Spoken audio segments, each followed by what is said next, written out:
Okay. Huh. A most interesting interpretation.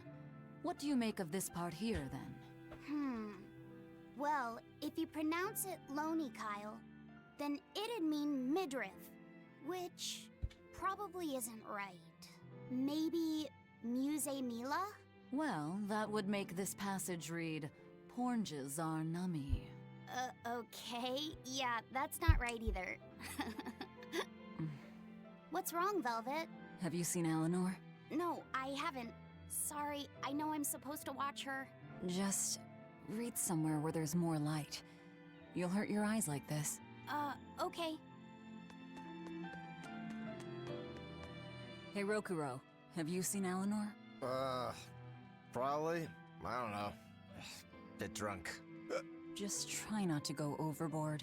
But They've been drinking, huh? Are we a bunch of screw-ups or what?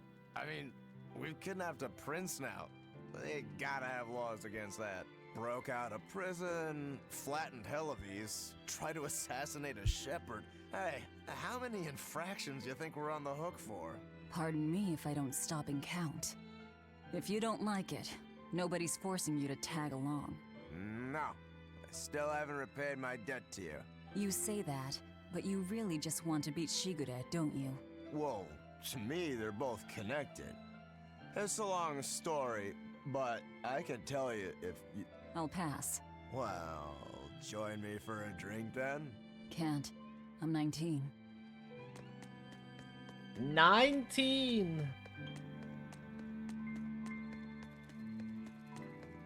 Hey, you got any idea where Eleanor is? No, sorry. I was having a meeting with Benwick and the crew about our search for Ifried. Are you sure you're okay with putting that off? At this point, the Abbey doesn't have much reason to keep him alive. Wouldn't you rather look for him than Therians? I know time is a factor, but we still don't have any decent leads. I think we need to stir up the Abbey and see what shakes loose. And who better to do that than you? So this works for both of us then. Never fear. I'm still acting out of self-interest. Besides, Ifried won't die so easily. He's a strong man. It'd take a lot to bring him down. Yeah. I've never seen him flinch from a storm, no matter how choppy the seas. Where angels fear to tread, as they say. Probably some of that as well.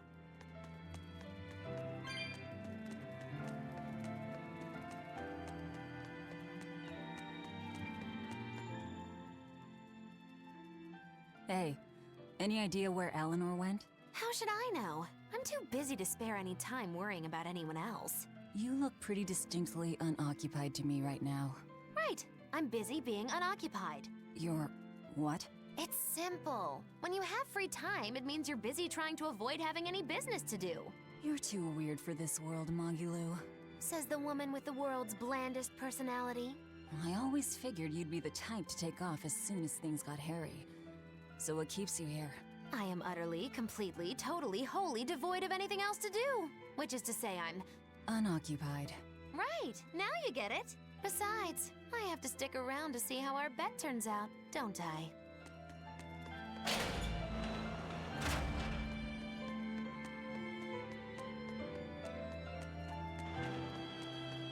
Where is she?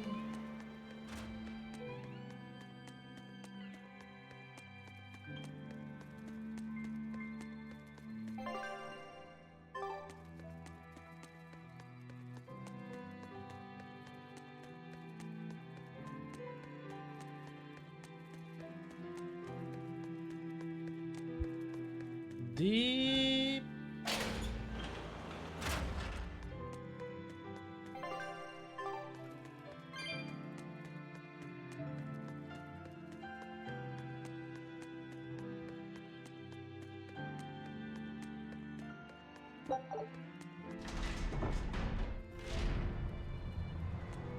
Hey, this the way out?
Alright, found you.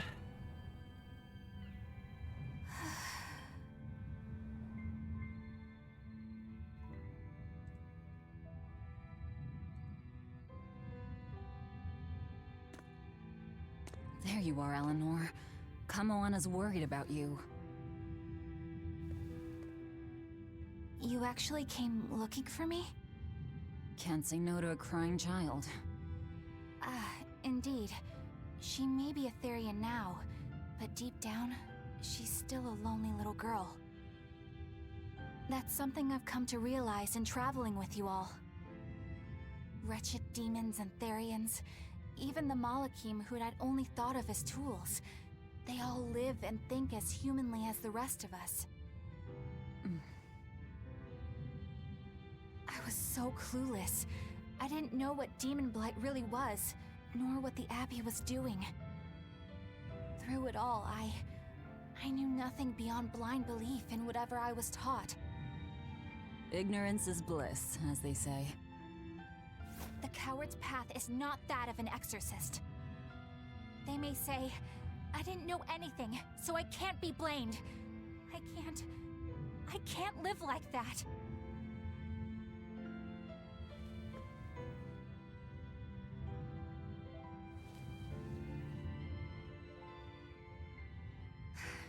I think I'll stay here a little longer to cool my head off.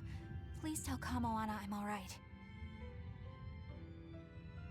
Don't stay out too long. The sea breeze can get cold. Thank you. Don't get the wrong idea. If you got sick or something, Kamoana and Laphicet would worry. That's all. That's all.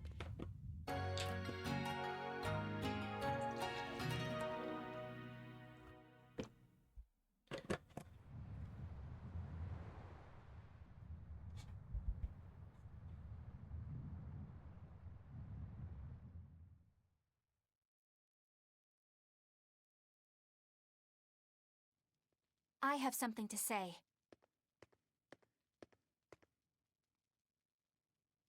There's something I've been hiding, until now. I've been acting Oh, she's undercover coming on out? a special mission for Lord Artorias. Okay. I was to watch over the Malik Laphicet and bring him to Abbey headquarters. So vital was the mission. I was to do whatever it took, even kill my fellow exorcists. You were gonna take me to them. I'm sorry for deceiving you, Laphicet. Originally, I was going to get you to lower your guard, then take you in. However, I no longer intend on following the Abbey's orders. You're turning your back on Artorias?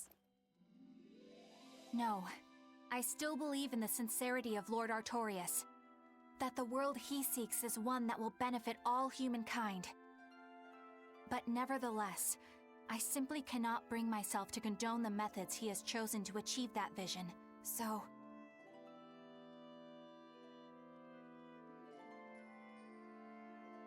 I will help you protect the Therians, until I discover the answer I seek. Eleanor! Okay. I want to live a life that I don't have to be ashamed of, and to do that, I have to learn the truth for myself. So, you live by your emotions after all. Maybe you found your own creed. Welcome to our wonderful world of wickedness. Don't equate us. To act in opposition of one's feelings is to act opposed to reason. You never make things simple, do you? You should be glad I don't. Yeah, after all, she's my vessel. Yes, yes.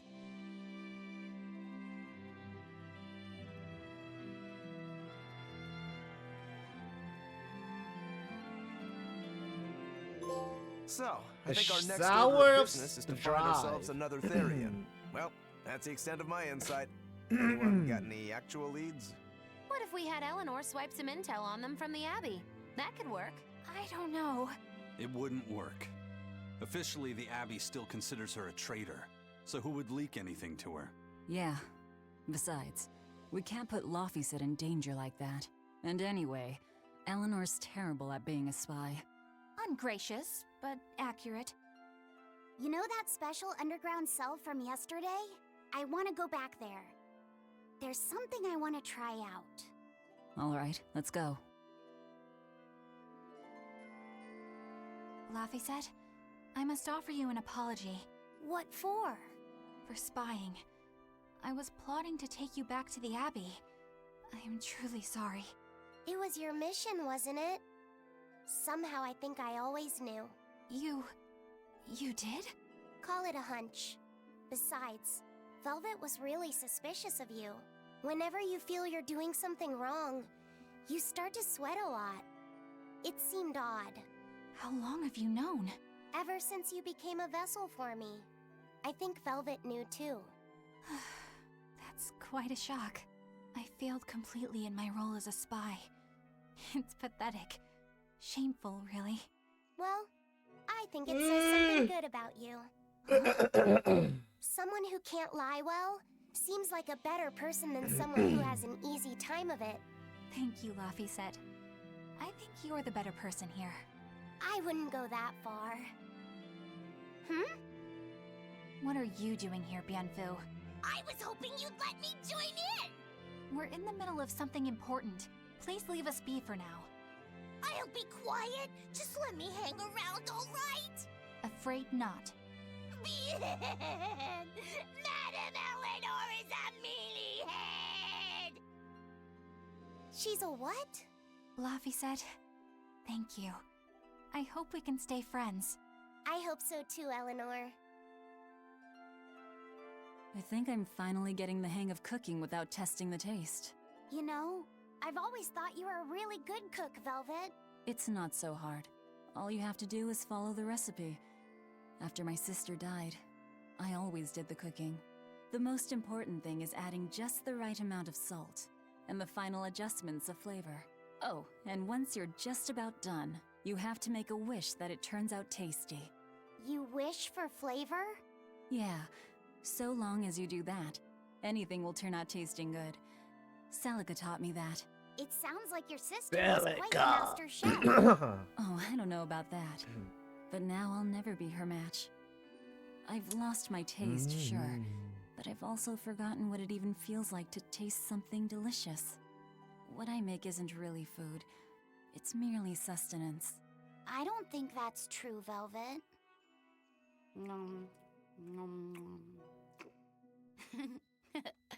This is great.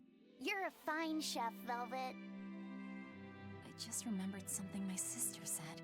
She always wished for our food to taste good, because she wanted to see us happy when we ate it. Oh? And she said I ate like a pig, too. I don't think you do. It's a good thing.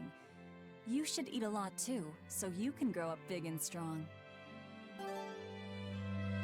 Hey, Bienfu, I have a question for you. I know Magilu likes to call herself a witch and all that, but what is she really? The obvious guess would be that she's an exorcist, but I don't think I ever saw her name in the roster.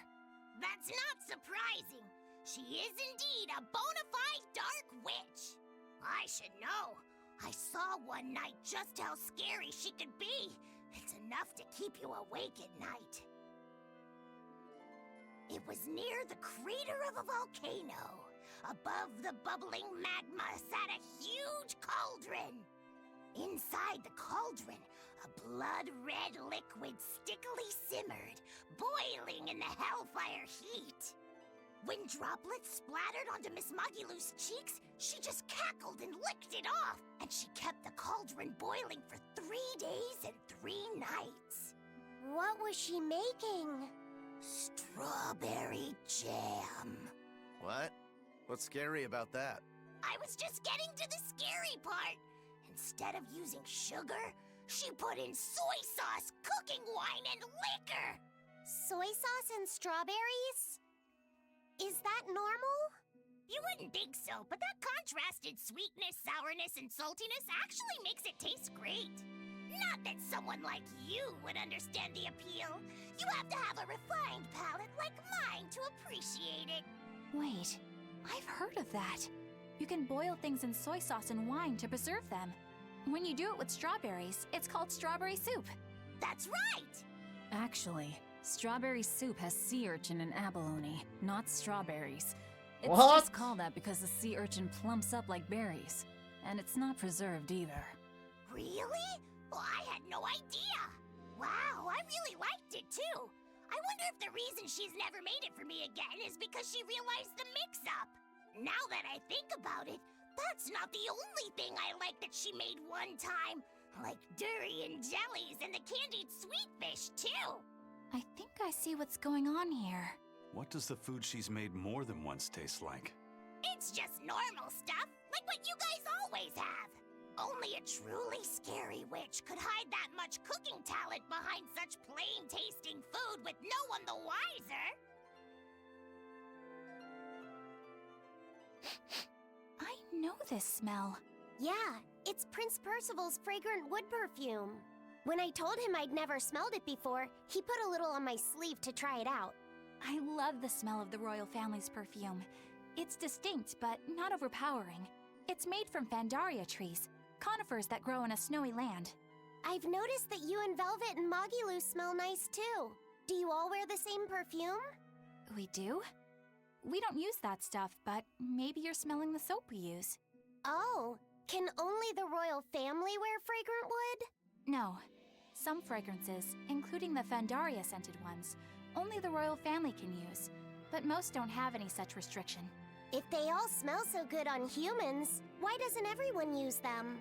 You know, I've never thought about that. Why do you think that is, Aizen? It's a bit complicated. To explain it right, I'd have to start with the history of bathing in Midgand. A few hundred years ago, people believed they would die if they took a bath. They were so terrified of baths that they wouldn't even go near one. I can't believe people would be scared of taking a bath. Why would that even happen? Well, at the time, a deadly plague was running rampant, and people thought that it could be transmitted through bathwater. Bear in mind that this was all before we had proper plumbing or techniques to purify water. People couldn't just bathe anywhere. Sewers like the one we used to sneak through Logres are a fairly recent construction, only around a century old. Some people even thought bathing at all was unhygienic. Right. As bathing went out of style, the royal family started to use these fragrant woods.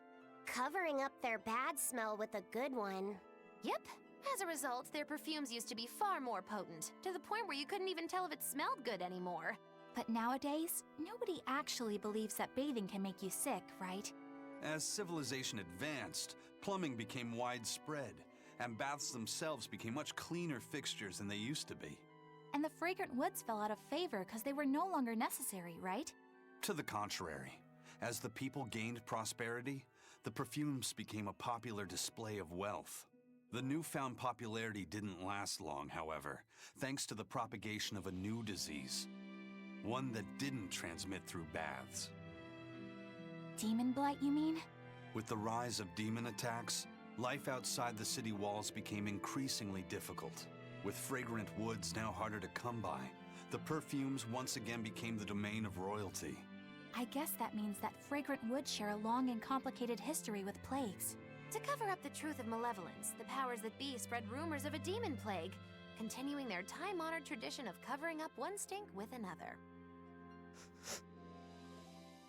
So, what do you think of the perfume? Do you like it? Yeah, it smells nice. But I think I like the smell of soap better. Huh?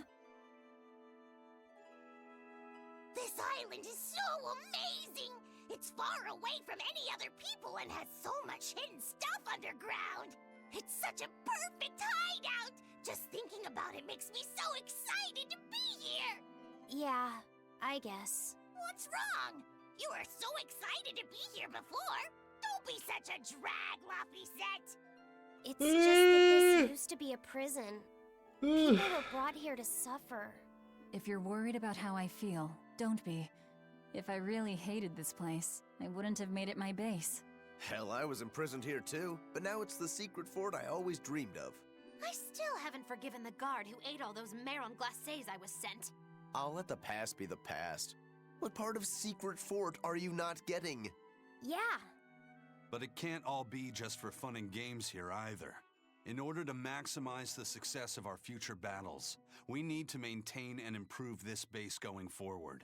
This place seems sturdy as it is. Does it really need more work put into it? Nonsense. This place was built to specialize in holding prisoners. We can make it better suit our needs. What are you proposing exactly? Well, I think we need to start with smokescreen generators. They'll be effective against intruders unfamiliar with the layout here. Of course, afterwards we'll have to clean up all the soot, but still. No thanks.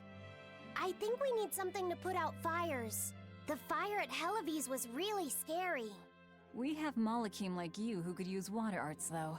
If anything happens, you can just put it out. Oh yeah, I guess that's true. What we really need are some secret underground tunnels. If things get too hairy here, we'll need an underground escape route. We can put in hidden doors, and even some fake ones to trick the enemy, too. We have 2 separate docks. That's good enough. No enemy is going to attack without taking both docks into consideration. That's why we need to build underground tunnels before anything else. But we're on an island. You know, surrounded by water. Where would these tunnels even lead to? Isn't it obvious? We'll dig underneath the sea to another uninhabited island nearby. But there are no other islands nearby. If it means getting my tunnels, I'll build an island too. Are you listening to what you're saying? It sounds like he's daydreaming to me. And what's wrong with having some dreams? This is a great opportunity we have here. You guys just don't get it. It's okay. I get where you're coming from. But they'll never understand. You might as well save your breath.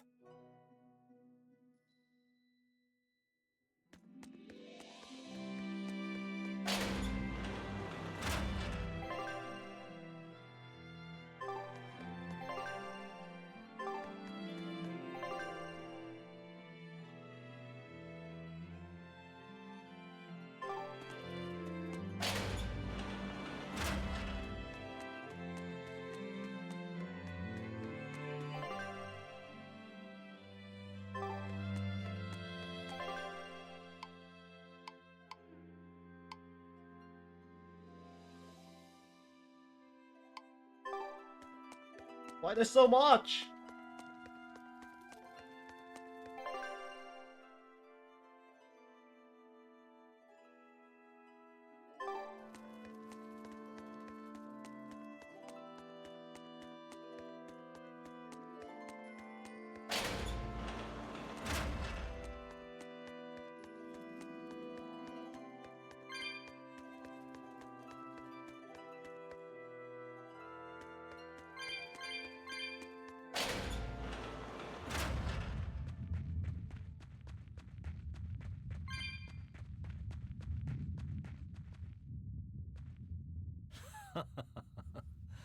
Looks like you like this island.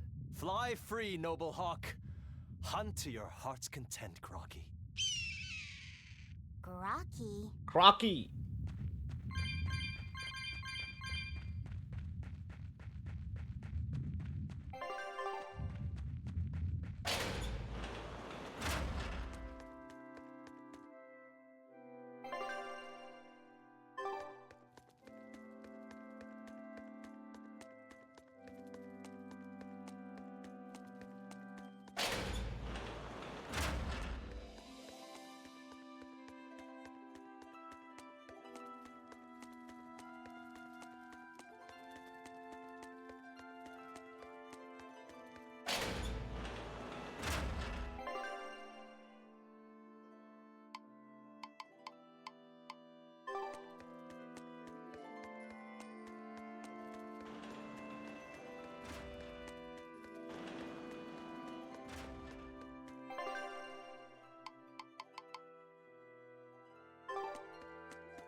The oldest known map of the world was made by... Wow, it took them decades! You always look so happy when you've got your nose in a book. What's so interesting about the one you've got there? It's a book about surveying. When I read it, I can imagine myself traveling afar and making maps of the world. It sounds like so much fun. I know just how you feel. I know Magilu and the others don't understand. But I just can't help but feel excited when I think about us completing a map of the entire world. It's the thought of treasure that gets me more fired up. Obviously, there's treasure waiting to be unearthed too, but that's more of a bonus on the side. Crossing uncrossable oceans, going to lands where none have gone before. The voyage itself, the dance with death, these things hold value greater than that of any treasure. Ah, adventure! Truly the romance of the quest we call life. Laphicet, you had a map, didn't you? The one you dropped when we first met? It's a world map I got when I was with the Abbey, but I only checked out the places really close by. I could hardly call it adventure. There's more to adventuring than visiting far-off lands and sailing stormy seas, you know. Adventures are about achieving your ambitions and leaping across the walls we've built to protect ourselves, no matter the danger that waits on the other side. There are no big or small adventures. Even if I only went to Helavis and the Feagull ice caps? Think of it like this. When you sneaked out of town without the Abbey noticing, when you walked the land and compared it to your map, how did that make you feel? It was scary, but fun. Exhilarating. Then it was an adventure. The map you made within yourself is a treasure that's only yours. Wow, my very own treasure!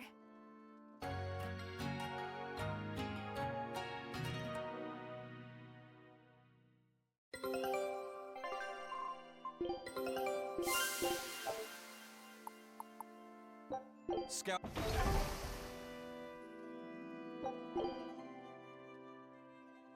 Whoa! Another one. Awesome.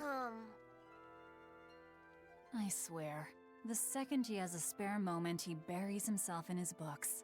Knowledge opens up bigger worlds. I imagine that back when Teresa was bossing him around, reading was a fun escape, an adventure in and of itself. What's up, you guys? You're reading a pretty hard book there, aren't you? This?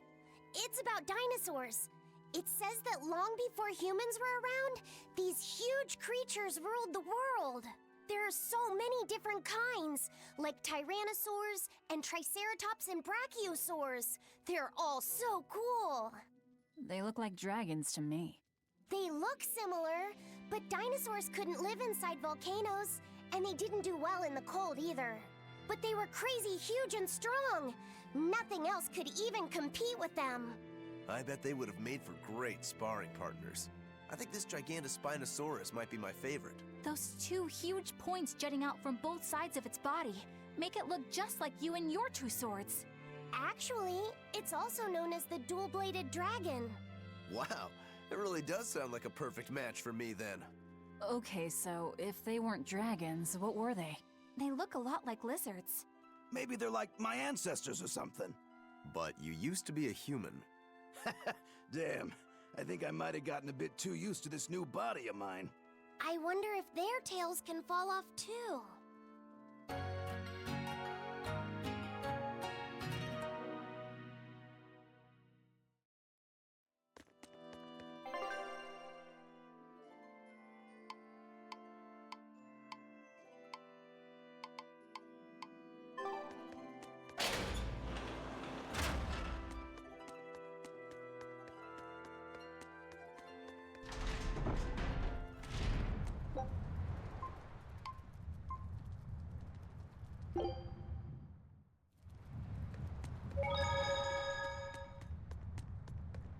I lost a bet to a young man, and he dared me to prove my courage by sailing out to a Class 4 island. Now, I can handle myself, but man, it ain't fun and games there. I nearly got killed by demons. You actually stepped foot on a Class 4 island?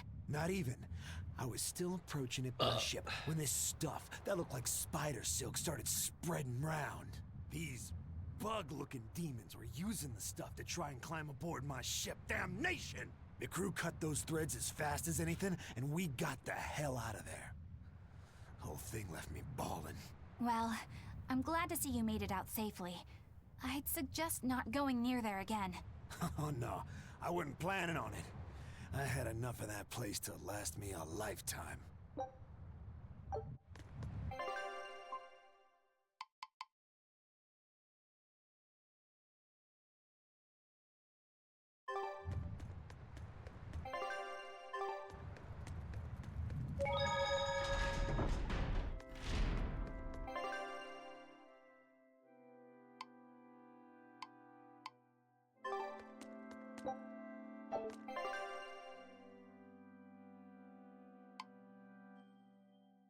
Need to get to a B3.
There we go.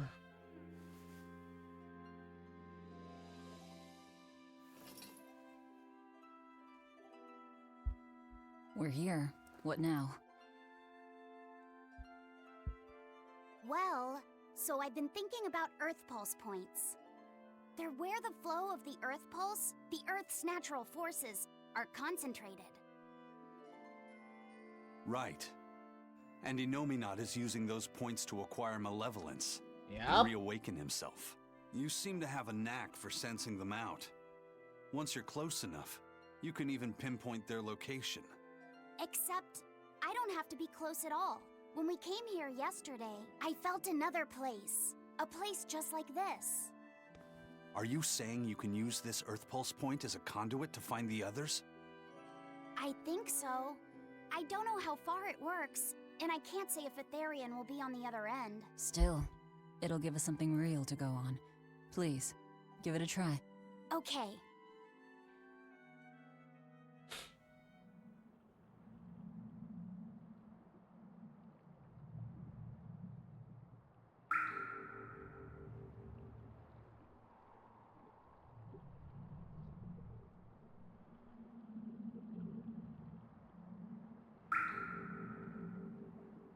Anything?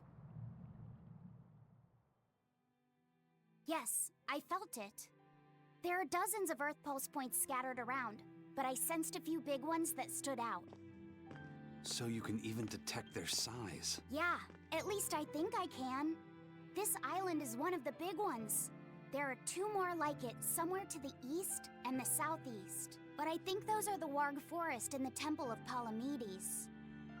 Still, that suggests we're more likely to find Therians at the larger Earth Pulse points. We've got 3 Therians to go. Anything that helps us narrow down our choices is a boon. Yeah, you've done great work today, Laphicet. That's for sure. Thank goodness you're here. You're a marvel. One of the wonders of the world, kiddo. It's not that big of a deal, really.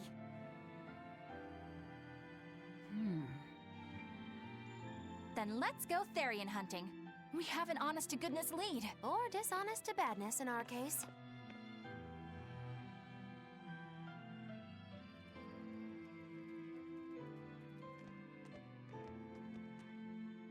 Broke again. Still not good enough. Not good You enough. think it's your swords that are weak? You don't think maybe your body's just stupid tough? No. If it can't cut me, it's just not good enough. I need stronger materials to make a better sword. I'd love to try orichalcum, but getting that stuff is next to impossible. Orichalcum. Orichalcum. That's the strongest metal in the world, right? A rare metal that's only been found in ancient ruins, and seldom at that. I've seen fragments of the metal myself, but I've never even heard of a piece large enough to forge into a weapon. I have. I heard a rumor that a block of orichalcum was discovered in an ancient ruin some 200 years ago. Unfortunately, the boat carrying it sank in a storm. From the depths of the earth to the depths of the sea. A sunken ship. Treasure at the bottom of the sea. That would stir any sailor's heart. If we knew where to find it, could it be salvaged? The ship's crew drowned, so nobody knows where she sank. Besides, it's a centuries-old rumor.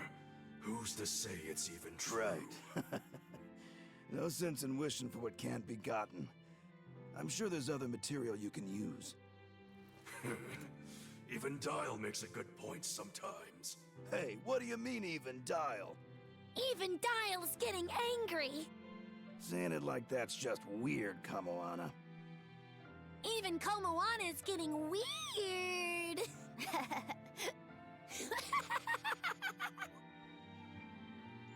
All right, so our target is an Earth Pulse point about as big as the one here. Let's start with the closest one and go from there. Which way is it? The closest one is to the west. Got it.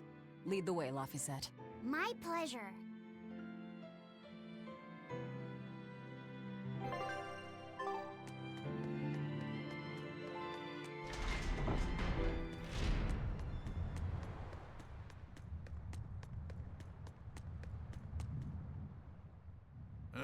I understand why the Abbey turned this island into a prison.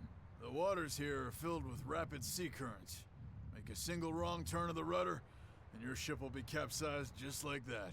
Not to mention the fog and all the storms that pass by. It must be nearly impossible to escape. Aye.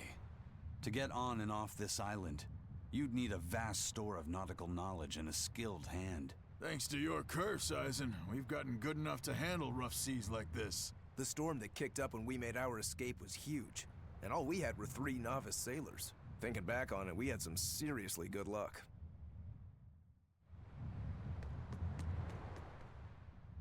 The first mate told me we're going to be looking for an Earth Pulse thingy, right? The ship's ready to leave whenever. Do you want to depart now?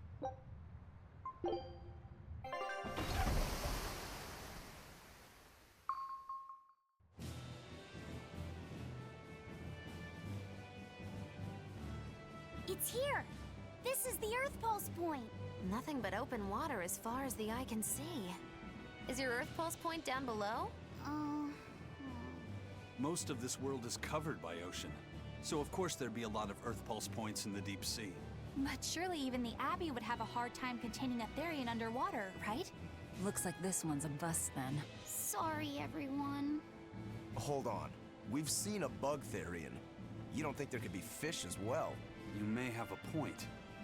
I think I have just the solution for this. You do? This. What? Don't give me that look. Fishing? You know this is Fujibayashi's rod. This baby's 9 feet long, made from a single piece of the finest bamboo aged 5 years, with a slow 60-40 action that almost feels alive when it bends. Its exquisitely wrapped handle feels like an extension of your own arm. And just look at that elegant black lacquer finish. It's as perfect a fishing rod as there can be. I'm sure it's a lovely fishing pole, but Fishing? Are you sure? This is a Therian we're talking about. All the more reason. Remember who you travel with. Okay? Alright, if no one else will, I'm going to veto this fishing idea. Aw, come on, let's give it a shot. Besides, I'm hungry. Even if all we catch is fish, at least we'll have dinner. I'd love to have me some koi or sockeye salmon. Don't encourage them. How do you attach the hook to the line? Like this?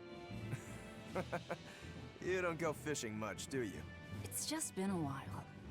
I used to go fishing with my brother sometimes. This is my first time. Then we can try it together. I'll teach you how it's done. I didn't know you could fish, Eleanor. Yeah, when I was little, Old Man Tenny taught me. He was from my village. I've caught at least 100 treat loaches over the years. Wow, that's a lot of fish. Those two really get along. If I didn't know better, I think she's his sister, not his vessel. Eleanor certainly got Lafisette's number. Better watch out, Velvet, or she'll steal him away. Laphicet. Let's get the line set up properly. First, you take it and thread it through Somebody's the hook. jealous! That looks hard. Hey, Once you get the hang of it, you'll be able to do it with your eyes shut. Okay, I'll give it a shot.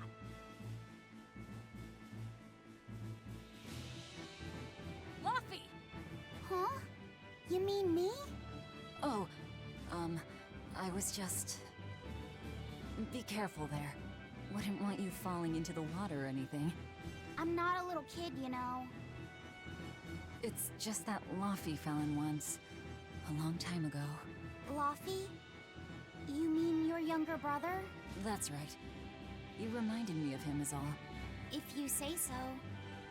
Is that all you wanted to say to me? Yeah, that's it. Okay then. I'm going back to fishing with Eleanor. People aren't as easily swapped in and out as fish hooks, are they? Is that supposed to mean something? Oh, Velvet, you gotta get it a lot tighter than that. Here, let me take a look at it. Huh? Oh, all right.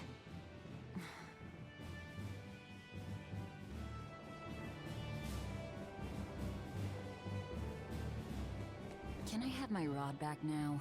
Hey, don't rush me here. If I don't get this squared away now, it'll just cause you trouble later. I appreciate the effort and all, but do you seriously think we'll actually catch a Therian here? Beats me, but the first mate hasn't met a fish he can't catch. Huh. Eisen's really that accomplished of a fisherman? Hey, Eisen, how about a competition? Let's see who can catch the biggest fish. Don't be ridiculous. Fishing is a solitary battle. It's about meditation and self-control. Ooh, aren't you the philosophical one all of a sudden? But I suppose. I can't deny I really want to put this rod to the test. Yeah, I know that feeling. Whenever I find a good sword, there's nothing I want to do more than to swing it. Sure enough. There's just something about good equipment that gets the blood pumping. Yeah. Although in my case, it's usually more like blood spurting. A bit too much blood either way, if you ask me. Listen, we're fishing no matter what.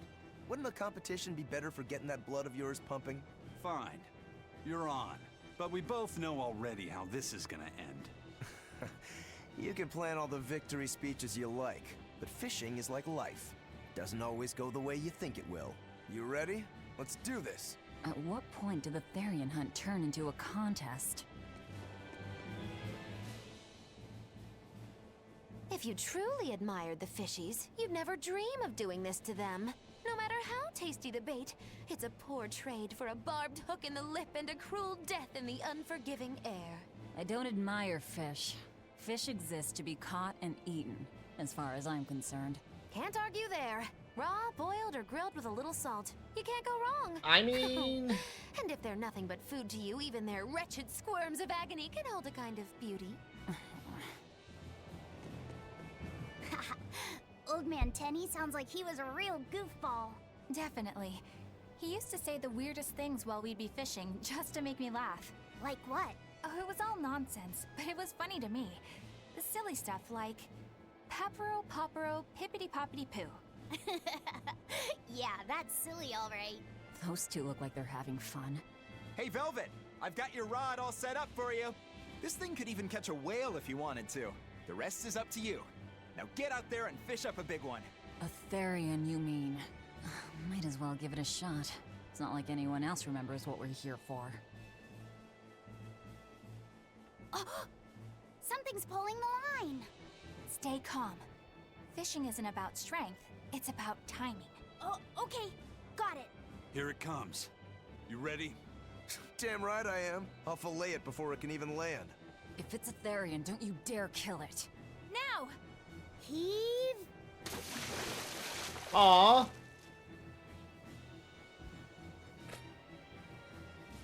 Well, what do you know? Neither a fish nor a Therian. Well, shoot. Can't eat that. Oh. It looks like it fit you though, Laffy said. Why don't you try it on? I concur. Maybe it'll bring out his unique personality. My unique personality, huh?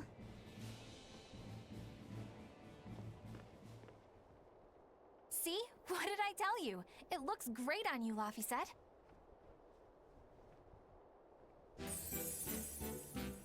You really think so?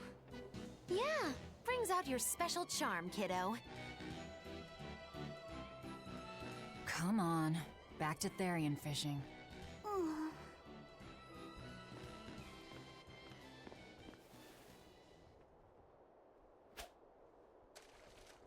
Hey, you don't need to take it so seriously. I have to catch the Therian. Maybe then Velvet will see me for who I am. Not a bite. Oh, quit your grumbling. Who was it who said fishing doesn't always go how you think it will? Spoken like a true, heartless pirate.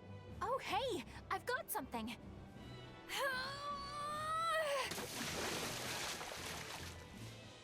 Whoa, looks like I'm next.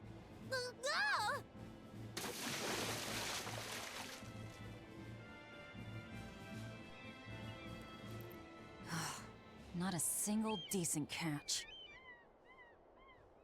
I think it's decent. Huh?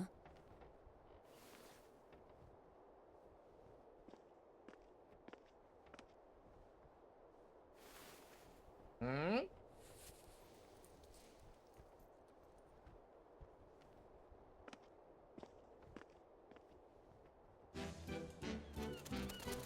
Oh my. You found a look all your own.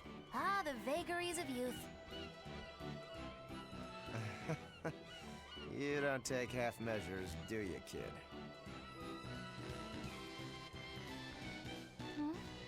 What's wrong, Laffy said?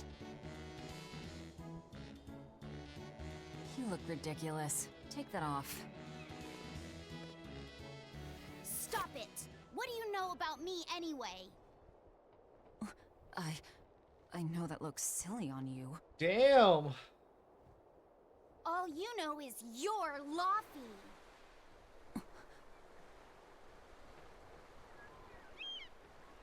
Somebody's... Hey, Velvet. Something's pulling on your rod. Huh? Oh. It's a big one. Give it everything you've got! I know what I'm doing!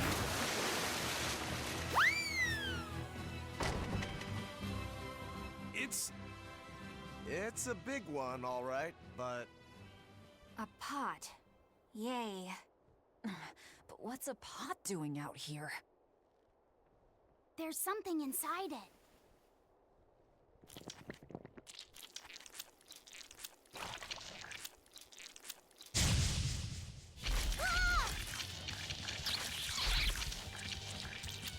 An octopod? I wish they'd stop making those noises. Watch out! Their arms to the squeak, and they're shouting, "Let's eat 'em, Rick!"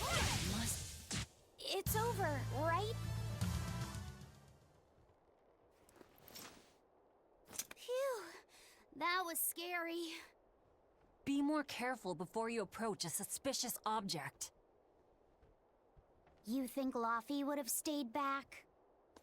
That has nothing to do with this! Hold on. There's something else inside.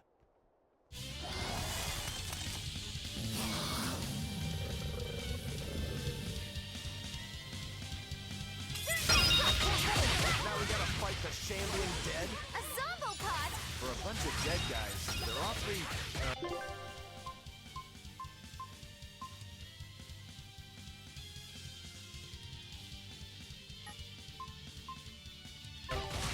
fleshy. Further support for the healthy octopus diet. They were nothing. An octopus army? A horde of undead? What the hell is this pot? Magnificent. To think I'd get to see one with my own eyes. Huh? Is there something special about this creepy old pot? Creepy, you say? That's why these things need to be left to the professionals. Listen and behold. This is none other than a water jug made by the potter Groon during King Clauden's reign. It was a legendary, once-in-a-millennium masterpiece, but it was lost in the Second Warring States period 200 years ago. Assertive, yet not ostentatious, the piece draws you in with its stately curves and the subtle shimmer of its colors, which belie a hidden savagery. 2 lectures in one day? Yeah, he's talking gibberish, but that's men in general, I suppose. The lost glazing technique of the Orosaurin is so vibrant, it looks like it could start moving at any moment. Huh? Well. Oh, and start moving it did. Look out! The pot's a demon! Whatever you guys do, make sure you don't smash it! So, can I slash it? That's even worse! Stop arguing and fight already! Here, please! You broke me! Here's your justice! Fight in order! Lightning, rain See down! this? Armor crusher! Here's your justice! Here's my enemy! Burn thunder! Burn thunder! No mercy! Won't that won't shoot! Blade of heaven will crush you! Here's mine enemies!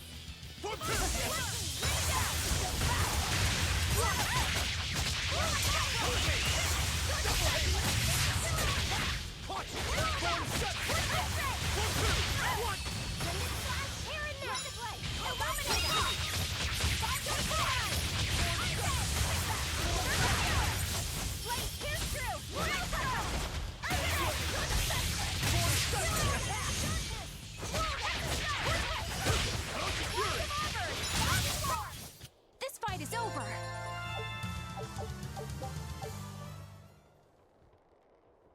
Ooh. It's finally decided to behave itself. Wait, Velvet! Don't eat it! It's a pot. I'm not gonna eat it.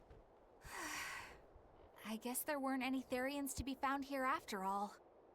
Yeah, if there'd have been any, you'd think ol' Eisen's Reaper curse would have drawn him out. Oh, so that's why all we caught today were weird, useless things. Right. I forgot about the curse. So all this was Eisen's fault, huh? Funny how quickly you get used to it. Oh, my power didn't end up helping us out at all. Nope. Hmm. But I know you're not the type to give up after a little setback. Isn't that right, Fee? Fee? Huh? Fee? It's your nickname. Not a whole lot of thought put into it, but... You're you. You're Fee. Velvet. Fee. I like it. It has personality. Fee Fafu. Thanks.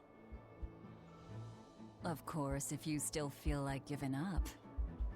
No, I'm gonna find us the next Earth Pulse point. Oh, hey. There's something else inside the pot.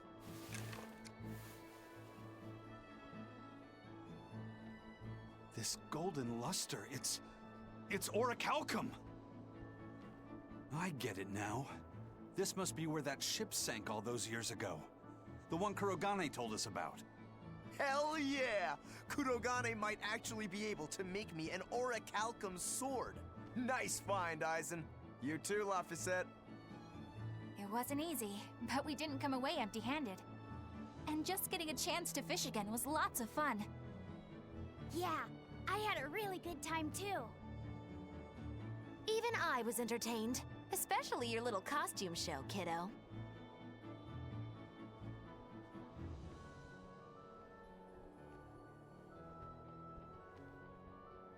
The sun's going down soon. Let's head back to Titania.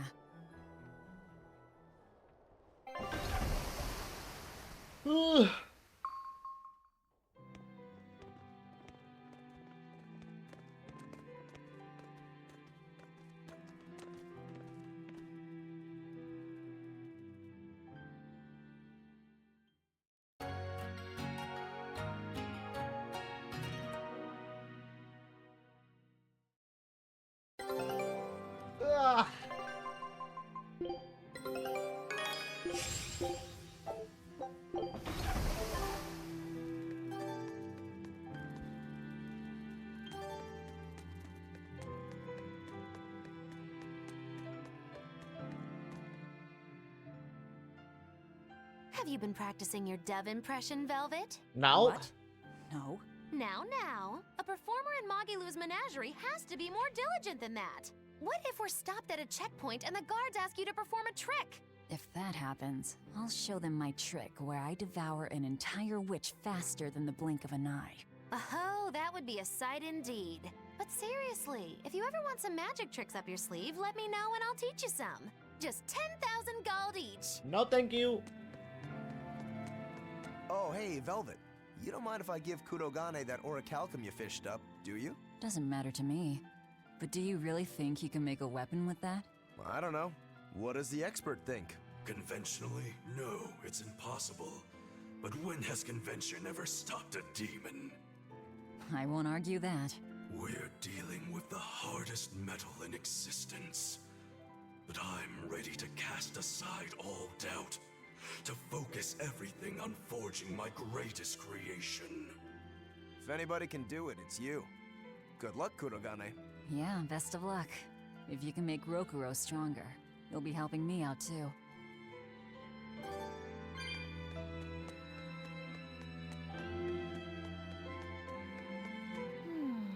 What else do they have in common? What are you up to?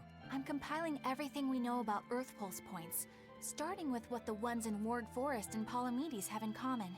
I'll compare those points with the ones that didn't have any Therians. Then, I'll factor in everything I currently know about the Abbey's deployments. Once that's done, I'll match all that information against what we know about the locations Laphicet was able to sense. When that's completed, we should be able to tell which locations are more likely to house a Therian. You're really going all out, aren't you? Must you sound so incredulous? If you're going to do something, then give it your all. There's no other way to live. Right. I'm counting on you then. I'm not doing this for you. This is for me and for Laphicet. Do you even understand why that boy's trying so hard? Yeah, I do.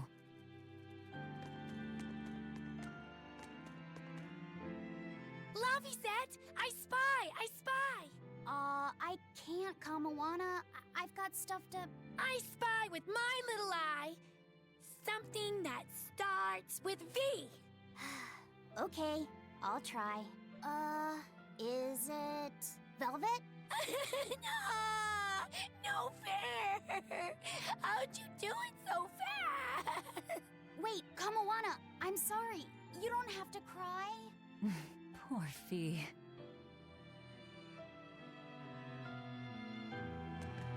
Hey, what do you say we track down another Therian? Sure. From what I can tell, the next closest Earth Pulse point is near the center of Midgand. Midgand, huh? The capital's not far from there. I wonder how things are now that Griffin's gone, though. Only one way to find out. Maybe so, but Eisen's not here, you know. You're right. I haven't seen him in a while. We should probably ask Benwick where he wandered off to. Yeah. Hold on. There's a letter here. On pretty cutesy stationery, too. Let's just have a quick look-see. As the cold turns bitter and the snow piles up on the mountains, I cannot help but think of you and hope you are in good cheer. As for myself, I am the same as ever, although I recently acquired a rare item that I shall be sending your... It's rude to read other people's letters, you know. Yeah, but how else are we supposed to find out whose it is? Does it say who the sender is? Osfamewu Wexov. Who the hell is that? Probably someone on this island, if I had to guess. Hey! Anybody lose a letter? Do any of these folks look like the type to write a fancy letter? Point taken. It could be one of the pirates. Why don't we go to the docks and ask around? Fine, just don't forget our mission.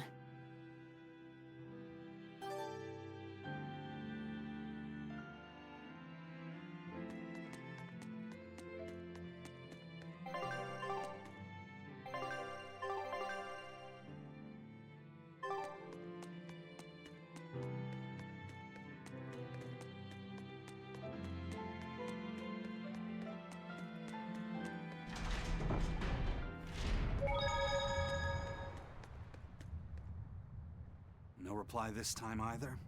But she's doing okay. I can say's that much. That's good to hear. I can rest easy then. Now's about getting that pot wrapped.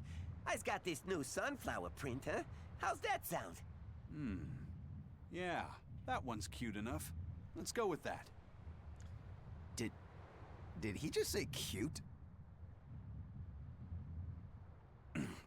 Help you with something? Someone dropped this letter. Do you have any idea who it might... You didn't read it, did you? Wait, it's yours? We didn't read it. Much. You really didn't read it? No, of course not. Put this letter in with the package. Who's got it? When you ship with the Turtles Express, rest assured your mail is in good hands. If you're done here, we're ready to head out. Our destination is Midgand. Yeah, I'm all set. Was he sending a gift to someone? Yes. And with a letter, too. Gotta be a lady friend, that's for sure. You think? Either way, that letter was really polite. And did you see that penmanship?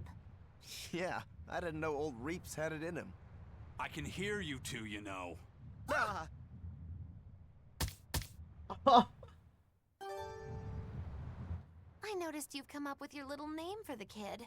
You sure are the sentimental type, aren't you? Oh? Calling him Fee doesn't cost me anything, and it's not like I gave it much thought. That may be the case, but no one else has taken even that token effort. And in doing so, I wonder if maybe you were trying to encourage him to be his own being. After all, one requires a name before he can consider his own identity. Having been given a name, he realizes he is his own entity, separate from others, and a certain formless essence comes to life inside him. And you're the one who set that process in motion for the kid. Whether you intended to or not, you changed him from a puppet into a living being. So what's your point? I've been with you since the start of this journey, haven't I? Wouldn't kill you to give me a nickname, would it? I've never really thought of us as being that close. And besides, you just forced your way into the group. Come now! I know you've got a bigger heart than that! Surely you have it in you to give a nickname to a dear friend! No. We're not dear friends. And even if we were, I'm not good at nicknames anyway. Please, I'm begging you! Okay then. Moggy. Oh, come on, that's Moggy. so obvious! Can't you put some heart into it for your dear friend? Fine. Lou. Do I look like an old man to you? You're not even trying! Okay then. Witchy McWitcherton. Interesting. Well, if I had to rank it against 1,000 other nicknames, I'd probably put it at number 1011. A nickname needs to have charm. It needs to leave a lasting impression. Sure then. Hattie. Now you're just saying what you see! Book skirt. That's not any better either! Ms. Creepy Eyes. That's just an insult! Look, no nicknames based on what you see, and especially no slandering! Lil Miss Witch who smiles around you but stabs you in the back when you're not looking. Hey, that's personal information! Look, I told you. I'm not good at coming up with nicknames. Forget it! I should have known this wouldn't work! Yikes. Better watch what we say from now. Octopus Aizen, what happened to those pasta. octopuses? Dial and Kurogane took them to the kitchen. They said they were going to make dinner for Kamoana. They're going to feed demons to her? A Therian needs malevolence to survive. That's why they carried them off alive. What do they plan on making? Octopus ink pasta with takoyaki and fried octopus on the side, and Hellavesian octopus carpaccio. Do they have a takoyaki pan here at the prison? Kurogane hammered one out with some iron, along with a large pot for the pasta. Still looking like that? Takoyaki would hit the spot right about now, though. Octopus ink pasta, huh? Like squids, octopuses release ink as a defensive mechanism, but theirs is made of different stuff and is used in other ways. Squid ink is stickier and acts like a decoy, but octopus ink spreads out like a cloud of smoke. But squid ink has 30 times the savory flavor, so octopus ink isn't used in pasta all that often. Luffy told me the same thing. He said that's why octopus ink pasta isn't very good. Luffy said that? Yeah, so I ended up not making it for him. But I wonder... I guess it doesn't matter, since I can't taste it now. I'll taste it for you then. So make me some octopus ink pasta sometime, all right? All right, and I'll be sure to make some that doesn't come from demons. Hey, who did Aizen send that letter and cooking pot to, anyway? I don't want to think about it. That walloping still stings. You've got to be curious, though, right? Maybe. It was serious stuff. Whoever it is must be important to him. A lover, maybe. Aizen's lover. A child wouldn't be happy with that cooking pot, and a man wouldn't want it wrapped up so pretty. A young woman with Aizen's tastes, then. He'd be bound to fall for a miraculous match like that, right? I don't know. I bet she's that girl with the yellow umbrella. Uh-huh. You really have a thing for her, don't you? I do not. That's not what I mean. Then pray tell, what do you mean? Huh? Eavesdropping, Eleanor? How unseemingly rude of you. Besides, Luffy said is free to like whomever he chooses. You're one to talk about eavesdropping, Moggy Lou. Anyway, it's just that the sunflower design on the wrapping reminded me of her. Now that you mention it, but does it really matter? He has someone to write to in any case. True. I can't help but feel a bit envious. What a nice way of summing it up, Velvet. So you were eavesdropping too, then? Say, what do you think about Aizen? Oh, so that's the kind of guy you're into, Huh. Not what I'd expect, but... No! I just feel there's something different about him. The way he picks presents, the objects that catch his eye. Oh, is that all? Boring. No kidding. All men have some kind of particular interest, big or small. I suppose that's true, but he seems a bit, shall we say, overly obsessive? Now that you mention it, he does have a tendency to ramble on about various topics. And it's not just the items he collects. There's more to it? Every weekend, he eats curry for dinner, and every time we go into port, he docks at the 3rd bollard. Come to think of it, I heard the galley crew complaining that he always needs his pasta cooked exactly the right way. And when he needs a new outfit, he always goes to the same tailor and returns with identical clothes and boots. It all has to be exactly the same size and in exactly the same color. Turtle says he's very nitpicky. Sounds like he's not so much picky as he is a pain in the ass. But I do see a different side of him now. I thought pirates were all rough and filthy, but it seems they can be quite meticulous. Not much of a reassessment.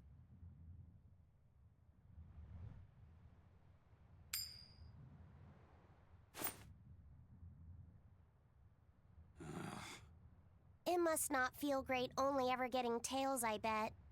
Nah, I don't really mind that much. It's way too late for me to start letting that bother me.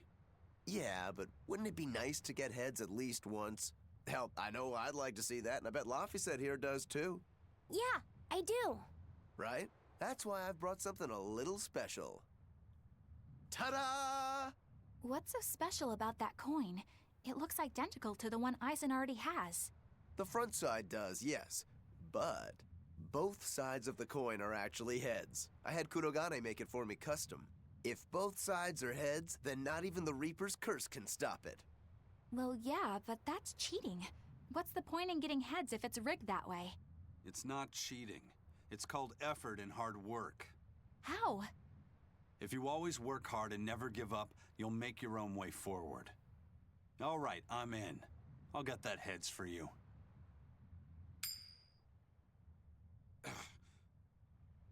No heads. What? That crow just flew off with the coin! Those birds are attracted to shiny objects, I suppose. Damn it! I can't even win against a crow. Don't sweat it. I figured something like this might happen, so I had a backup ready. Go on, give it a shot. You'll show that curse who's boss this time. All right, here goes.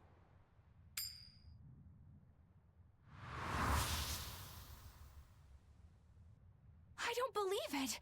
Now Prince Percival's griffin's gone and eaten the other coin right out of the air! Are you kidding me? Not to worry, I've got a spare backup. It's time to put that curse on notice. Right. Here I go.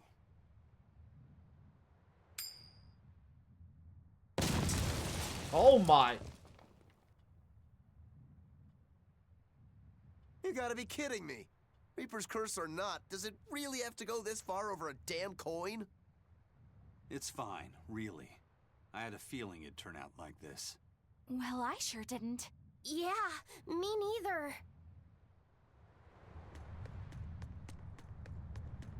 Hey, Eisen, is there, anything we can do about the Prince's hawk? Griffin, I mean. Every day, it goes out on these hunts or whatever, and brings back the weirdest stuff. It's making a real mess out of the deck. Hawk's hunt? What's the big deal? Well, yeah. At first it was bringing back good stuff like seaweed and fish, things we could cook with. Sure, I was glad for a while. But then it started to escalate. Now we're talking 150-kilo amber cants and 350-kilo killer swordfish that it's catching. That's not a bad thing, is it? It just means more to eat. It is when they're being dropped from the sky onto the deck. Especially those killer swordfish and razor-sharp bills. What if somebody gets run through by one? Can't you just warn the prince that his bird needs to be more careful? Yeah, we could, but he looks so happy watching his hawk, I'd hate to spoil it for him. Yeah, the prince looks so happy whenever Griffin is flying free. He kept grinning and asking Grocky all nice-like if he wanted to fly some more. Grocky? That's what Kamawana kept calling Griffin. She says she came up with it by combining Griffin and Hawk. This is probably the first time in the prince's life that he's tasted any freedom. His whole life, he's only done what duty dictated of him. Letting Griffin fly was his first free act. To the prince, Grocky's an extension of who he is. So what are we going to do? Nothing, really. It's not like it really hurt anybody. But it's punctured some major holes on the deck! I'm sure even the prince knows when to rein it in. Let him have a little fun. He deserves it. I don't know about all that. I'd say the prince is letting his newfound freedom get the better of him. Hey, I was just up on deck and it looks like Griffin's caught an elephant tuna this time. An elephant tuna? That's the really big tuna that can swallow a killer whale whole, right? That almost sounds like a demon to me. Yep, huge fish, gills like elephant ears. I saw it myself.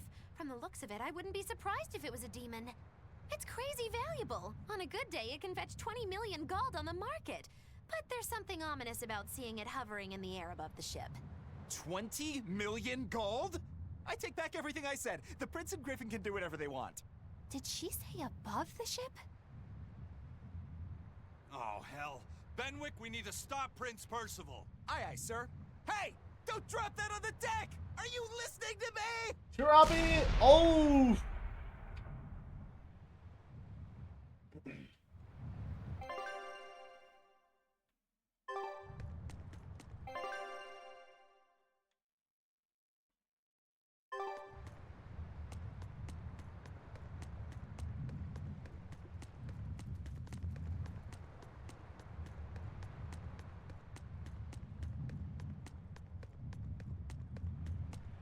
May I ask you a question?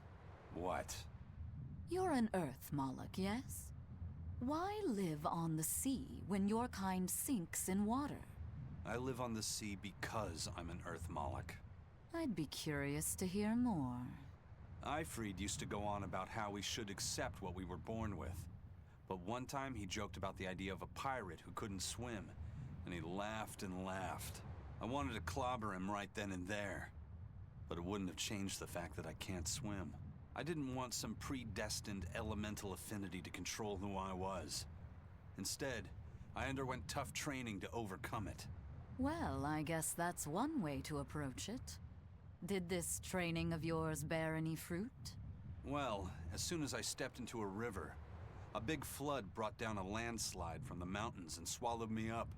Then, when I tried going into a lake, the seaweed suddenly multiplied and tangled around my body, nearly drowning me. And then finally, when I tried jumping into the ocean, a huge whirlpool formed with me at its very center. Huh.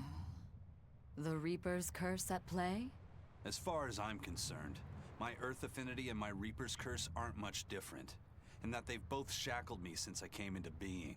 This is about pushing and challenging the constraints I was born with. So, did you eventually learn how to swim? Pretty much, yeah. As long as I never let go of my portable life preserver. Oh,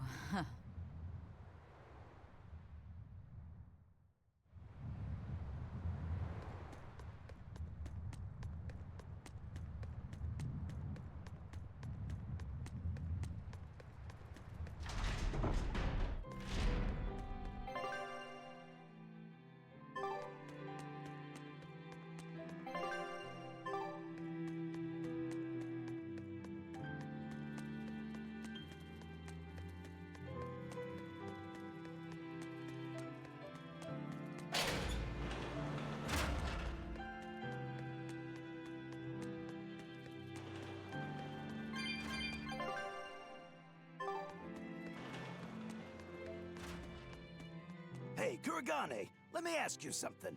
More complaining, is it? Come on, don't be like that. Every time I turn around, Velvet or one of the pirates is telling me to go make some delivery to some island. I can never get a break. Isn't that just a sign they think you're a dependable guy? Maybe, but I don't see them sending you off on errands. It's like they take one look at your face and decide to leave you alone. I don't have a face. Oh, right, sorry.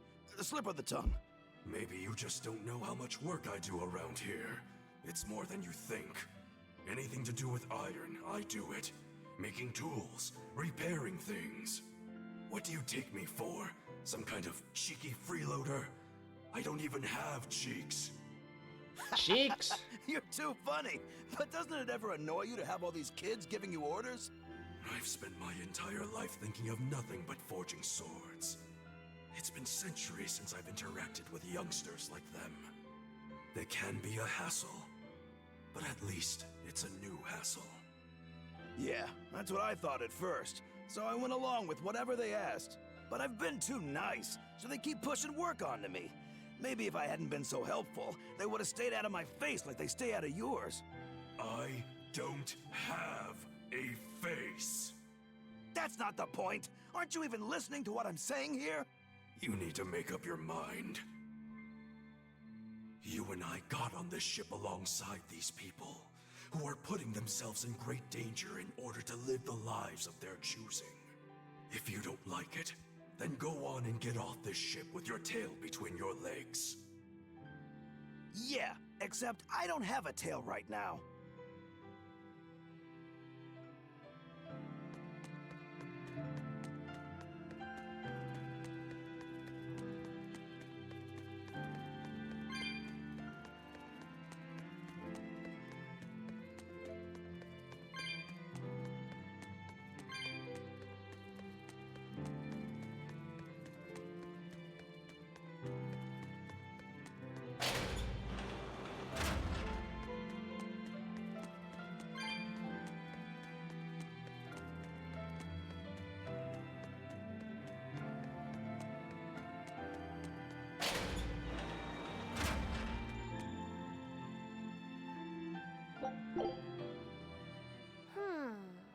Did you ever figure out if that bug was a stag or a rhinoceros beetle? Actually, I still haven't really looked into it. Why not? Weren't Rokuro and Aizen pretty curious to find out too? They're why I haven't. They both have really strong opinions, and they both make a believable argument. And if I determined it was a new kind of beetle entirely, my decision would change the very course of their fates. Their fates? I think you're exaggerating things. Hey, what are you guys talking about? We're still hashing out what that Rhinostagros really is. Kiddo here's holding off on his final decision because he's worried about how you'll take it. You're both adults.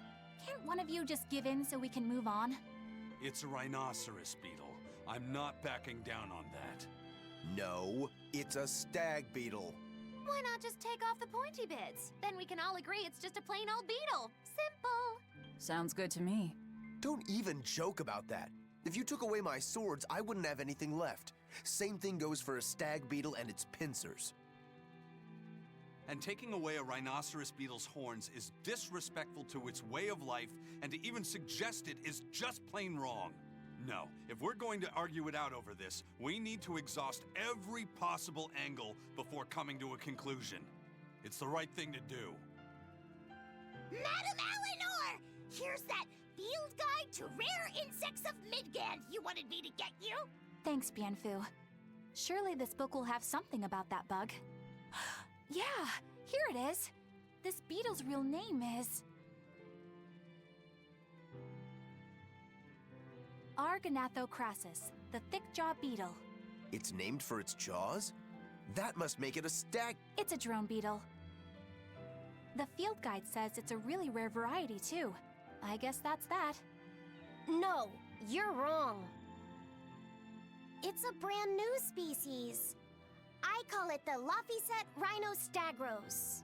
That's my decision, and I'm not backing down.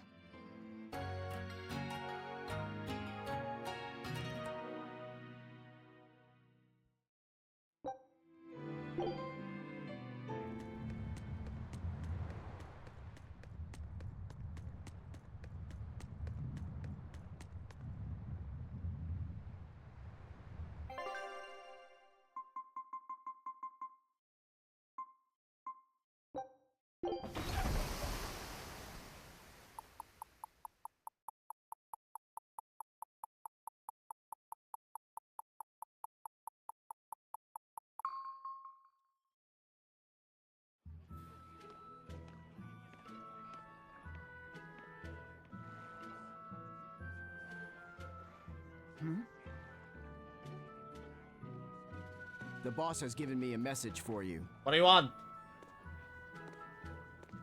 Says there's some sort of nasty demon running around in the Eldina Plains, to the east of Logris. Oh god! She thought it might be the one you're looking for. Wasn't the Eastern Highway closed off from Logris? That was only temporary. It's back open now. If you follow the road, you'll reach Stonebury Village. There you'll find one of ours who actually saw the demon. You want to know more? That'd be a good place to start. Got it. Hey, that's the same direction I sensed the... Give Tabitha our thanks.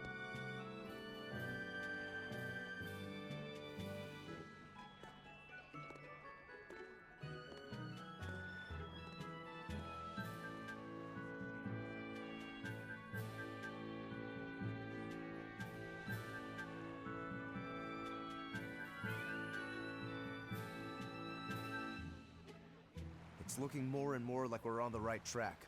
We ought to go check out that Bloodwing story. Then let's start by going to Stonebury. Hey, Eisen, did I say something wrong back there? No. I just didn't think we needed to give the Bloodwings any information for free. Huh? He means the Earth Pulse points, kid. We're the only ones who know about them. Yeah. But aren't we on the same side as the Bloodwings? We're not enemies with them. But I wouldn't go so far as to call them our friends either. That's just how it goes in the underworld. Things can change at the drop of a hat. A poison hat. But how are they supposed to trust us if we don't show them trust in kind? That messenger knew our faces, even though we'd never met. He was here waiting for us, even though we hadn't told anyone where we were going. You're right. We hardly know the first thing about them, and yet they seem to know every move we make. They could easily sell us out if it struck their fancy. They'll work with us as long as we're a useful ally in their resistance against the Abbey. But the more tricks we can keep up our sleeve, the better. We've got each other's back, but only as long as we hold a knife up our sleeve. That's what counts as trust in the underworld. That sounds terrible. But at least you can trust that Tabitha's cooking will be tasty. Can't argue that.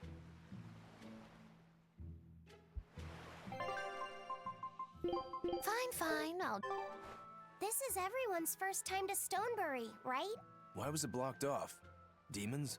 No, there was a great tornado on the Aldina Plains that swallowed up a whole merchant caravan. Hundreds gone in an instant. The cooling of the climate is causing bouts of odd weather. Thunderstorms, heavy downpours, and the like. Correct. The Abbey is keeping a tight guard on traffic through the affected areas. If it's open now, that must mean the tornado is gone. I wonder what sort of place it is.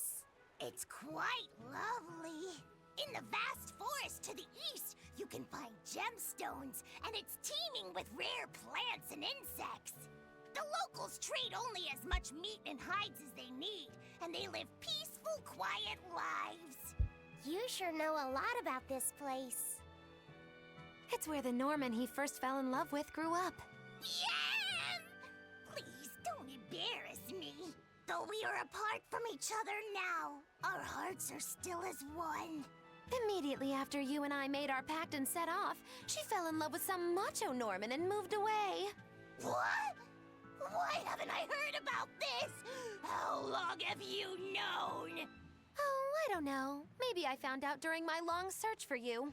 Or maybe it was right after we left. I remember leaving something in the village and going back to... Oh well, not like it matters.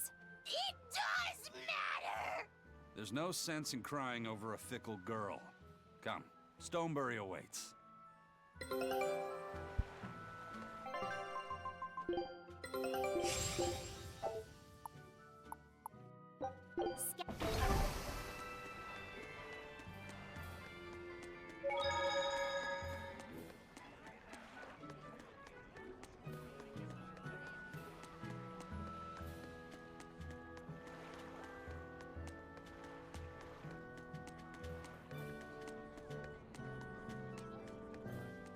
The Eastern Plain is finally open for travel. I hear that the people of Stonebury are alive and well. My husband and I can breathe a sigh of relief. I wasn't worried about him at all. He talks tough, but he was really worried. Oh, sorry you don't know who we're talking about. It's his apprentice. What kind of apprentice? My husband's an architect. Even the royal family and the Abbey commission his work. He's been at the docks here on a job. He just finished and we're about to return to Logris. These people don't care about all that. Why did your apprentice go to Stonebury? He's young and talented, but a bit eccentric. He said he wanted to help create a new town, so he set off to the frontier. A craftsman has to focus on his work. Creating a new town. Ha! He should know his place. But my husband didn't disown him. That boy's fearlessness reminds me of my husband when he was young. So you understand how he feels then? I didn't say that. If he thinks he has the talent, he's free to do as he likes. But if he doesn't follow through with it to the end, I'll be done with him. Did you hear that? He thinks the boy can do it. If you ever find yourself in Stonebury, go visit that boy's workshop. Right, I'll do that. Sorry about my husband. He can be a real grump. Don't worry about it. I'm pretty used to people like that. Hey, what's that supposed to mean?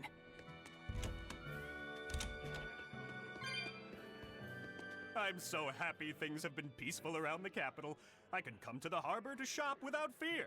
I heard that those demons that made a mess of the palace have been wrecking towns all over, though. But Shepherd Artorius and the fine folks at the Abbey are on the job. I bet those demons are quaking in their britches. Let's hope that's the case. Of course it is. Lord Artorius is incredible. The demons have been mostly cleared from the area around the capital. Your love for the Abbey and the Shepherd are great and all, but I'd keep it down. If you keep poking around the bushes, you might catch yourself a snake. A snake? There's a rage-crazed girl out there who hates the Abbey. She's a real viper, that one. She sounds awful. That's what I hear. Who are you calling a viper?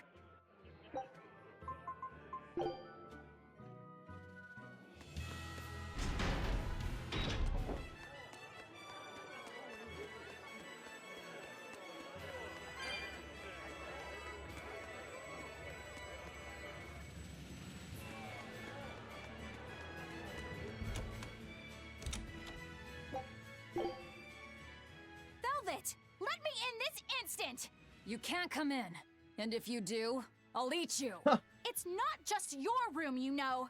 You took an oath to obey my every command if you lost our fight. And I'm commanding you to wait just a little longer. What are you doing out here in the hall? I left to go out on a little errand, but when I came back, Velvet shut me out of our room. I've been standing here for over half an hour, but she seems no closer to letting me in. I don't know what to do. Any idea what she's doing inside there? No, I don't have a clue. All I can tell you is that sometimes I can hear something like deep breathing and soft moaning. Well, she must be doing something in there she doesn't even want a fellow woman to see. Something she doesn't want seen. Do you think maybe she's weighing herself? Even if you allow for getting undressed and then dressed again, there's no chance it takes half an hour to weigh yourself. Could she be putting on makeup? I've been yelled at for barging in on that before, although not by Velvet. That's just because you're a guy. I hardly think Velvet would have a problem with me seeing that. This is no time to just stand there lollygagging, kiddo! Velvet is obviously in great danger this very minute! Her life is hanging in the balance! She's right! You know Velvet, never letting her weaknesses show. She probably kicked Madame Eleanor out because she didn't want anyone to see her in such bad pain. It would explain the heavy breathing and moaning, too. Now that you mention it, right before I left, she had a stiff expression and she did not look well.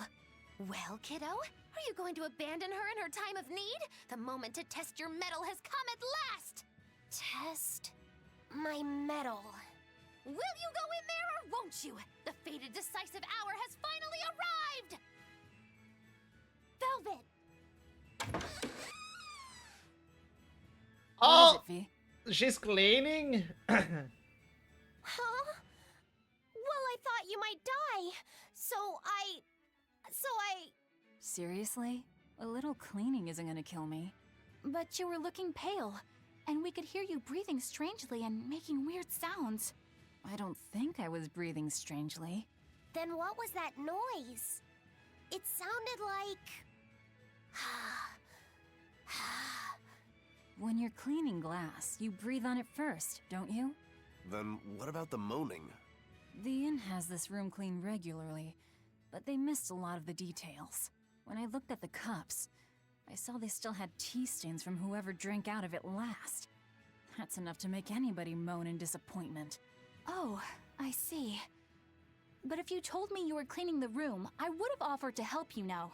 Everyone has their own unique way of cleaning things, so in the end it's just faster to do it myself. My sister had her own ways, and I'm sure you do too, right? Yeah, I guess so. Anyway, I'm finished so you can come back in again. Whew, what a relief to have that all done.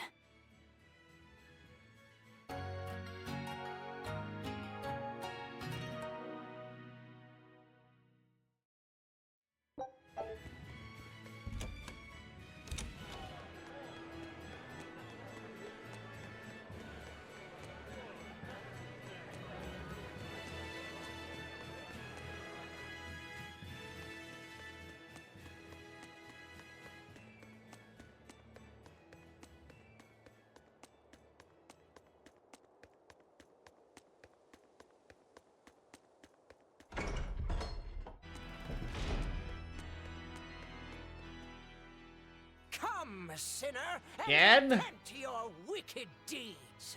Are you talking to me? Yes, you, with those eyes that would belong on the Reaper's face. Oh? I'm sorry for bothering you, sir. If you don't have anything you need to confess, that's fine. No, actually, there is one thing I'd like to get off my chest. Of course. Go right on ahead. This all happened a long time ago. But this Turtles brought over a painting by the master artist Beryl Benito. It was a gorgeous work of art. Too beautiful for words. The price was a little steep, but I couldn't help myself. Only later, I found out it was a total fake. So, you want to repent for letting yourself be guided by worldly desires? No, buying it was my decision. I don't have any regrets. Even if the painting itself was fake, My heartfelt admiration for its beauty was real. What are you going on about? Did you say something? No, then for what do you wish to repent? The truth is, when I saw that painting, I didn't have enough money on me. So I swiped 100 gold from my little sister's hidden savings. That's the one part I wish I'd done differently. I see. Fear not, my son.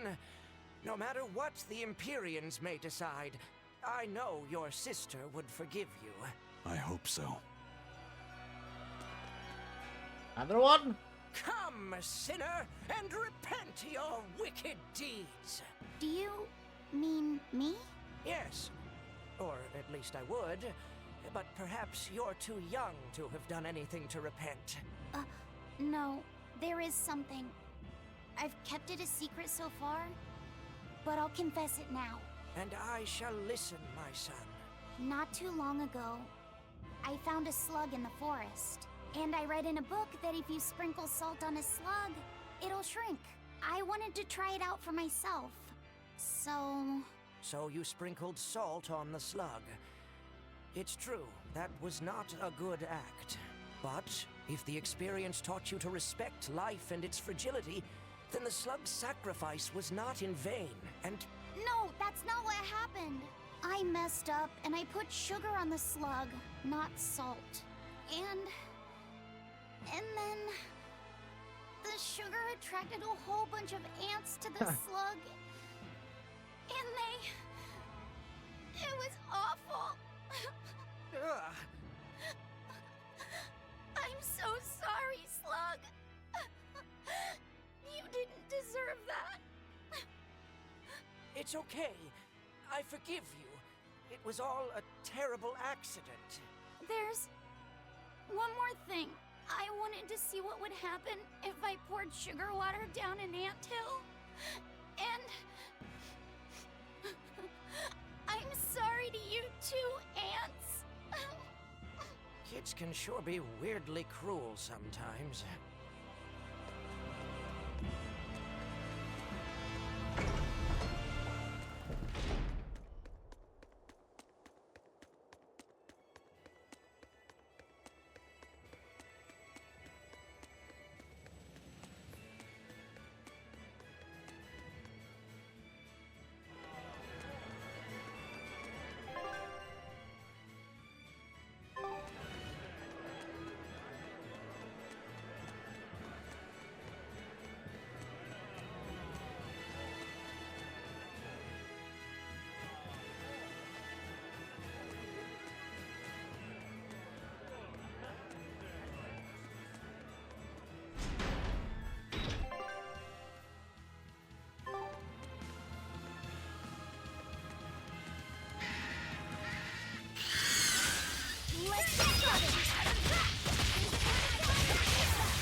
Nice, almost 3k EXP.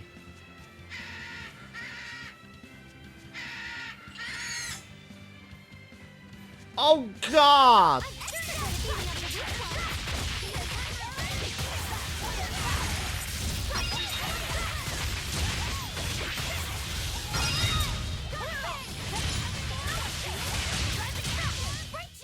They were nothing.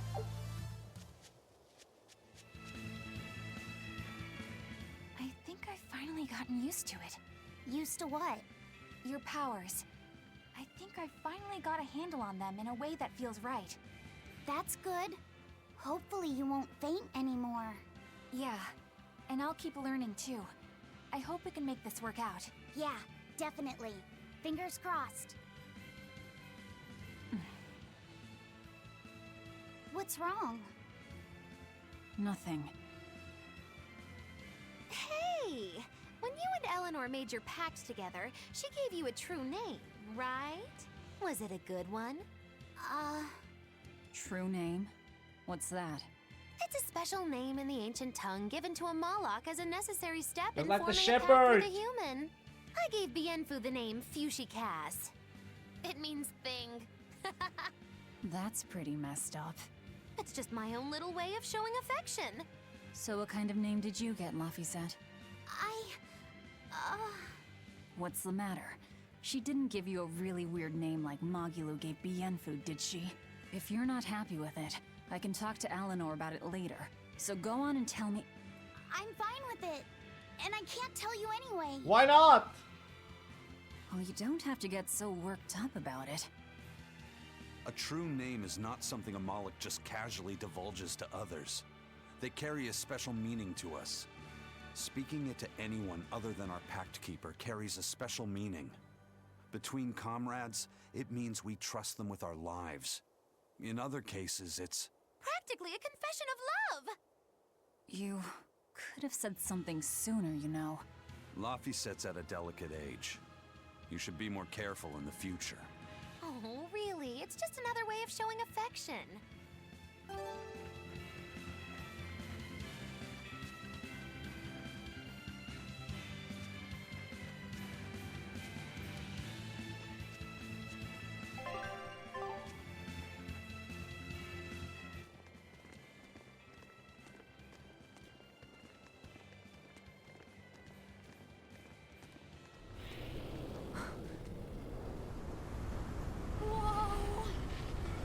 That dragon?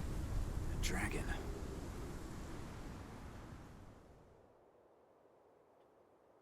That's gotta be the demon Tabitha wanted us to know about. It's flying free, but could it still be a Therian? I just felt an Earth Pulse point. It's that way. Somewhere near the top of that mountain. Let's check it out.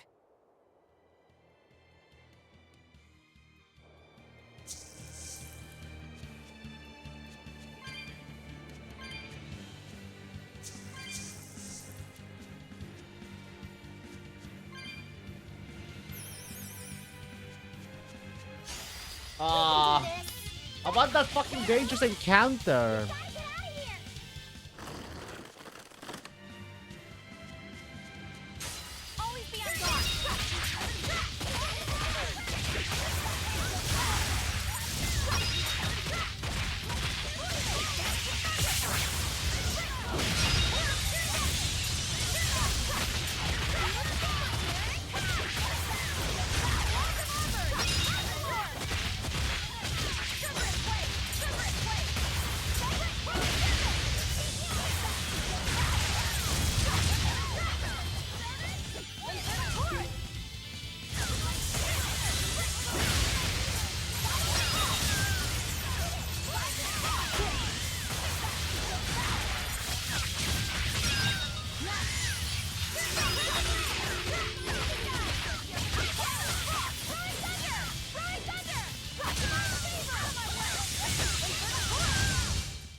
Yeah, those are annoying.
We won, right? Right?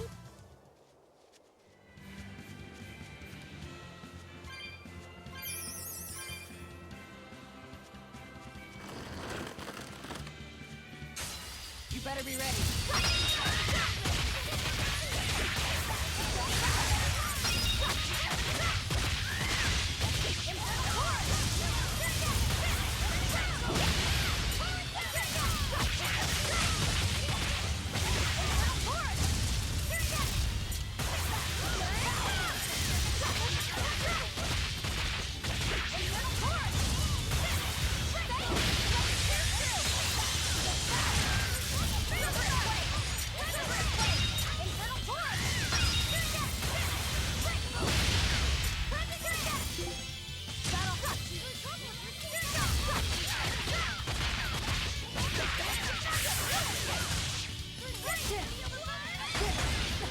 Oh.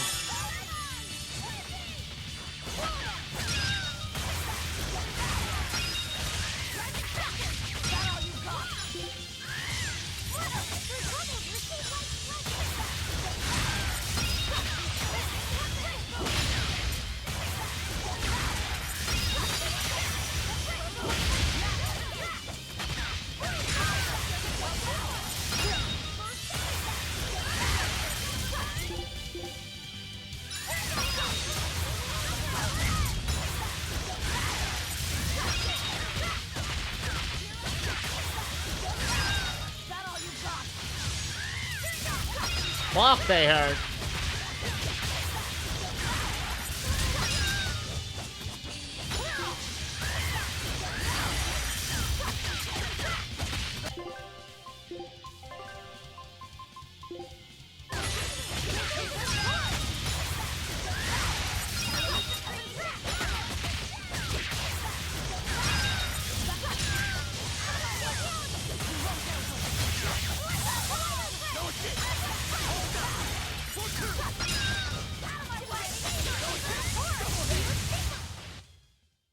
You really do have a peculiar air about you.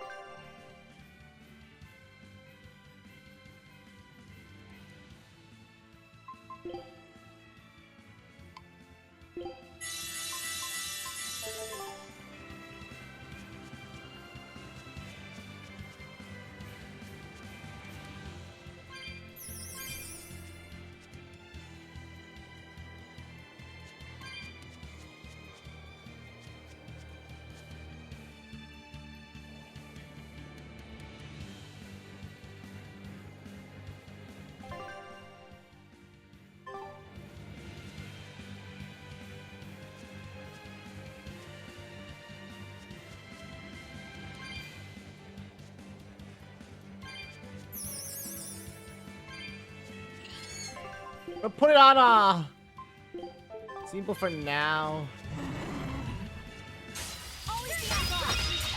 Making me nice EXP though, not lie.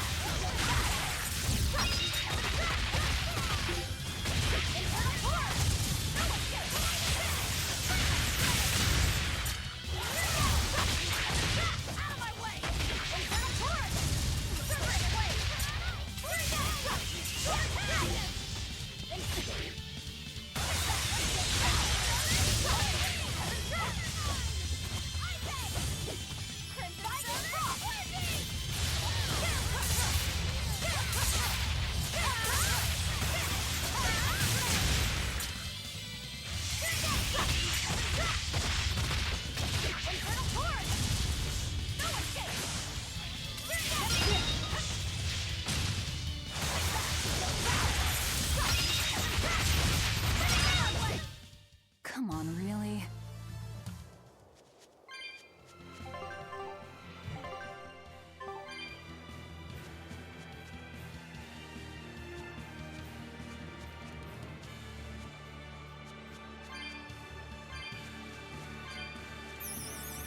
Yeah, I can really feel the Earth pulse now. It's up above. Guess we're in for some mountain climbing then. Oh, that's the right way.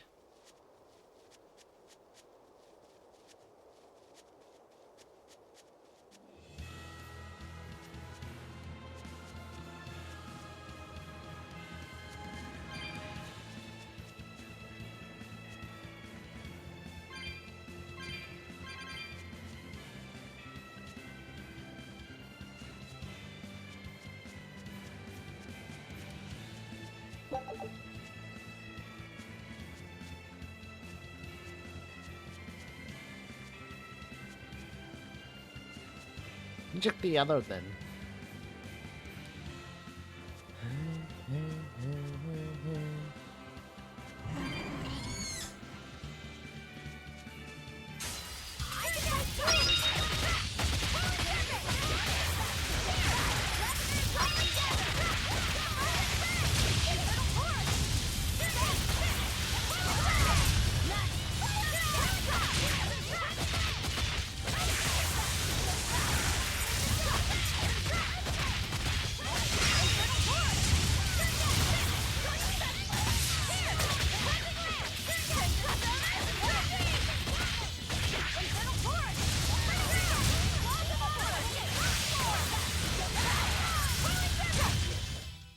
I did good, didn't I?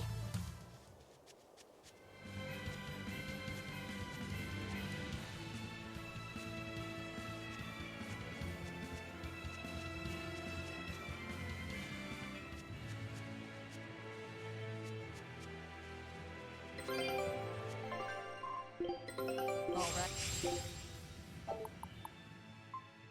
Show up.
sweet ones! Blade of Heaven,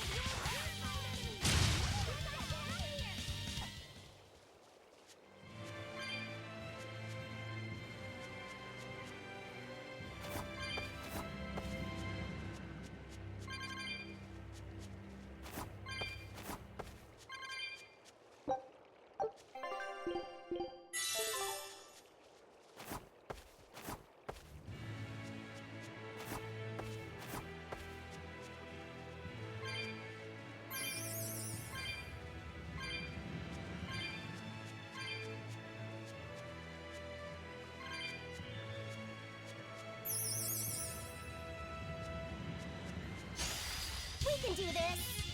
Elements of creation gather! Run like the wind!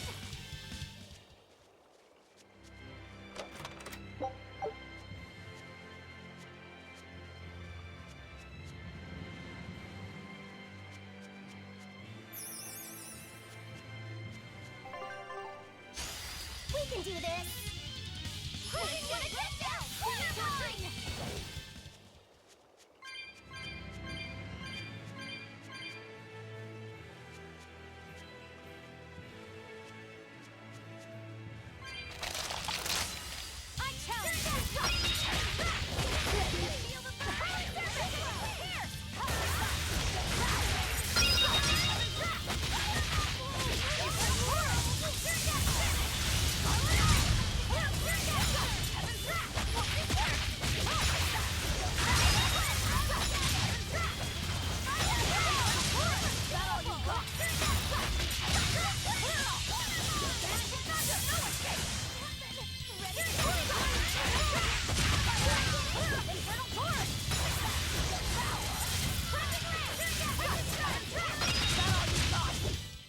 You won't get any pity or compassion.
Don't get careless!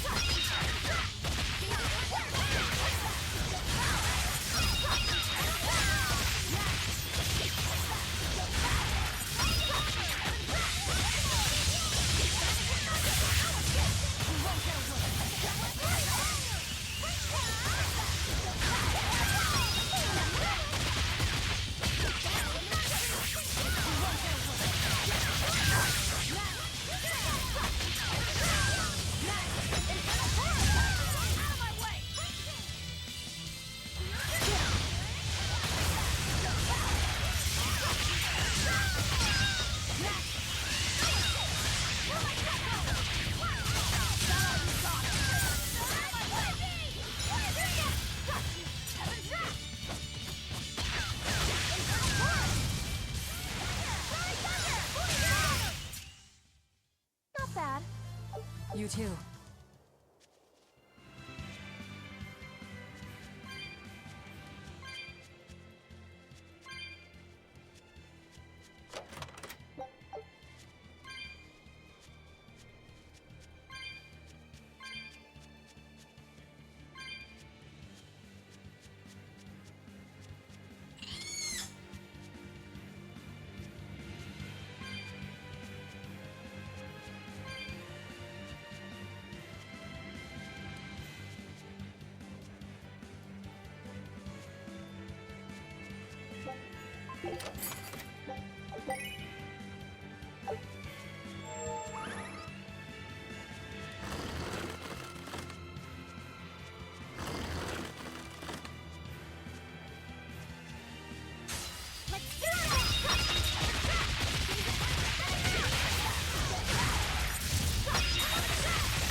To be careful not to misuse my power.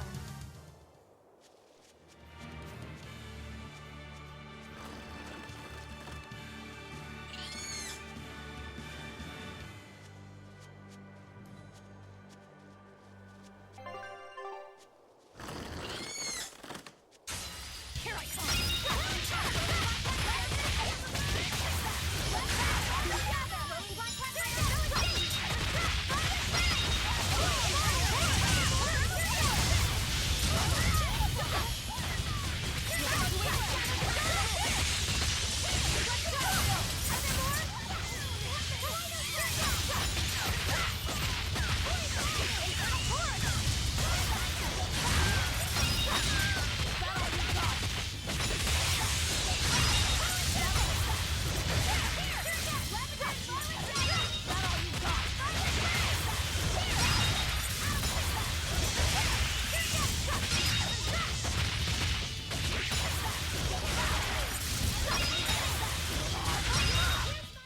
We're finished here.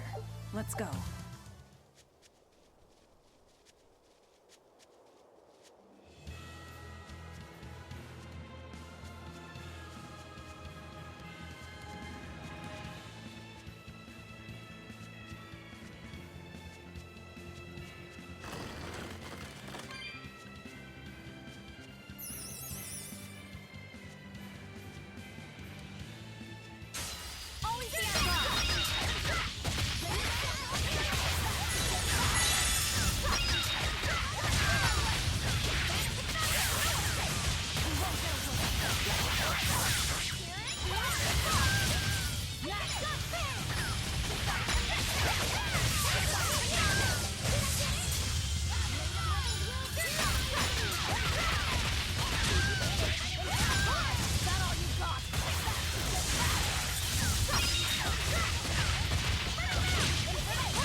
Come on, really?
Go for it!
The path to victory is left! Right!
I don't think we ever... Champ!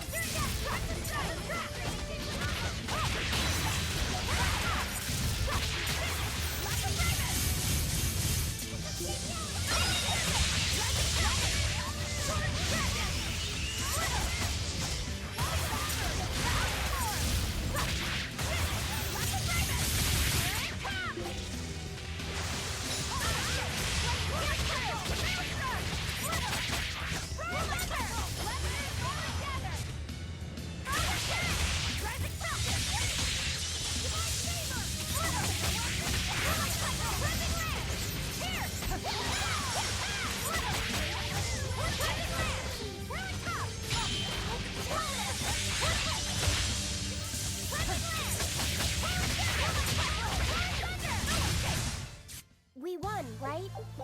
Right?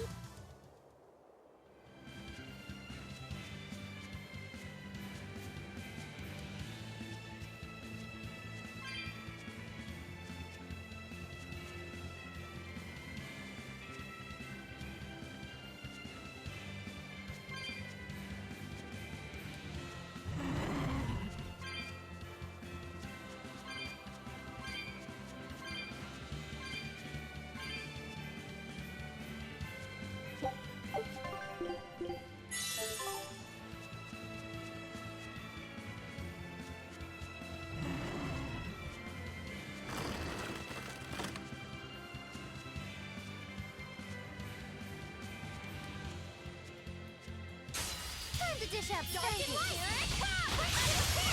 Here it comes! Crimson Servant! Lightning! Crimson Lamp! Spinning Round! Crimson Lamp! Earthquake! Spinning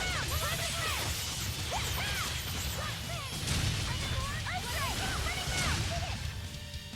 Divine Saber! Thermal Skewer! Hexen Strike! Holy Serpent! Oh!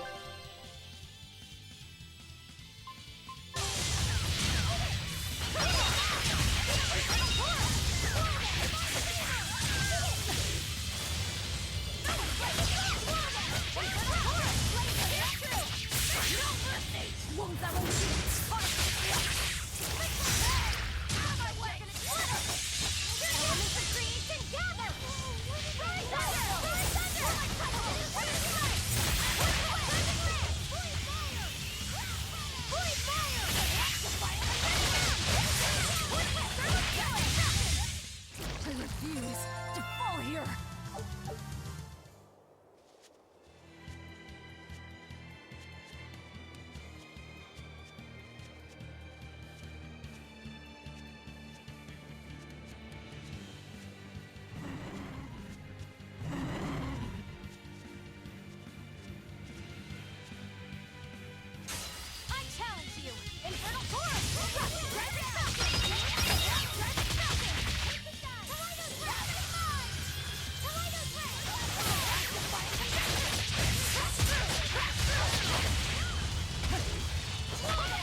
That was a considerably powerful enemy.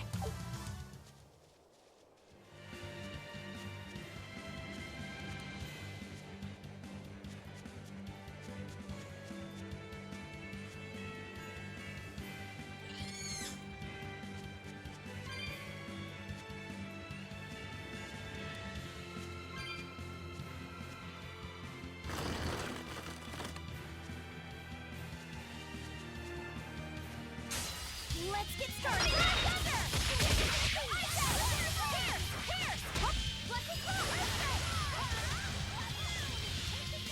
Blade of Heaven's will hear my lightning!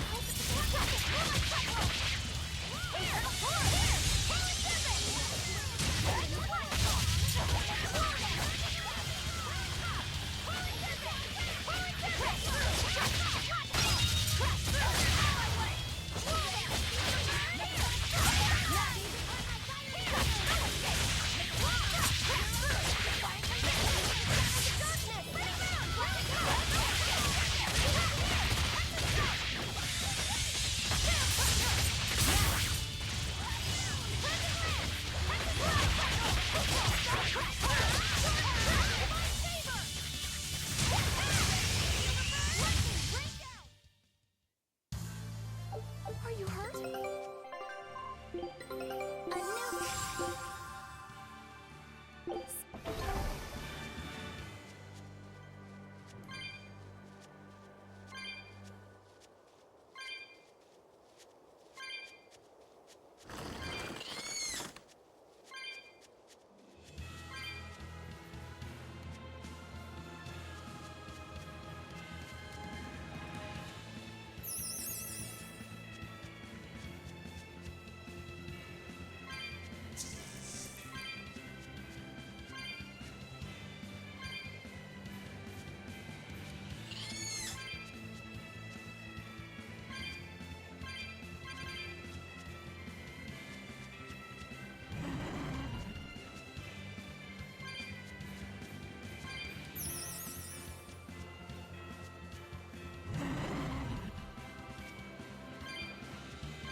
Here! This is the Earth Pulse point I've been feeling! No Therian and no barrier. I must have gotten it wrong again. I wouldn't be so sure of that. That dragon could well have broken its barrier. Or it might have been too powerful for the Abbey to subdue. You could be right. After all, dragons make for the strongest demons. The problem is, we don't know if it's a Therian or not. Yeah. Let's stick with the plan and head to Stonebury to gather more information. Am I the only one here who thinks the real problem is how we're supposed to fight a frickin' dragon?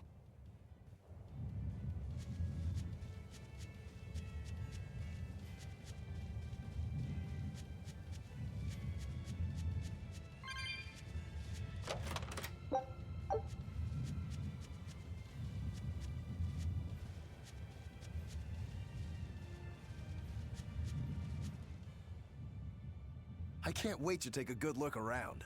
Whoa, now that's what I call a view. I agree that it's beautiful, but don't leap about so much. You'll fall. I can sense many Earth pulses under this place. I figured you'd notice that. An intricate web of earth pulses crisscrosses the land under the Aldina Plains. Mountains like these would normally take tens of thousands of years to form, but these popped up in about a millennia.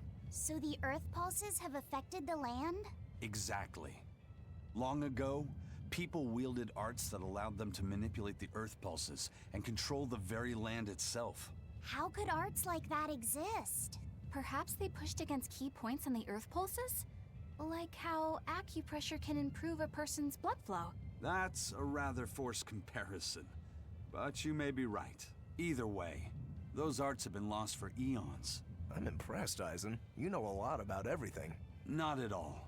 There's so much I don't know. For example, the name of these flowers. That's why I travel. To learn. Aldina alabaster grass. That's the name of this flower? Yes. A long time ago, my brother showed me a picture of it in one of his books. They're fragile flowers. They die quickly on their own, but if enough of them gather together, they can survive. Fields of them form beautiful white carpets of flowers. In some cultures, they symbolize kinship, the bonds between people. Kinship? Huh. I'll remember that. You and your brother taught me something new today. I'll never forget either.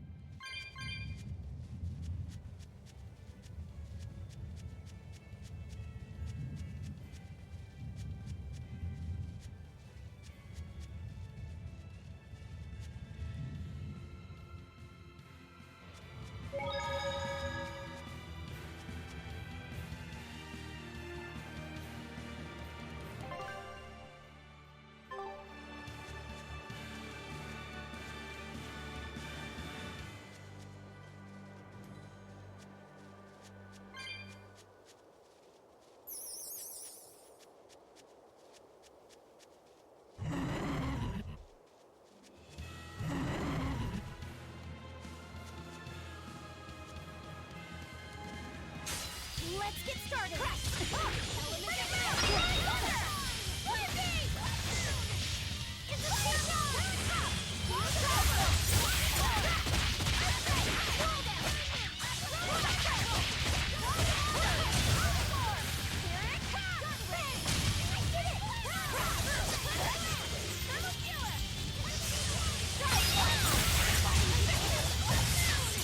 Elements of creation gather!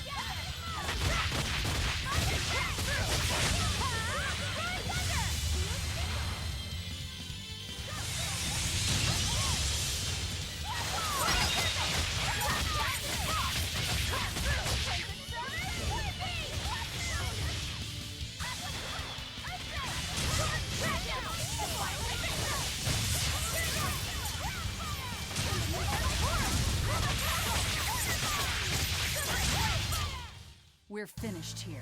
Let's go.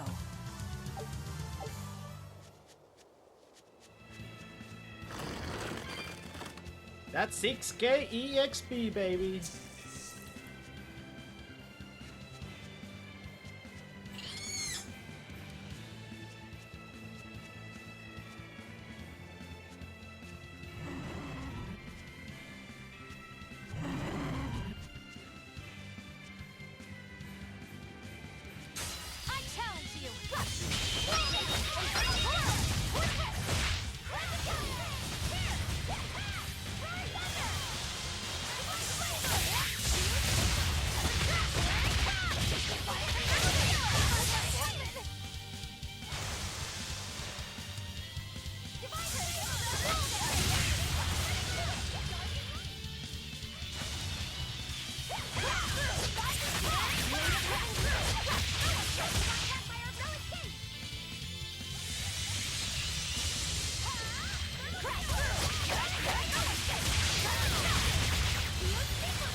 Ooh.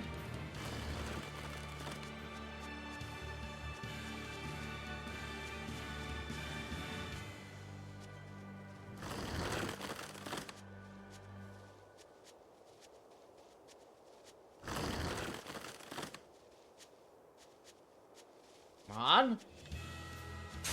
Right then, let's finish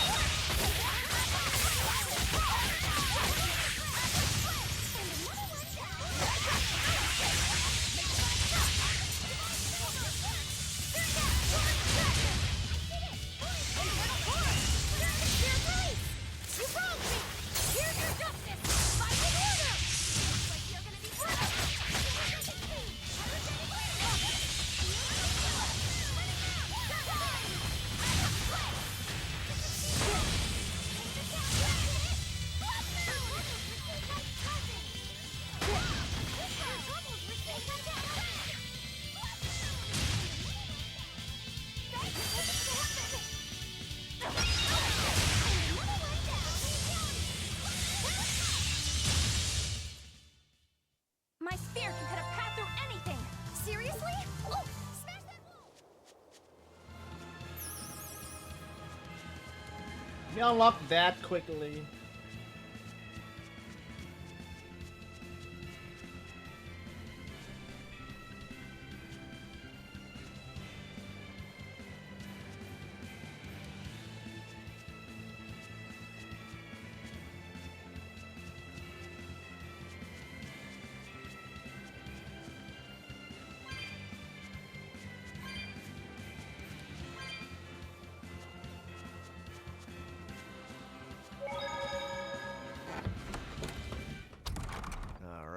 If I were a Bloodwing, where would I be? We'll start at the inn. It only makes sense.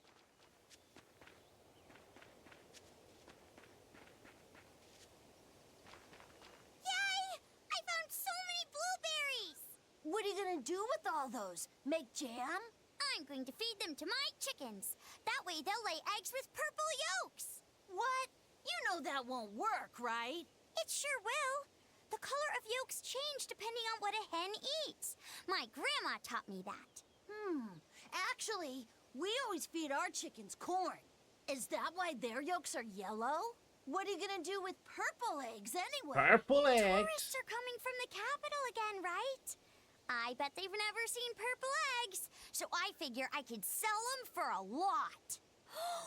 Maybe I can even make our village famous! You've thought this out, but will they really sell? You know what they'd make, right? Purple fried eggs, purple omelets, purple egg fried rice.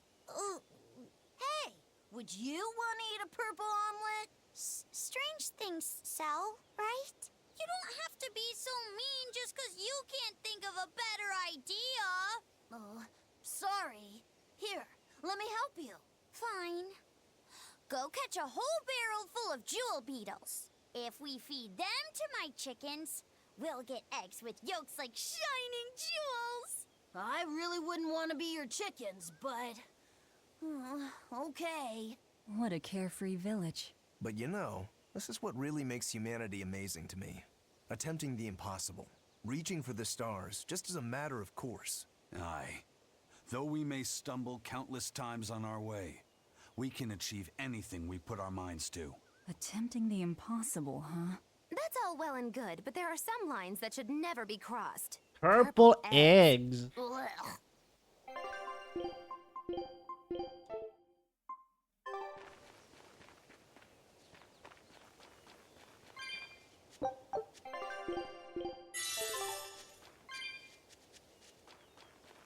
Raspberries, strawberries, blueberries, they all grow in abundance around Stonebury. We even have a fairy tale about it. One day the ground was covered with so many fallen berries, they all became stones. Stoneberries. Is that how the town got its name? The spelling has changed some, but yes. Berries are an important part of this village. We harvest local berries to make jams, pastries, gels, and all sorts of sweets. Berry-flavored gels! I've never had one. We've exported our jam and fruit for a while now, but our raspberry gels are still being perfected. Aw, rats. Are the vegetables growing in that field special too? I don't think I've ever seen anything like them before. You've got sharp eyes. But that's right. They're a rare species of wild potato. They're red and they're called radish bells. We discovered them in the Radish mountains bells? nearby. Sadly, the potatoes are actually highly poisonous. Really? They look so good. They do. But the skin and the sprouts are toxic. If you aren't careful when removing them, it's Poisonville for you. Deadly poison aside, they're sweet, fluffy, and go great with butter. And when they're fried nice and crispy, they're the best. So just skin them and sell them. What's the problem? Yes, we've thought of that, but the way they are now, you have to peel off quite a bit before you get to the edible part. Peel one as big as your fist, and all you get for your trouble is a bit of meat the size of an egg yolk. That's why we're selectively breeding them. One day, they'll have only a thin layer of poisonous skin. Why not breed them to get rid of the poison altogether? With no poison, bugs will eat them, and they'll be more vulnerable to cold and heat. With potatoes, as with people, getting rid of everything harmful isn't always for the best.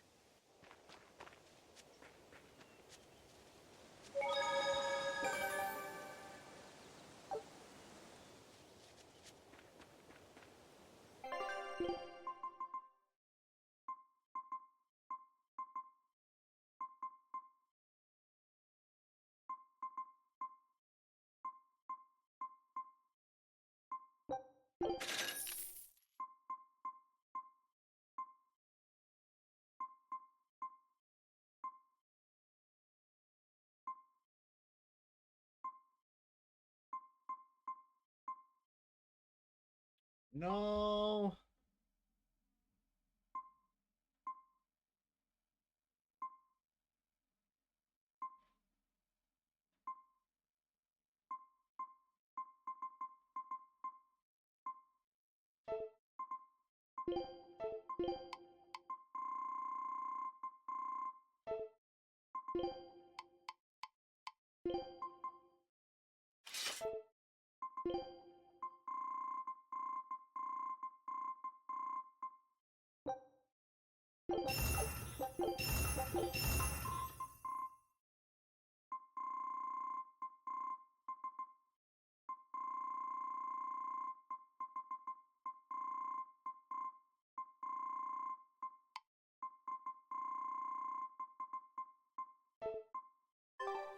need sundries. We got sundries.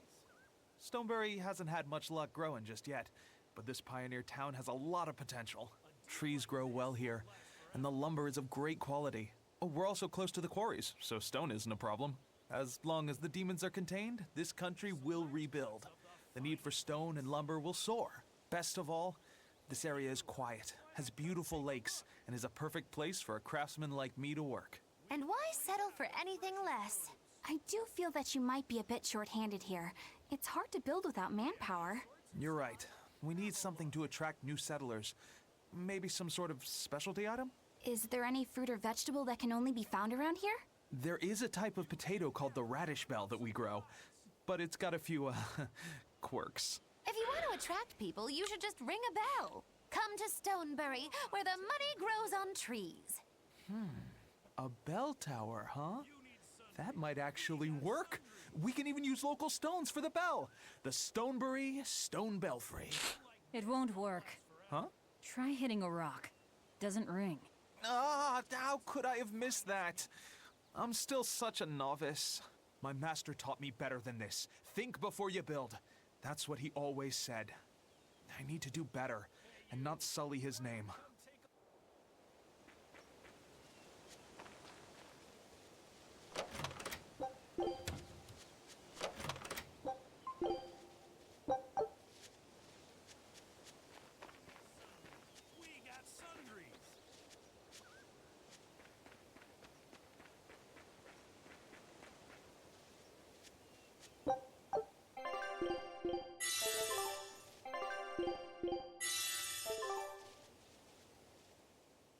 I was on my way home from a trip to Logres, crossing the Aldina Plains, when I saw it. Rain was pouring as if from buckets, and the wind was so strong I could hardly stay on my feet. From the vast darkness of the sky, a monster of tremendous size descended, like the essence of the storm itself. A huge flying demon? At that moment, a group of exorcists leapt out from their hiding spots and began to battle the demon beast. But it met their swords with its fearsome horns, and a swipe of its tail threw the noble exorcist's back. Horns and a tail? Where did the demon go? I couldn't tell you. I was so Oh shit, frightened, there's a... I ran away and never looked back. I hope the Abbey can get rid of it, but the beast took out 3 exorcists with a single blow. Come to think of it, another person was there too. He faced the demon and told it to stop. Zavid. If you're going to the Aldina Plains, you'd better be careful.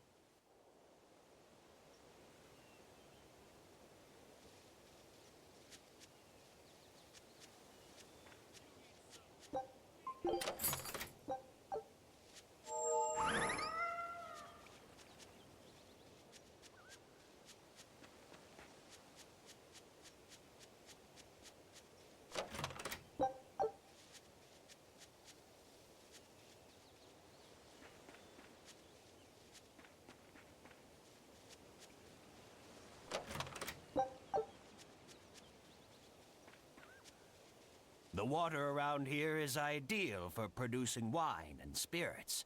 I've been thinking about fermenting something new. What will you make? This region's specialty is berries, so a berry wine? But the chilly air and level of humidity here should be just right for making an amber draft, don't you think? Considering the geography around here, the water must contain a high mineral content. If you use it to make a rice wine, the taste will be unique. I've considered all those options, but I must create something that can surpass my greatest rival, Sleeping Princess. But that's nearly impossible to make. Exactly. Not an easy task, to say the least. Sleeping Princess is made by filling an emerald cask with water from an enchanted mountain spring and sitting it in direct sunlight for 7 years. The water's magic causes it to change color each year. When it reaches the same deep green hue of the cask, it's ready. Solar fermenting, huh? It won't be easy to surpass a marvel of the winemaking world like Sleeping Princess. True, but I've finally found it. The ultimate stone. A gemstone? Will you make a cask from it? That would just make it an imitation. No. What I found can only be called a natural rock filter. You're Filtering wine with a rock? Deep in the heart of these mountains, I found a stone that absorbs liquids.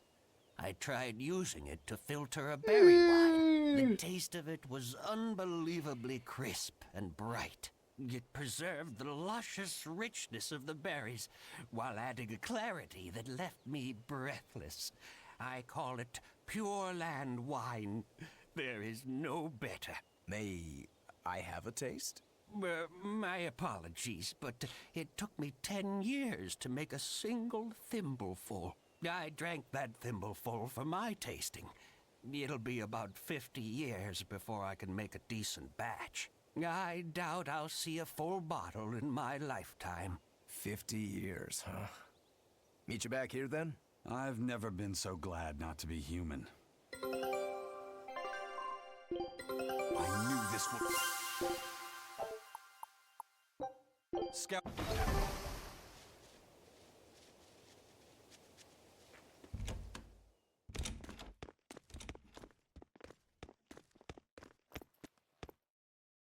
Savid. Well, hello. Well, hello, sailor. Somebody drunk.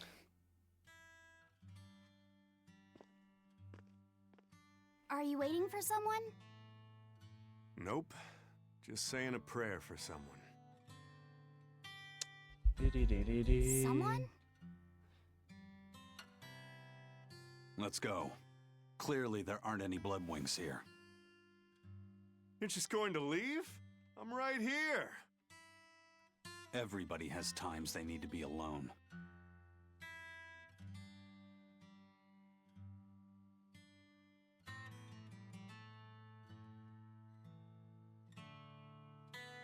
Fee.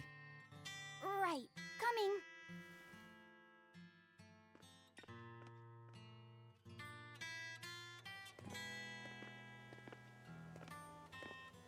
What do you think he was praying about? Well, for one thing, he was drinking a bottle of thorny forest. Oh my! The drink you share with your special someone when you're going to be married for life! How romantic!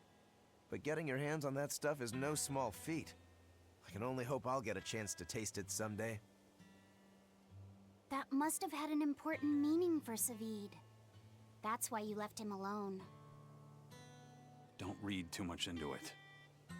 You're Velvet, right?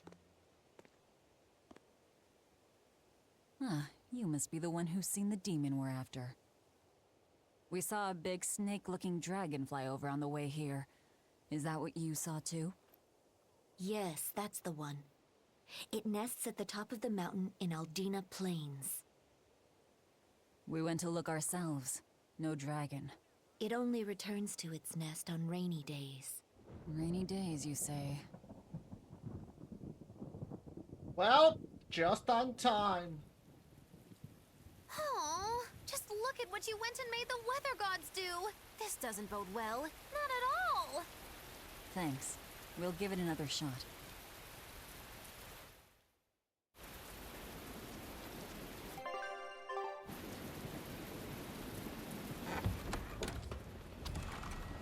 Hey there. Our meeting like this must be Providence, meow. We're in a hurry. Save it, cats. All the better, meow. I've just stumbled upon a perfectly nifty piece of stone just for you. What's it for? That's not a geoboard, is it? Bingo! I dug it out of some ruins, meow. They were made by Norman Meowny years ago for surfing along Earth pulses, but I can't use it, so I figured I'd pawn it off on someone else who could, meow. Wait, Norman made this? That doesn't exactly inspire confidence. Don't be so mean! We're capable of exceptional things! Sometimes. When a Norman speaks their own name, the board springs to life and whisks its masters away at top speed. They'll even plow right through weak demons. You can say it's our masterwork, even if we sorta stumbled on it by accident. Huh. Well, then I apologize. So we can ride this as long as we have Bienfu with us, right? Well, kind of. Do you have to use your true name to activate it? Not my true name, no. My Norman name. Wouldn't that just be Bienfu? No. Norman have a separate name that goes something like Norman so-and-so. It's almost more a title than a name. Often the name has something to do with what they're good at. Something like attack, or chain, or aqua. Right. You could say names like Bienfu and Grimoire are more like stage names. I actually don't know Bienfu's Norman name, but I can't wait to find out. What is your name, Bienfu? Well? Come on, out with it. We're in a hurry. Norman Brave. Brave? Whoa, look at that! Wait, Bienfu. Your Norman name is Brave? That is so deliciously absurd! Why do you think I've never told you before, Bien? At least the board works, Meow. And if we get on this board, it'll move us around? Well, about that. The board propels itself by pushing against Earth pulse flows. To do that, the board needs information on the flows. But this one here's a completely blank slate, Meow. First, you need to find the geotrees in each area. They serve as a conduit between the surface land and the Earth pulses, Meow. Once you've actually located a geotree, you can record that area's Earth pulse data into your geoboard, Meow. Got it. This area's geotree is right over there, Meow. All right then. So long as we find more geotrees, we'll be able to use the geoboard to travel much more quickly.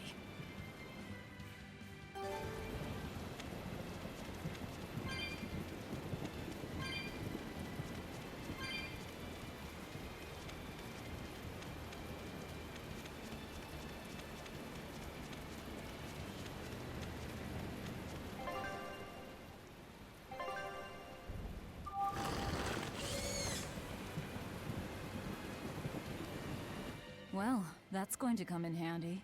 Yeah, and it's a lot of fun to ride, too. I could get used to this. I'm so worn out. I feel like I had to sprint the whole way here. Huh. Seems like operating the board saps a lot of energy from Bienfu. Even still, this board gives us a strategic advantage. Brave here will just have to bear a little exertion now and then. Yeah, Brave. Buck up. I believe in you. Be brave. Ah! Stop calling me that!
very sensitive to control.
Looks so deadly.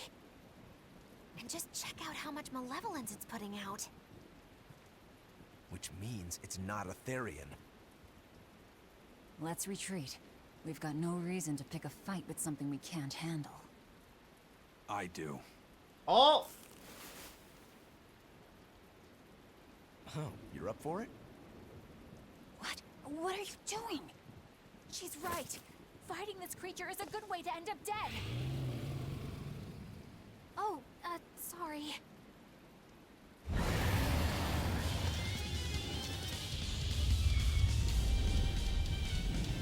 Well, no turning back now. Shenlong?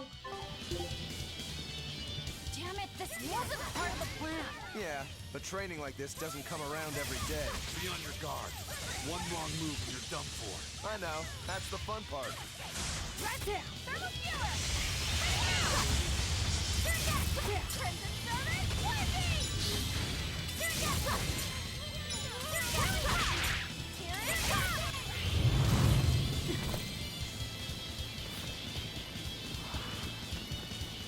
Yep.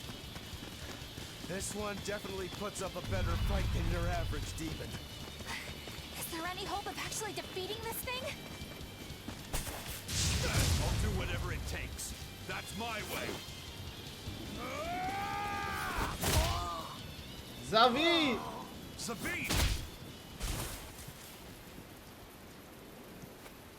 Yeah.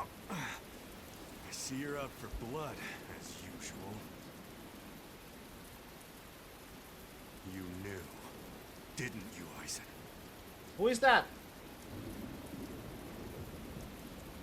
Is that Ivory? Out of my way.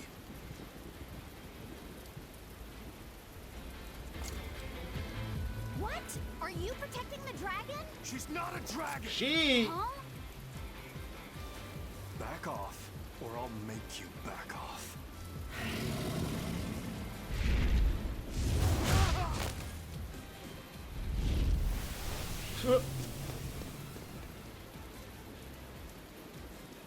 Damn, it got away. That hurts, babe. And here we hadn't seen each other in so long.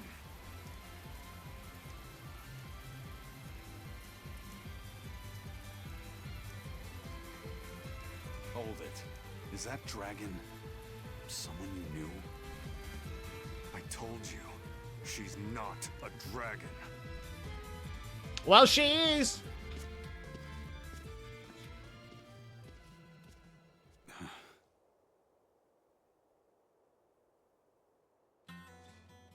So, it seems old Check Out My Pecs and the dragon have some kind of close ties. Did I hear you right? We're talking about a dragon here. I know what I said. But how could that be? When Malachim are tainted by malevolence, a dragon is what ultimately results. So you're saying that dragon was a Malak Zavid once knew? She must be who he was praying for back in town.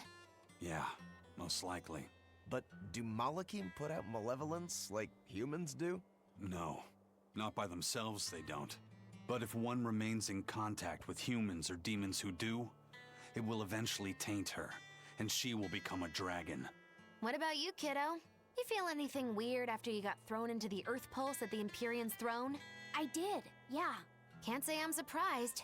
The air there was thick with malevolence being sent on its way to Enominat. If I'd stayed there, I might be a dragon too. Is having a vessel not enough to prevent a Moloch from transforming? A vessel can reduce the effect, but not eliminate it. By stripping their Malachim of consciousness, the Abbey exorcists seem to be able to inhibit the transformation. But nothing in this world is guaranteed. Can a dragon ever be changed back into a Moloch? Nope. Just like with demons, there's no going back. Do they still hold on to some part of who they were? You saw that dragon. What do you think? Well, that's... But Zavid still won't kill it. Must be his creed at work. Eisen, listen. Whatever business you and Zavid have with that dragon, I don't care. Do what you have to. But I won't tolerate you getting the rest of us involved in it again. Do I make myself clear? You've got it. Good. Now, let's get back to the Therian hunt. We'll regroup in Titania.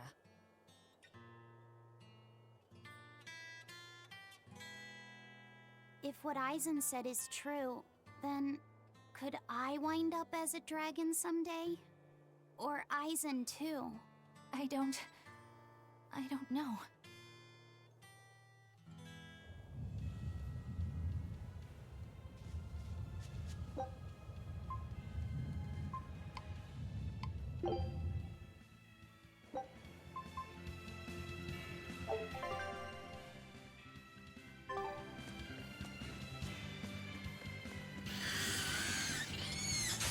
Don't get careless!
Come on, really?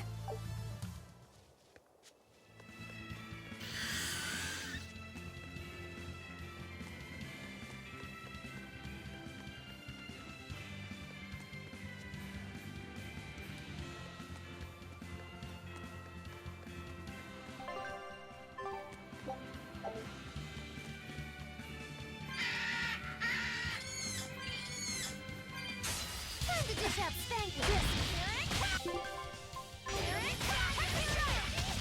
Okay, bathroom break.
Whew, I thought we were done for.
She died?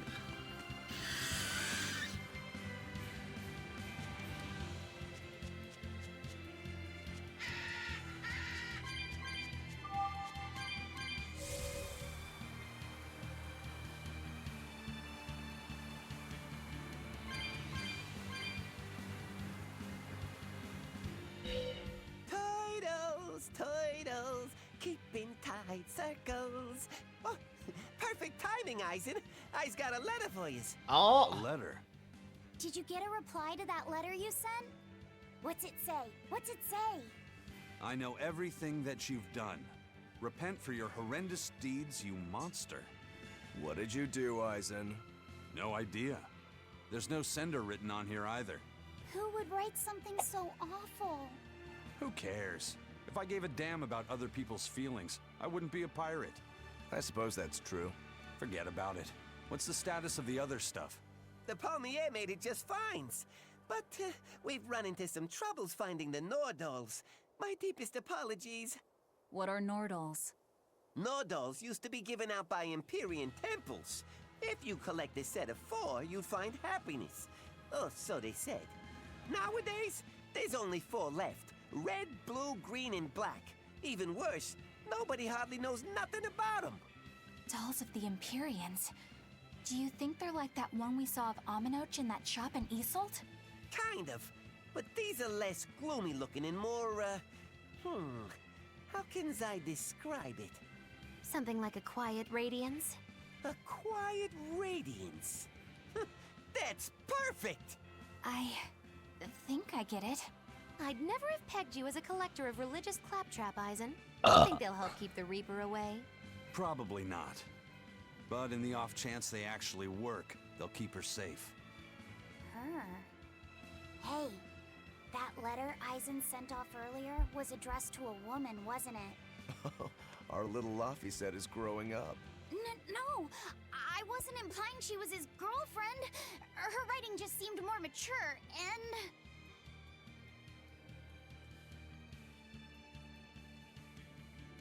It's nothing like that. She's my younger sister. I didn't know you had a sister. She's the only family I have left. She and I live apart for various reasons. I'm guessing your death curse is one of them, huh? Mogiloo! So that's why. I'd be happy to help you look for those dolls, Eisen. Are you sure? Yeah. Okay, then. Thanks. I saw Benwick and the other crew members get into a serious fight over whether cats or dogs were better. Cats or What dogs? the big deal is. I can't believe you could say such a thing! No conflict is more perilous than the one that has dogged mankind since the dawn of civilization! In the shadow of every war are the battles of dog lovers and cat lovers. Between each side lies a divide, maybe not all that deep, but unbridgeable all the same. I'd say we're lucky that the squabble you saw didn't escalate into anything more serious. I had no idea it was such a big deal. So what side do all of you fall on? I am, without a doubt, a cat person. Cats and witches have a long history together. Personally, I prefer dogs because they can cohabit with humans while following rules. But I like cats too, because they're cute. What about you, Rokuro? Shigure liked cats, so I don't. But I like dogs even less. Always wagging their tails for their masters. I feel the same way. Dogs will trade anything for food. Learning tricks, wagging their tails, getting friendly, and in time, even forgetting to howl. I think that's too cynical. Dogs make efforts to please humans so that we can live together. They're friendly and compassionate creatures. Then does that make you a cat person, Eisen? Actually, I like squirrels best. When I lived with my sister, the nearby forest had lots of nice, fluffy squirrels that would let me pet them. This isn't about squirrels. It's about cats and dogs. You have to pick a side. If I had to choose, yeah, it'd be cats. Cats! There's something lovable about the way they act, especially when you spoil them. Reminds me a lot of my sister. What about you, Velvet? Cats or dogs? Dogs. They don't betray you. True. You always have to be so serious, don't you? So Velvet and Eleanor like dogs. while Magilu and Aizen prefer cats. And Rokuro doesn't care for either one. That makes you our tiebreaker, kiddo. The fate of this showdown is in your hands. It is? Now that you're no longer the Abbey's dog, perhaps you're thinking of being one for Velvet's column? What has that got to do with anything? We're just talking about which animal we like. If you're getting so angry over this, he's going to have no choice but to pick dogs. I just told you. No more fighting! This is clearly getting out of hand, so why don't you all agree that you're Bienfu people and make up already? And what makes you special enough to have Bienfu people? Because I can be loyal like a dog, but also do my own thing like a cat. If you pick me, everybody wins. I don't think it works that way.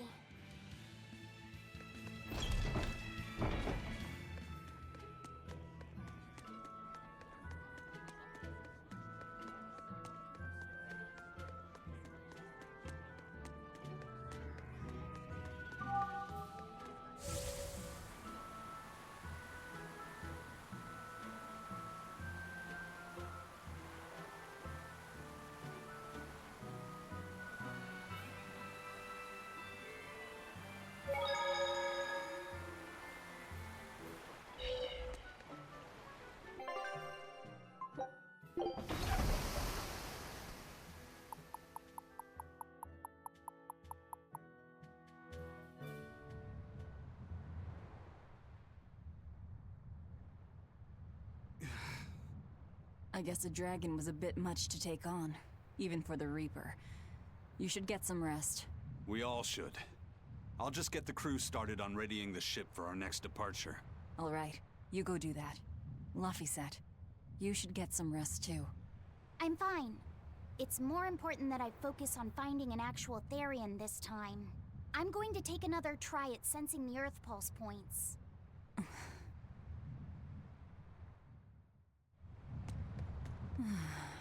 You're as stubborn as ever, Fee.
Don't push yourself too hard now, Laphicet. You hear me? I hear you. I told everyone I could find the Therians, but I've only sent us to the wrong places. Aizen, is there any way to boost Amalok's powers? I guess it's okay for me to tell you this. The majority of Malakim today have their consciousnesses sealed away to be used as mere tools for the exorcists. But originally, Malakim were beings who received prayers from people, and in return bestowed their blessings upon nature and mankind. Just like this is Berseria. That when humans pray to a Moloch, the Moloch receives great strength? Yes. In general, at least. Some Malakim, like me, buck the system and bring about misfortune rather than divine grace. Oh, that's unfortunate. But Who would ever pray to me? Maybe he didn't lead us to any Therians, Fee, but it's not like we came back empty-handed. We found orichalcum to use against Shigure, and we also learned we can hold our own against a dragon. Velvet. So where should we go next, Fee? Northgand! There's a big Earth Pulse point north of Helivis. Works for me. Eisen? We can leave whenever you want. Doesn't matter to me. And I'm all set. Let's make our way to the harbor. When I say prayers, I don't mean outright worshipping. All I'm talking about are earnest thoughts and feelings directed at you. I see. So I'm already receiving prayers then.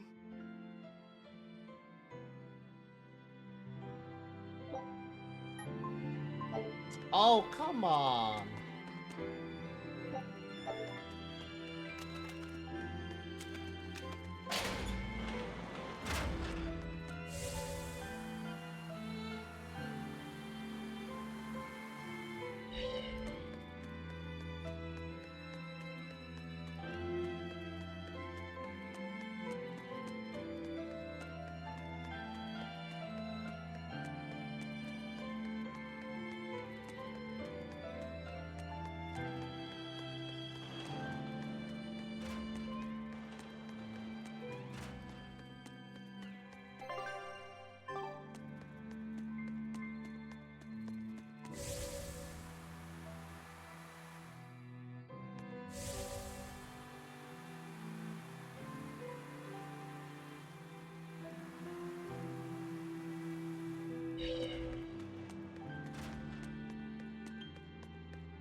Our next target is north of Helivis, near the Faldes ruins. In light of everything we know, I'd say it's highly likely we'll find a Therian there. Let's hope. Then we should make our first stop, Port Helivis. With the mischief we got into last time, getting into the city might prove difficult. Benwick, how are things in Helivis right now? That shipping guild that used to handle our mooring is pretty much toast. But for some reason, the Abbey isn't watching the port as much as they once were. Unfamiliar ships have been hauling in relief supplies, so if we pose as one of the transport ships, I think we can slip in. And if we divert some supplies to an unofficial channel, we might be able to secure a new mooring partner. Smuggling in relief supplies for our own disaster. Cheeky bastards, aren't we? It's what'll get us in. That much is true. It's a plan. Roger. I'll get right on it. Hey, Eleanor. Abbey exorcists don't pray to their tethered Malachim, do they? You mean something besides our oaths? An oath is a magical formula that grants you power in exchange for binding you to a rule, right? Yes, though that is simplifying it a bit. When Malachim receive human prayers, they bestow their blessings upon people and nature. Eisen told me that we Malachim grow stronger when humans pray to us. Prayers and blessings? I've never heard of that. I used to think the same way as the other exorcists. Malachim are merely tools that allow us the use of arts. Yeah, that's what I figured. But Innominat is different. The exorcists all worship him. They have faith in his mighty power. And not only that, the people of this nation pray to the Empyrean for salvation, just as Artorias instructs them. Ah, I get it now. See the wheels turning, do you, kiddo? Huh? Artorias founded the Abbey within the existing Church of the Empyreans, so that he could direct the people's thoughts towards Innominat, so that even while they lionize Artorias as their savior, they are made aware of Innominat's presence behind him. Everyone starts believing in Innominat. The prayers of the entire world go to him, becoming his power. After the centuries-long decline of Empyrean worship, he becomes stronger than anyone today could imagine. The pieces do fit. Oaths, prayers, blessings, the demon blight. So much in this world is affected by matters of the heart. They hold magical power, both effective and meddlesome. We are truly going up against the rest of the entire world, aren't we? Don't look so troubled, Eleanor. I'm gonna do my best to get stronger, so believe in me. I am a Moloch after all. Oh, Laphicet, you've become so brave so quickly. Have I? But you're still cute when you get embarrassed. Hey, why's your face so red? Huh? My face isn't red.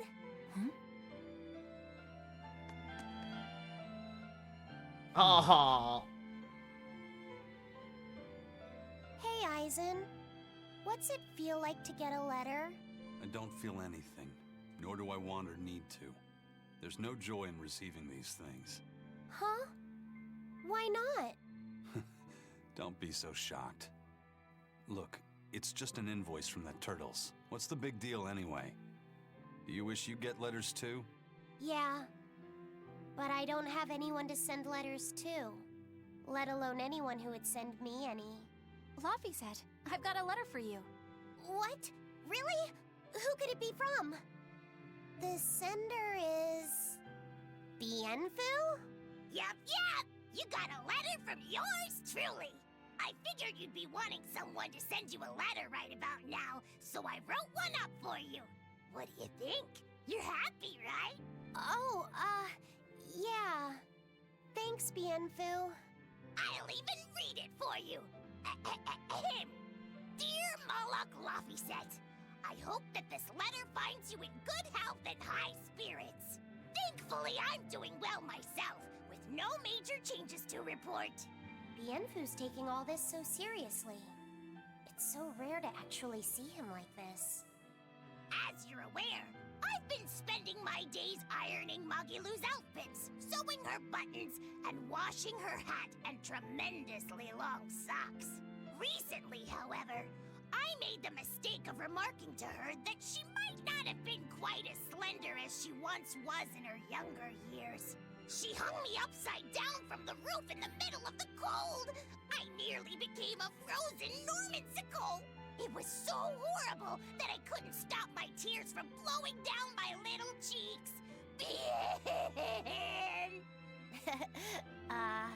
There's the Bienfu we know and love. But all you wrote about in that letter was yourself. And you even read it out loud yourself. That's okay. Thanks, Bienfu. It feels nice to get a letter. That's so kind of you to say. I think I might cry again.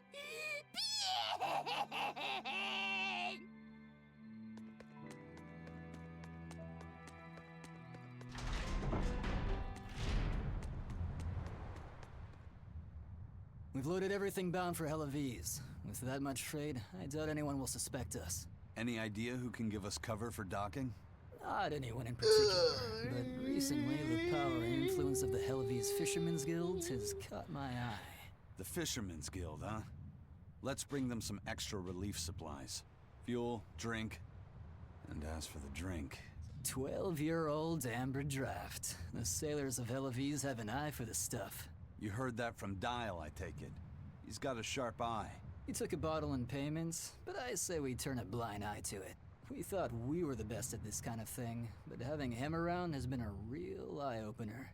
Okay, but tell him if he takes a second, he'll pay for it. Eye for an eye. Aye, aye. I'll keep an eye on him so that he doesn't sneak off with another bottle.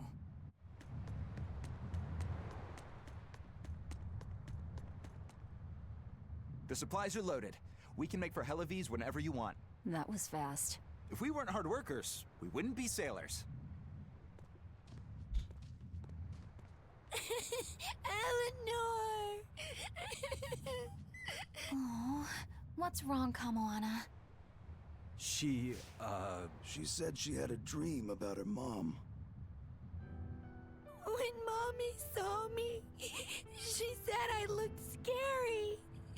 That she didn't want a scary little girl like me. Your mother would never say that, sweetheart. But how can you be sure? Well, how do I put it? I know because I know. just lying to make me feel better.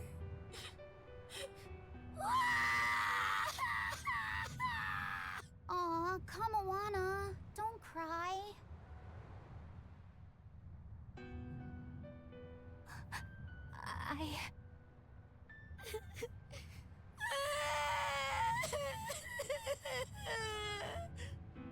Oh, this is the part I hate about little kids. I'm not a little kid! I hate you, Velvet! I hate you! That's right, let it all out. Stop it! Stop it! Mommy! I saw my mommy! She didn't want me!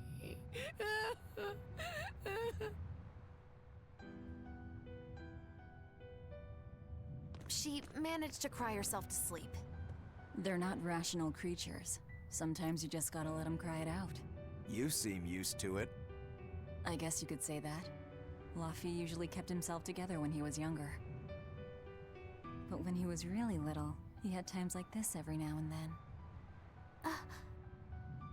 And on that note, let's take off all we can.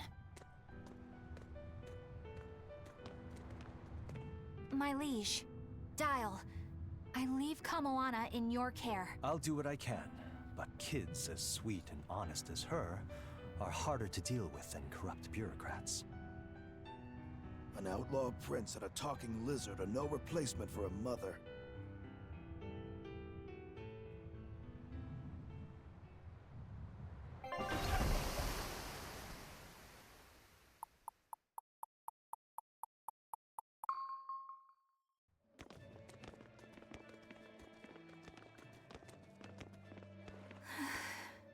I do hope Kamoana isn't crying anymore. Yeah. Shush. Gosh. How long is it going to be before you send in another exorcist to replace Lady Teresa? With these demons clamoring at our gates, Oh, this back none here. of us feel safe anymore. You have our deepest sympathies, but we were sent here on a different mission. That's what the last exorcist who came here said before leaving for the north. What could be up there that's worth all that attention? Surely we're not all being punished by the Abbey for what happened with Medusa, are we? That is not the case. Now, if you'll excuse us, we have business to attend to.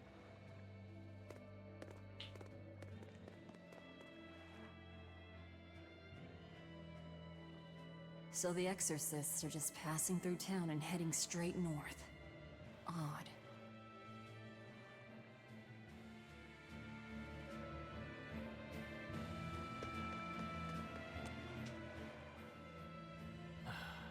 Ever since the Calamity showed up, everything's just gone to pot, I say. Calamity? What do you mean? I mean the demon who barged in and made a mess of our fair city. She's a nasty creature of pure evil, with an arm that eats anything that gets in her way. Haven't you heard of her? The Calamity's been rampaging across the whole kingdom, not just here. Scant few have seen her and survived. Huh. You don't say. After the Calamity raised our ships and our port, the shipping guild fell apart, and our trade routes got poached by other ports. It's bad. The town relies on trade to make ends meet. People are abandoning the city, and our streets are no longer safe. Not to mention the demon blight spreading again. Just the other day, a little kid turned into a demon. Just like that. What a world! What a world! What have the exorcists been doing during all of this? Well, Lady Teresa was in charge of this region, but she came up short against the Calamity and got a fat demotion for her troubles. Demotion! Several new exorcists have been reassigned here, but once they arrive, they all traipse right off to the ruins up north. This has to be Medusa's fault. If she hadn't gone and done something so stupid... Medusa? That's enough. This isn't something for outsiders to know. You're right. Sorry. I'm really worried about what's going to come of this town. It sounds like Hellafeast isn't what it used to be these days. We need to ask around and find out more about what's going on here. Agreed. Especially regarding the Abbey and those ruins. I'm also curious about this Medusa woman. The ruins part makes sense, since the Earth Pulse point might be there. But why do you care who Medusa is? Just a hunch. Something tells me she's worth looking into. You're not gonna look into this Calamity chick? She sounds like a real terror. Yeah, I think I'll pass. I already know plenty about what makes her tick. Wait.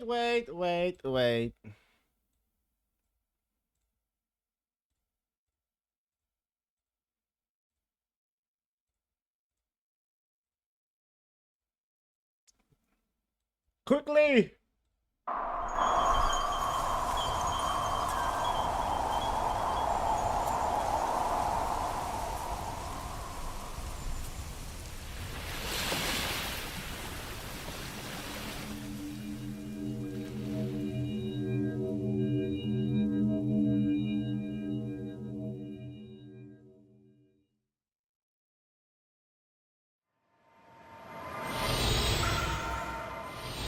Why do humans persist in seeking power that could destroy the world? What are you...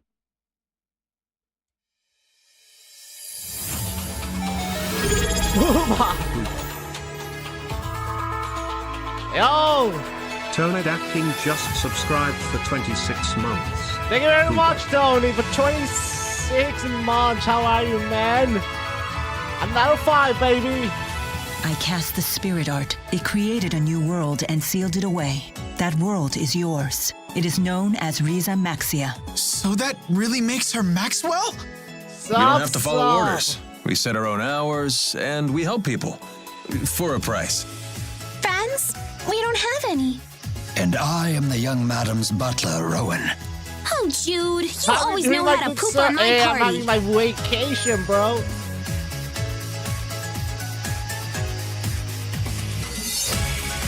We won't lose to you.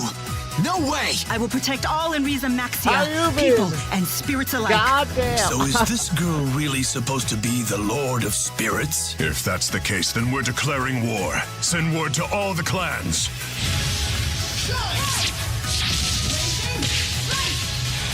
Right there, just sat around gaming. Just sat around, bro.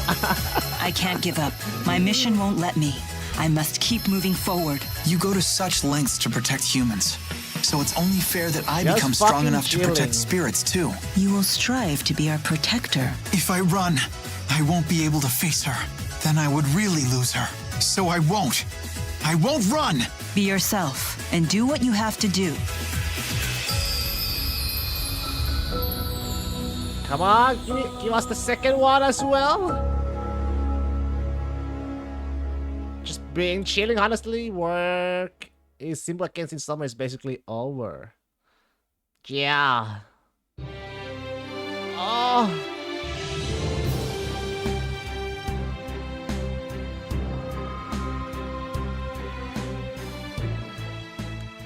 It's not that hot anymore. Oh! Please.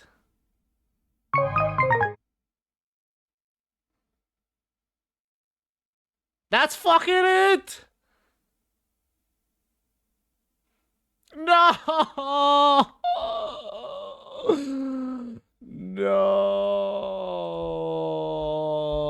No! Also, sports starts again.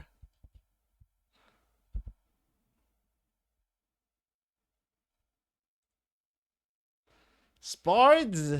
Ew.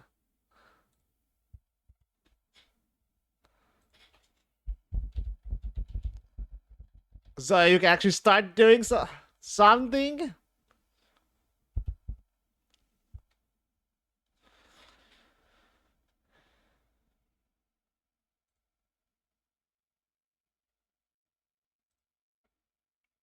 Welp. Welp.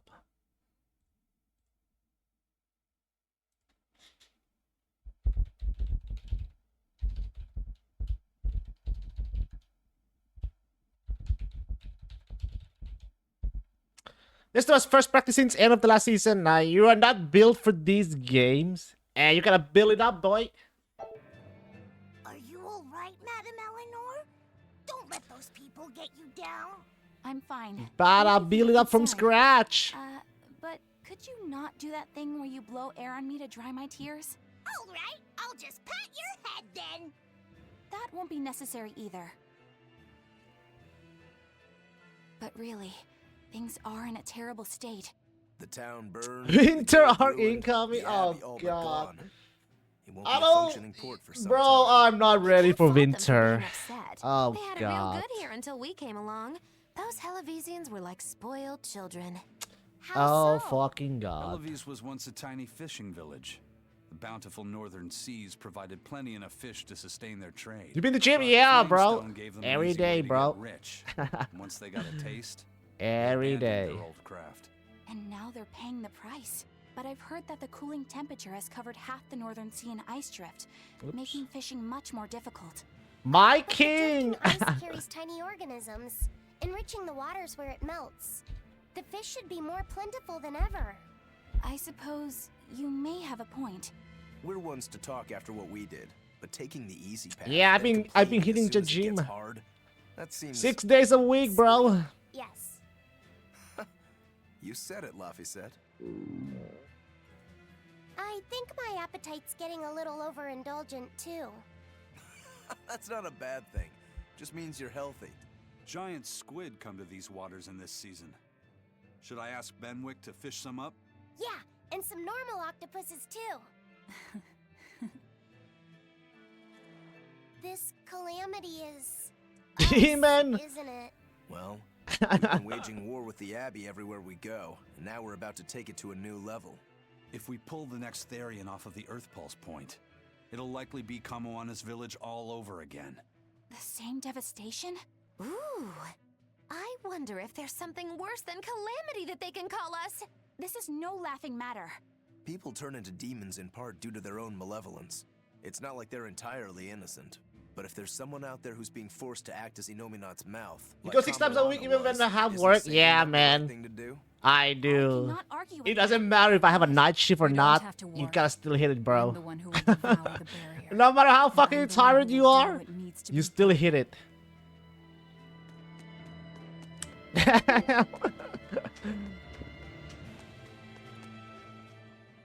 The demon attacks You gotta grind, boy. ground trade to a halt. Grind. But people are slowly starting to fish again. Are you a fisherman, too? No sleeping in this life. Maybe next. Trade boom. But back when I was a young lad, this was a fishing port through and through. Ever since the shipping guild took over the docks, all of us fishermen got muscled out. Making this a commercial port has helped the town grow. But a lot of people weren't so happy with the guild. It's too bad everyone couldn't just work together. Once money gets involved, people change. That's true no matter what age you live in. The people know it's the ones making the money who lead the charge. Time to sleep in your tomb when you are dead. Exactly. I hope everyone changes their No minds need it for once we start that. rebuilding. But who knows what will happen. That's right. That's right.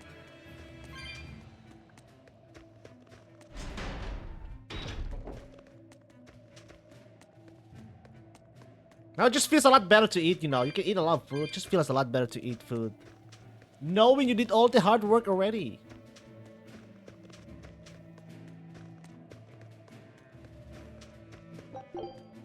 The hardest part of the day. Hey. Which is do you bettering mind if I ask you yourself. a few questions? Sorry, I'm busy. Try someone else.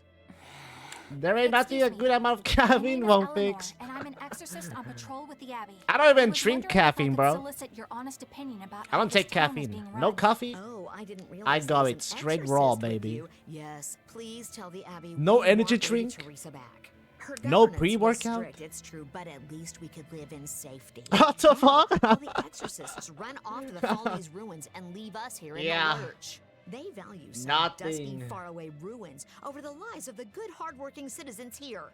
It's just wrong. It's just raw knocking People life must be like that. cooperative with the Hell Abbey's yeah. demands. And now this is Hello what we there, get in eternity. return. That's right. I see. The Abbey appreciates your, candor. I'll pass your comments on to my superiors. Based.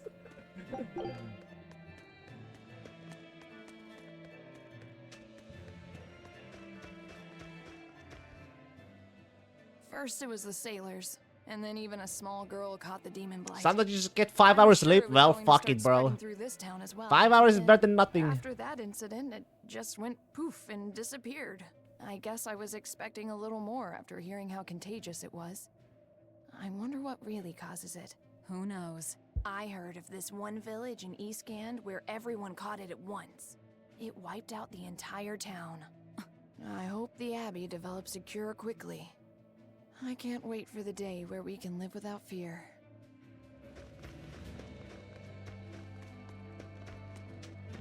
It's all that mentality. Hatred fills my days. Fucking stay hard, motherfuckers. Just down the road from me, Medusa raised her daughter Diana all on her own.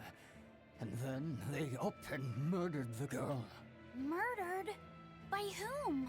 The exorcist. Gotcha. Once Diana caused the demon blight, the damned Abbey exterminated her like a rat. How cruel. I felt just terrible, but I suppose there wasn't much else to be done with her.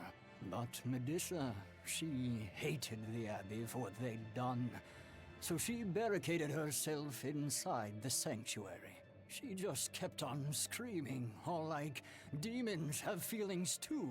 What happened after that? Oh shit, that is on. I've been surprised to see her executed. Oopsie. But luckily, she was spared that much. An exorcist stopped the guard who was about to cut her down. But yeah, I don't want to get addicted to caffeine or some stuff, you know, substance. Receptive, huh? I think that's their way of referring to her. Don't wanna get it.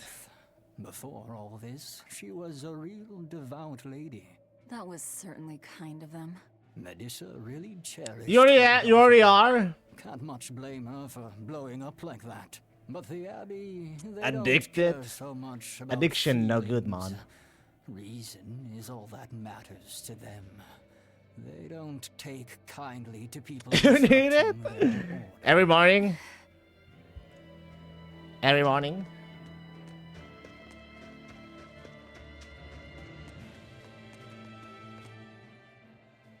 If you go north from Hellebes, you'll come upon the Faldes ruins, which are Abbey property. Mainly, it's used as a checkpoint. That was for the holding hatred ore that that's gets me extracted out through of the killer day. rocks. But between you and me, I hear the Abbey also uses it as a prison camp. Coffee's a lifesaver. Are they capturing demons? Heavens no! The demons they kill on sight. Oh, No, shoot. these prisoners are human criminals. Not long ago, this woman killed someone and locked herself up in the sanctuary. I hear she got hauled off to the camp. Why do you think the Abbey would use the ruins for a prison camp? Who knows? Maybe they need a place to deal out their harshest punishments. The Abbey's not known to be forgiving after all. But these are just nasty rumors I heard. Of course, I don't believe a word of it.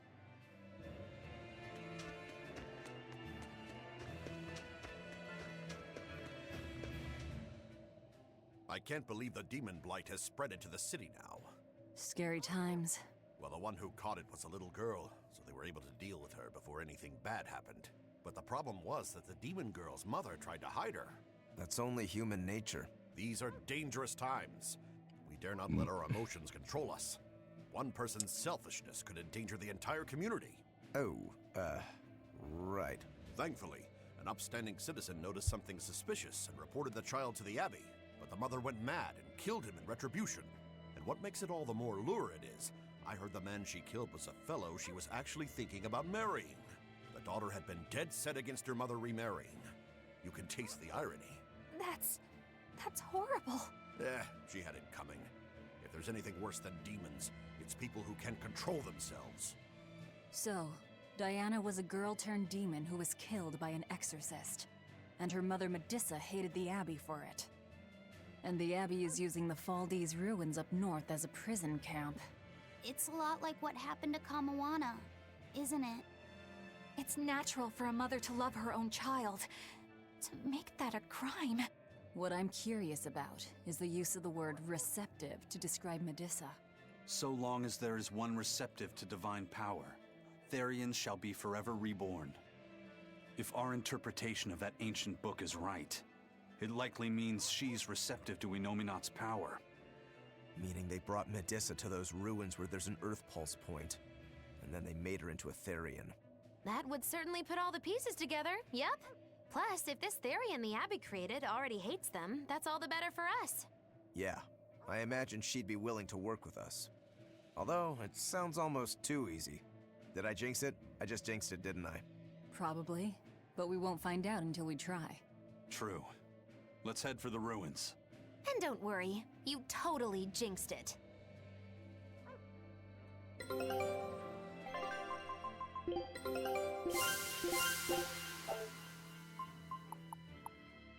Scout.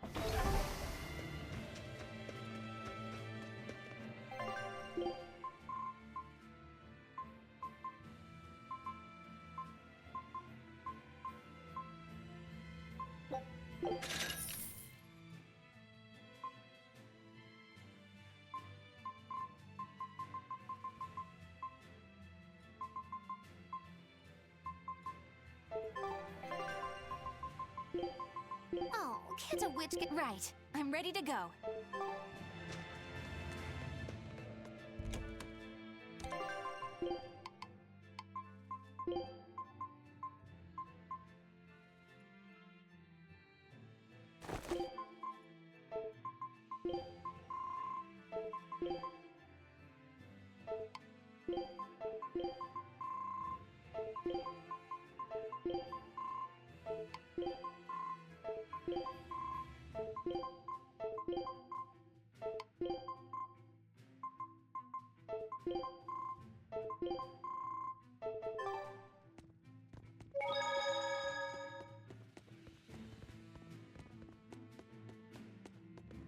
It's a book titled Words and Deeds of the Hero King. The king declared, "My people, you must always live with great vigor and hold hope for the world and for our future. Man can turn reason into disorder, but also can we surpass it? Our true power is in transcending the possible to achieve the ideal. My people, you must live without hesitation. Hold hope in your hearts. Hold hope for tomorrow." Transcending the possible to achieve the ideal. Lord Artorius, I have successfully translated all of the documents left by your predecessor.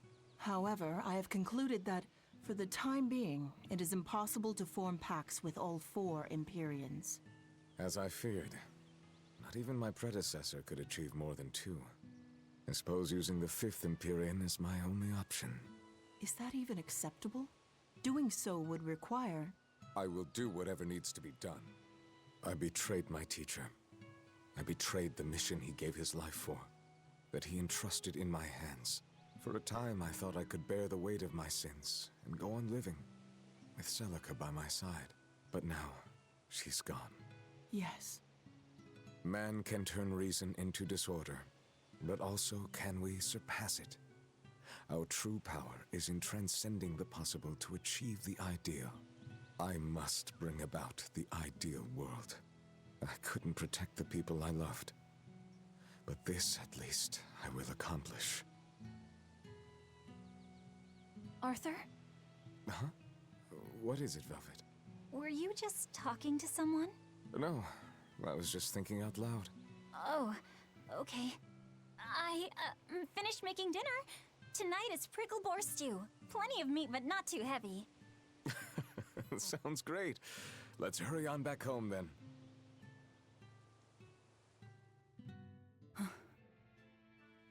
I don't know exactly what all that means, but it kinda sounds nice. I suppose. Actually, it doesn't make much sense to me either. It's too dense for me.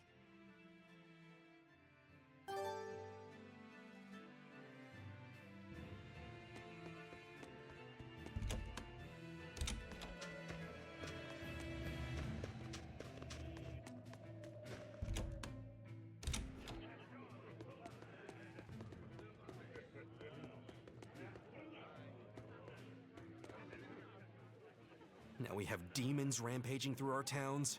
Northgan's really had a string of bad luck.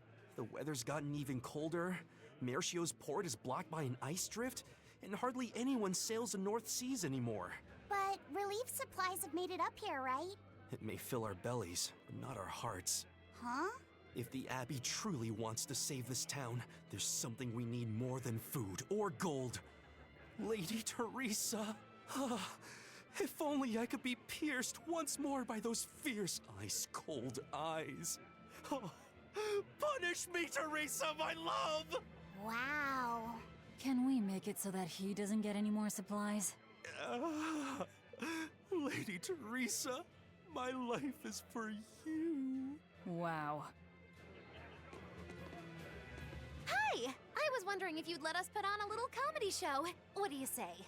Sounds good to me. Just try and keep it low-key. I don't want to attract the Abbey's attention. Ha! That's a tall order. Wherever we go, the boy and I have him rolling in the aisles. The boy? Wait, you mean me? I sure do. I'll play the straight man, you play the funny one. Don't sweat it. Even if you mess up, you'll be adorable. The audience will just lap it up. Did you memorize the script I wrote you? Yeah, I think so. Great! I knew you could do it! But if you merely follow the script and adhere to its every word, you won't be very funny. You need to ad-lib in your own style. For you, that's buttering up the audience and winning them over. Ad-lib? I'm not sure I can do that. I have faith in you, kiddo.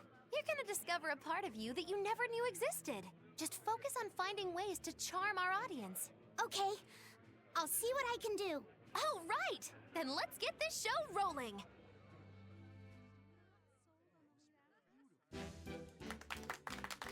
Hi there! We're A Boy and His Witch, your partners in comedy today! Magic Kazam! We're still new to the comedy business, but we'll do our best to give you a memorable show. I'm Fee, the cute one, and this blustering witch is... Muggy Lou!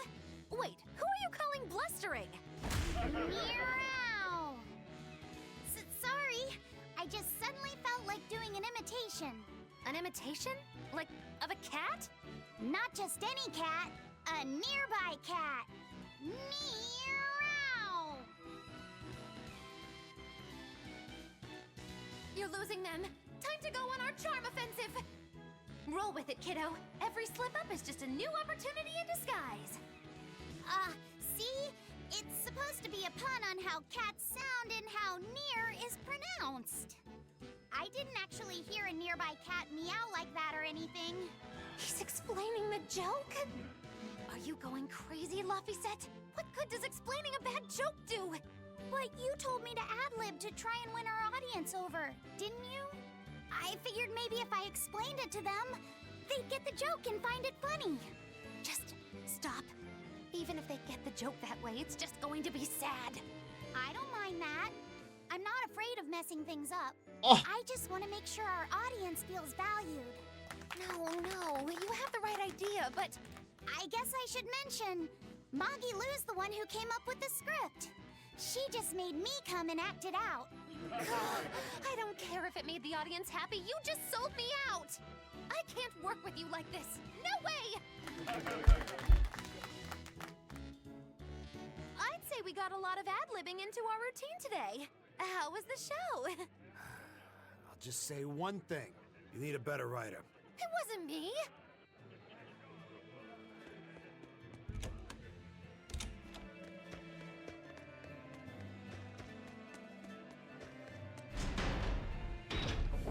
The Faldi's ruins are north of Helavis.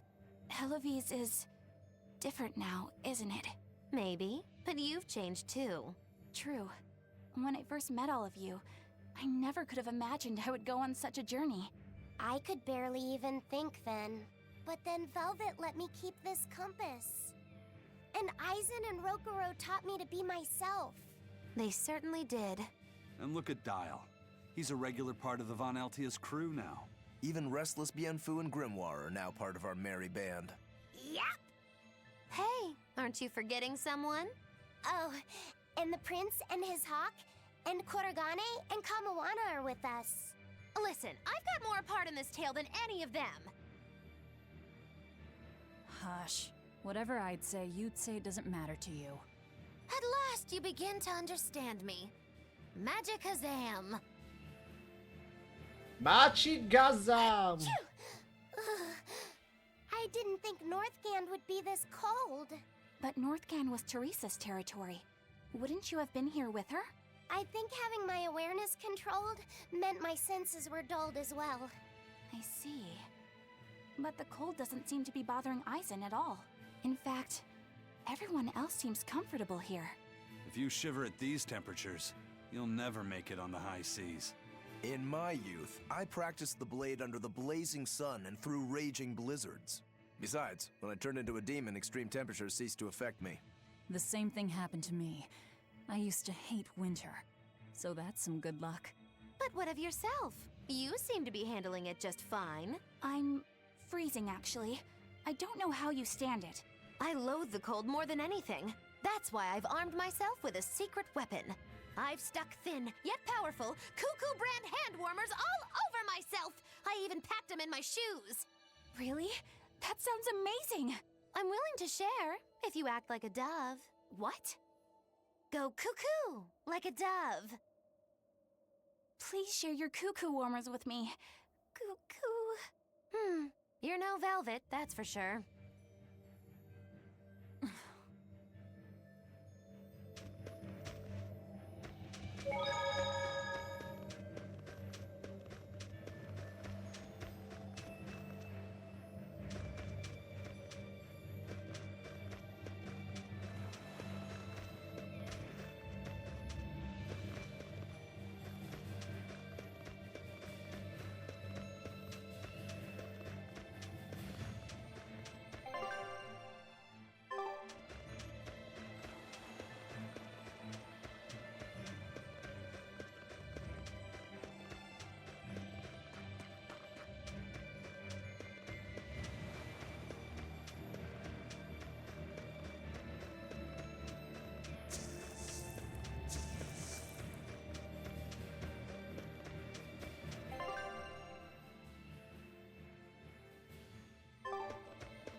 Yeah, the graphics are cool. It is a 2016 game, I think.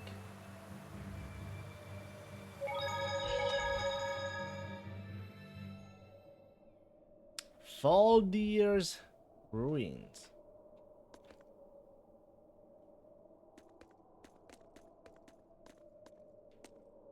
Let's go to Chelsea. Yeah, let me. Helaves.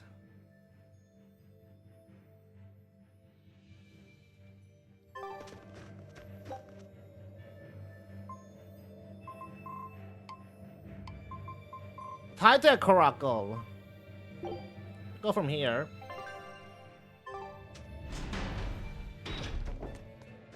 Another way for me to go.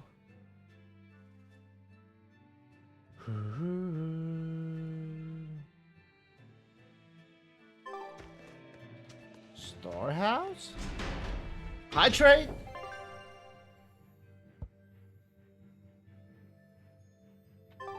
How am I? Pretty good. Pretty good.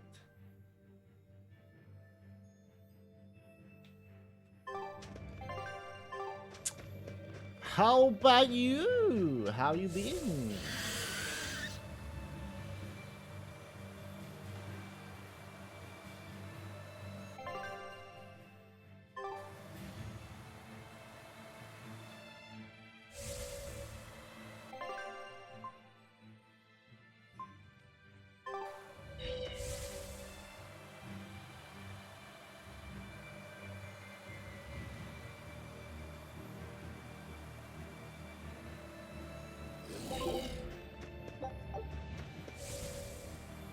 Oh, you can.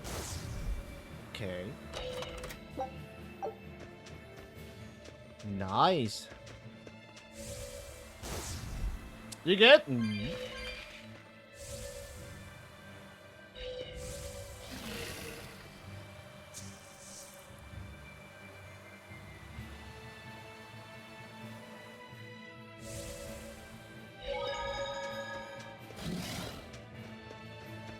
We will need to be extremely wary.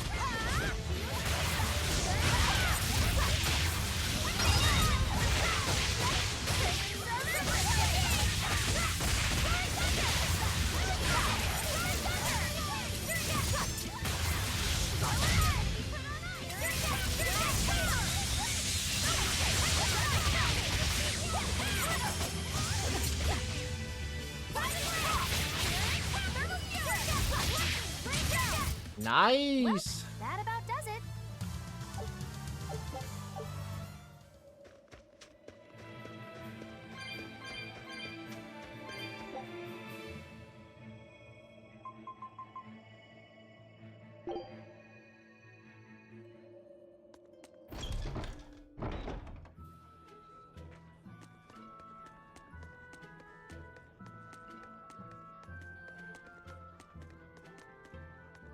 This Nordal.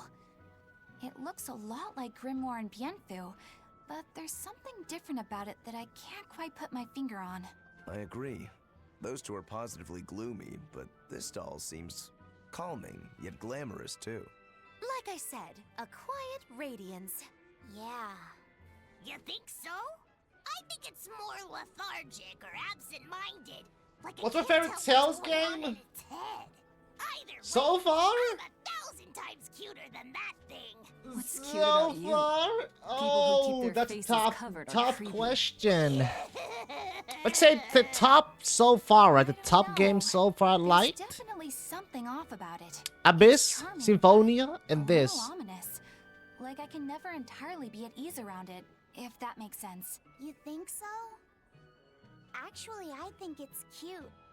It reminds me of a little baby. You think this looks like a baby?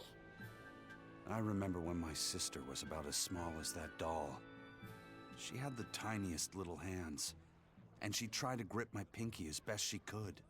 Really? I'd take my pinky with her fingers wrapped around it and poke her cheek. This series just be seems all really cool. I mean, if you like JRPG action game, I swore to I myself would recommend I'd it. always do whatever I could to protect her. Once she got a little older and started fixing meals, lots of weird things began to happen around us. Wherever we went, she was in danger. I would recommend Demons for attacked sure. us. A dragon tried to kidnap her. That's when I first realized what it was that I carried. That the cause of all my sister's pain was my blessing, My Reaper's curse. So, you left her behind and went on your search for a way to break the curse. Right. They just announced a And that's when Celia I met remaster, Ifrit. so all their It was Tales from games are him getting that I first remastered at heard some about the point. So Nordals. He thought the stories about them were all just baseless rumors. I guess we'll never know for sure unless we gather them all. But Hmm? What is it? I think something good will happen once they're all together. Why do you say that? Well, because we found this doll, you shared some of your past with us. That makes me kinda happy. So I think we should get the other three, so more happy stuff happens. Hard to argue with you there.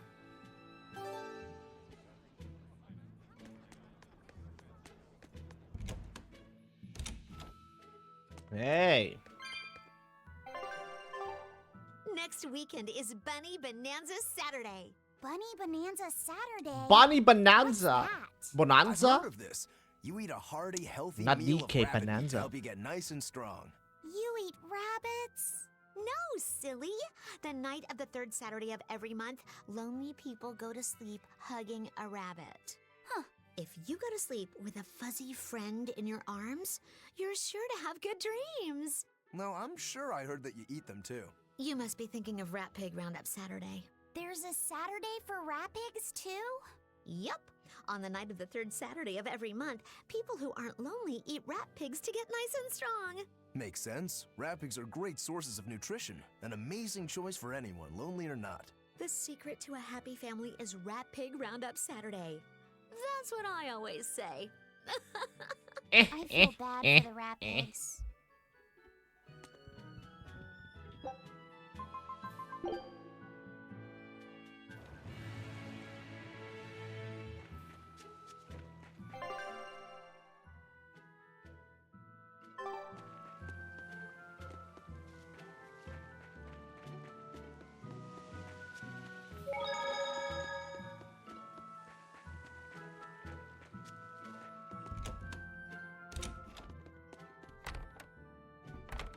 Wait, where's Renee?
Um.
ingredient for the Omega Elixir.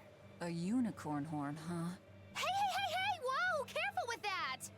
If anyone other than a maiden of pure heart touches a unicorn horn, it loses all its powers. A maiden pure of heart. Well, with the That's best. a pity. Nobody here fits that She description. sure is. Beg your pardon. Just what kind of woman do you think I am? Well, when I think of a pure maiden, I think of a princess who's never lifted anything heavier than a pair of chopsticks her whole life. Your view of women is completely messed up. Is it? Well, personally, I'd liken myself to a maiden who's maxed out her purity stat by her 3rd playthrough. But I'll defer to Velvet. Hey, Fee. Why don't you carry it? P5 who? Are you sure that's okay? Honestly, I don't know. But you're the one who wants to make this Omega Elixir. If you can't get the ingredients yourself, I don't see much point in keeping this up. Yeah, you're right. Don't worry about it, kid. Magilou's just quoting some old wives' tale. Unicorn horns are actually just tusks from a kind of whale called a narwhal. Why didn't you say that sooner? Eisen, you spoil sport! I totally had them on the hook! At least we've established that Magilou wouldn't be able to hold a real unicorn's horn. Well, for now, let's report our success to Vidal.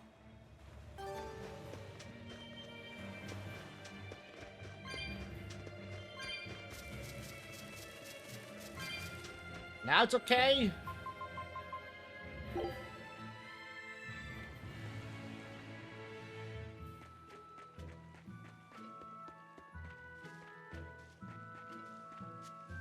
Hey, Vidal!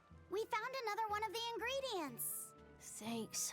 Have you figured out any of the remaining ones? Yeah, but only one of them. Are you okay?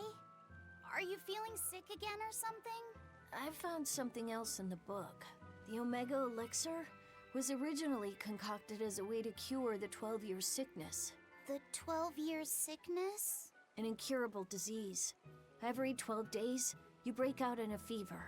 Each fever is just a bit worse than the one before it. And when you turn 12, you die. That's just like what Luffy had. Vidal, you're not saying... My symptoms are an exact match. Brave! Well, my 12th birthday is coming up. Vidal, don't worry. I'll get you the other ingredients. We can make the Omega Elixir together. It's no use. There's no way you can get them all in time. And even if you did, I'm not sure I could actually make the Omega Elixir. We can do it. When there's a will, There's a way! Easy for you to say. You're not the one who's sick here. You get to travel across the world. You get to see all kinds of incredible things. Vidal. Just Poor go. Vidal. Leave me alone. I don't want to talk to anybody right now. Laffy said you don't have to feel so bad. It's okay. Thanks, Eleanor. But Vidal's right. I hadn't even considered his point of view. But you were just trying to be nice. Well, even if he doesn't want me to interfere with him, I still want to make that Omega Elixir. He's a friend, and he's in pain. I want to help him. Yeah, you're right. I'll help you out too. Keep basking in them sunshine and rainbows, kids. But as far as anyone knows, there's not one case in all of recorded history of anyone who has it surviving. How does it progress? It's incredibly rare, only caught by children. Nobody knows how they get it. Some people think they're born with it. Might even be a curse. Symptoms are certainly weird enough. A fever every 12 days, just like Luffy. Did he have the 12-year sickness too? Did Artorias know that when he decided to sacrifice Luffy? Was there never any hope to save him at all? Was he doomed to die at age 12? That's too much to...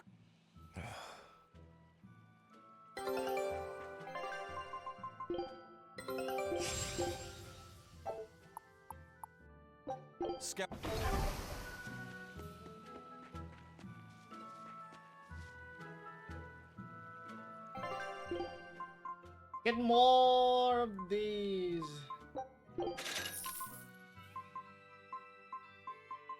Nothing good.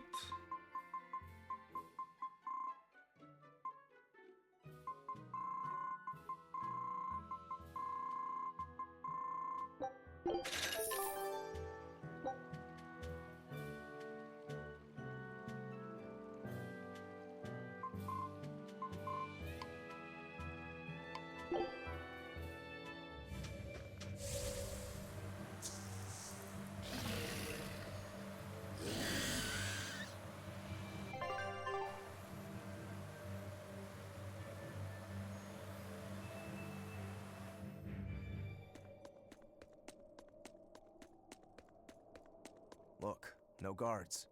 I think it's a good thing or a bad thing. I'd say good. We can march straight in. Let's go.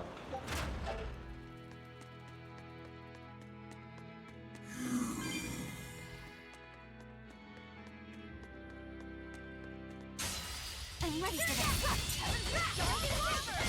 Extreme snowboarding.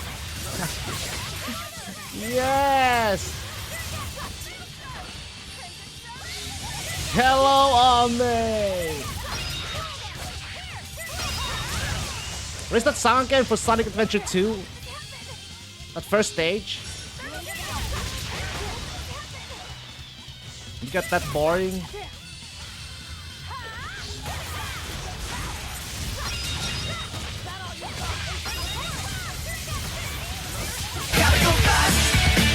Gotta go fast! Gotta go faster, faster, faster, faster, faster!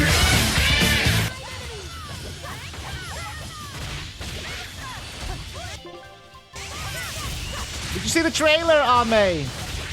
Did you see the trailer?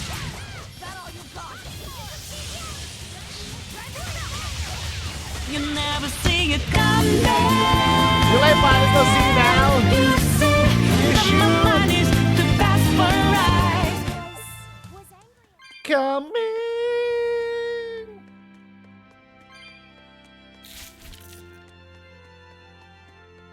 Deja vu. I just been in this place before. Higher on the What's street, this and so I I know can it's pack my up time this to go. sinking ship? Oh, grip. Hello, Sake.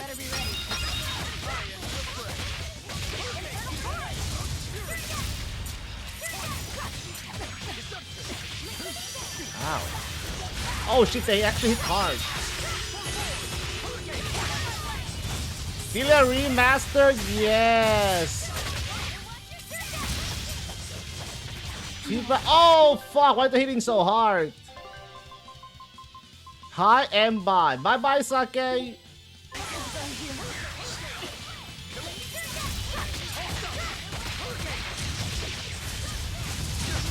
Is that in at Celia 2? I bet that is gonna be the next for next year.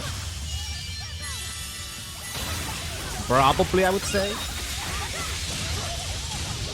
Is my guess. At least they got 2 remasters this year, with Graces during January, But I am the victor. and now October for Celia.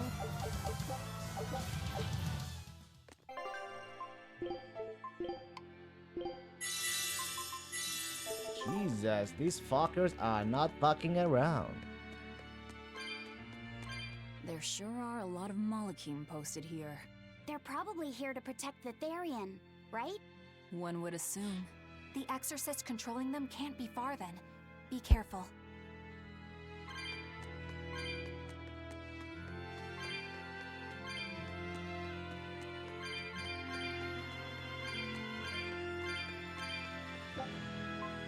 $320, just barely. There goes everything I have.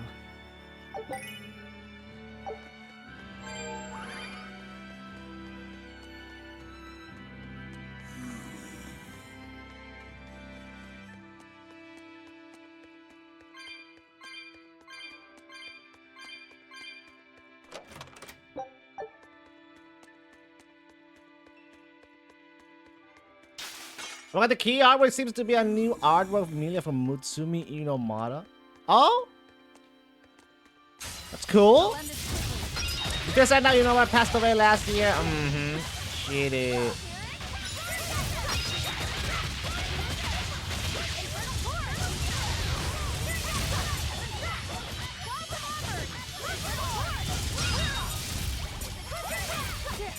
October, couple months away. On PC too, PC release and Switch release. Was it Switch 2? Or just regular Switch 2? At least it's a PC release though. No more Locked Behind on PS3. Which is cool.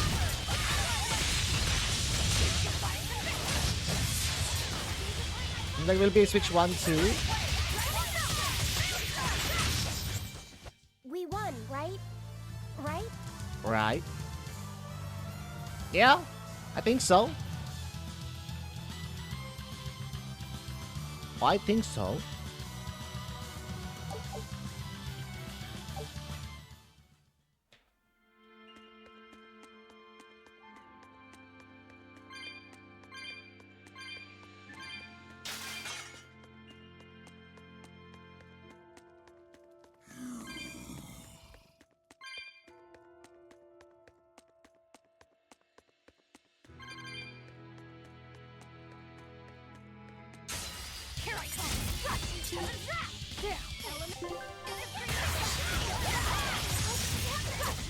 If I was a collection with both games, that would be a lot better, but I'll take it.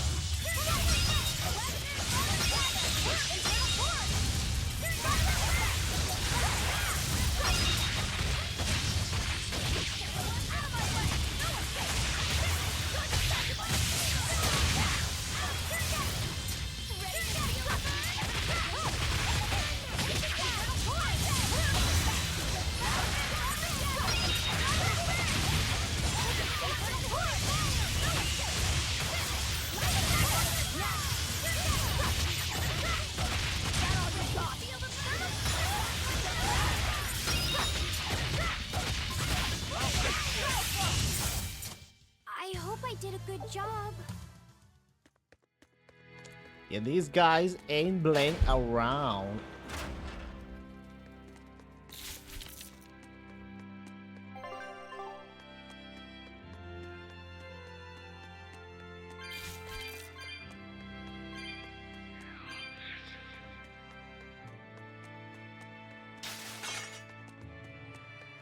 No.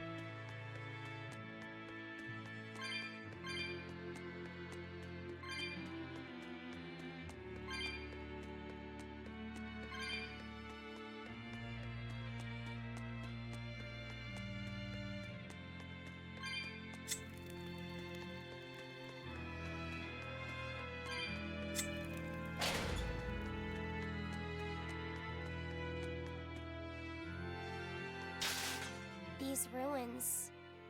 This feels like a sad place. Sad? Sad! No way. This feels like Sorrow very dungeony. permeates this place. As if left behind by people who suffered torment and death.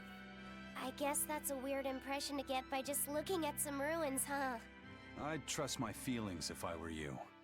They'll often lead you to the truth of things. Besides, what you're feeling would explain a thing or two about these ruins. It would?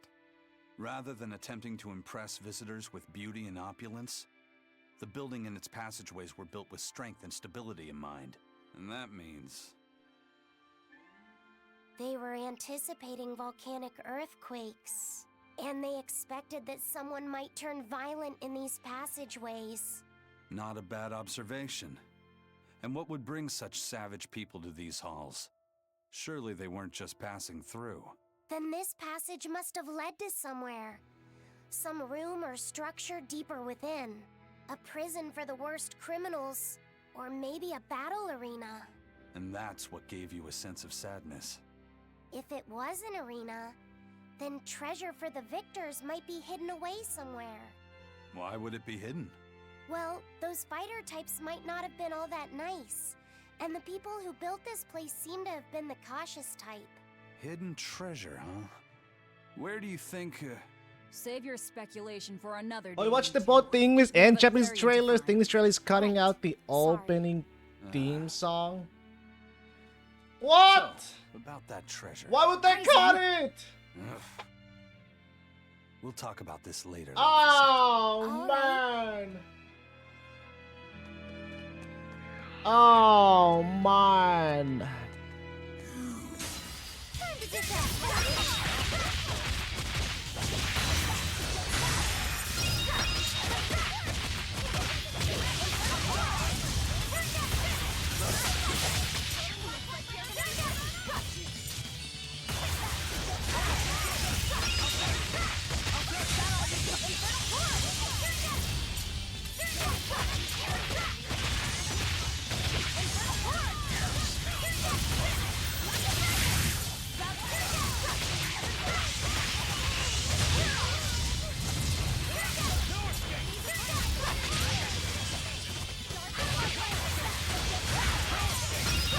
Okay, it might be due to licensing issues. Ayumi Himasaki-san considered the opening, and through her career, Avic Studio has always published her album.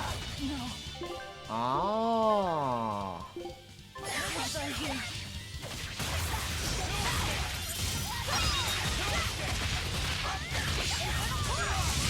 It's notorious for being really protective of copyright and being a pain to license. Okay, makes sense then.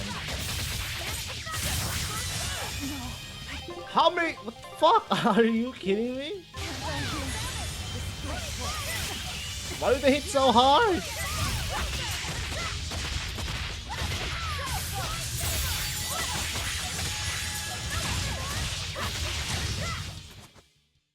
Stop fooling around.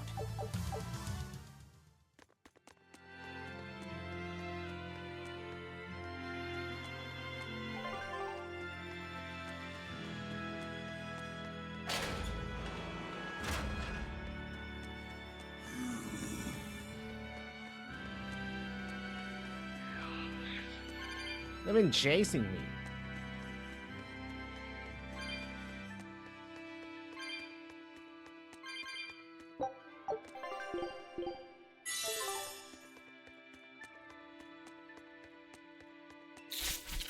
Oh.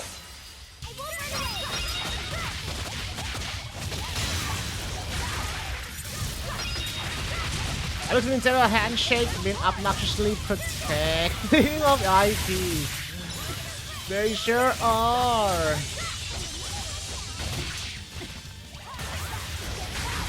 Nintendo with the exclusive.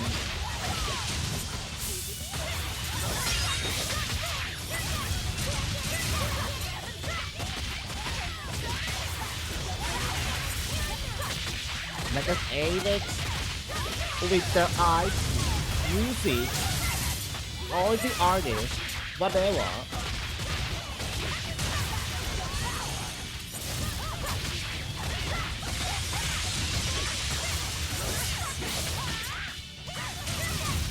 Easy. It looks like no one is injured. Nintendo still be bad about Power and Switch mothers. Oh god. Oh god. Feels bad for those Pal Worlds. They are. How greedy they are, man. Oh, come on. Why are you gonna be so greedy? Nintendo. They fucking copyrighted the catching system or whatever. Like, bruh. Bruh.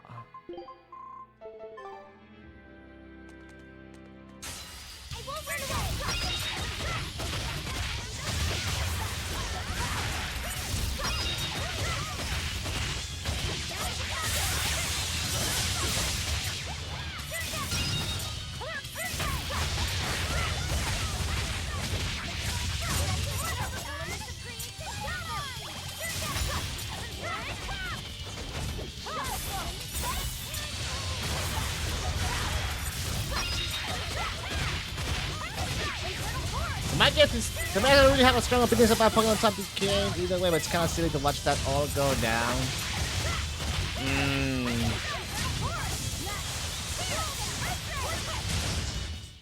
Hey, is everyone all right?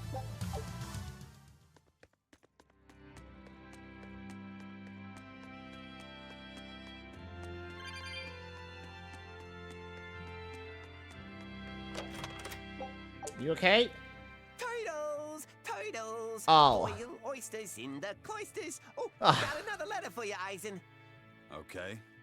Maybe it's from your sister this time. You want to read it? Me? Another Please, letter! allow me. Now then. Your cruelty knows no bounds. You bring deep sadness to a fair maiden's heart with each passing Maiden. day. Repent or else I'll be forced to intervene. This is your final warning. And that's it. Wow, this person sounds really mad. Is it Edna? What did you go and do to make the fair maiden cry? I don't know, but I could try a couple things on you. Ooh, excuse me if I forget to be scared. The letter mentions a fair maiden. Do you think it refers to your sister? What? Oh, you could be onto something. She must be lonely so far away from her brother. It sounded like she's pretty fond of you. She is! Are you suggesting that Aizen's sister wrote these letters? I mean, they're certainly unusual, but... My sister wouldn't write something like this. Then maybe it's someone who's spending a lot of time around her. Like, a man whose shoulder she cries on. Damnation, Magilu! Damnation? Doesn't have any guy clinging onto her. Oh Do you my know something god. I don't? Prove it. Bring him here right now. Calm down, Aizen. Oh, one's saying that. damnation! But if you're really that worried, He's a why don't you go Siscon. see her? A Siscon. Not done that since you left? I did go back once, a long time ago.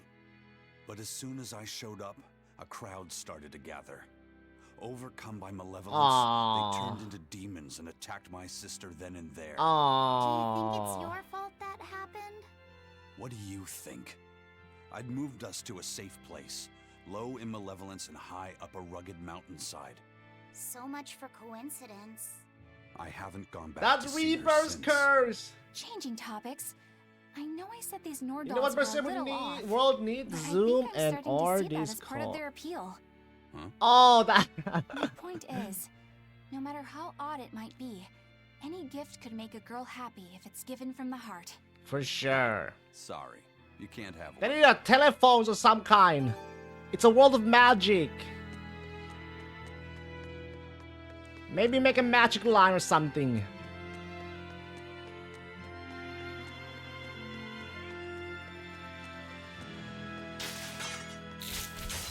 Aizen would never have to worry about Reaper's curse taking effect. No, he would not. A video call would be a nice.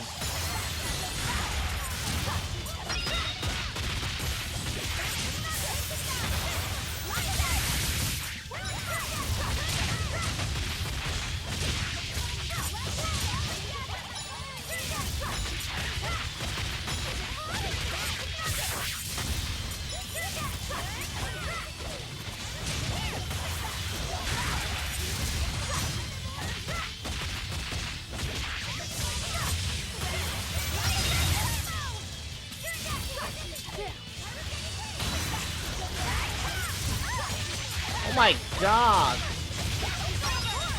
They killed!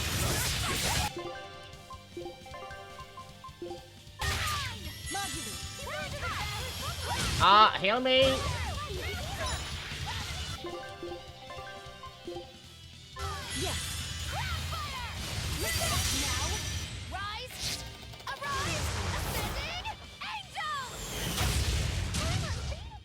Did you see my complete and utter victory?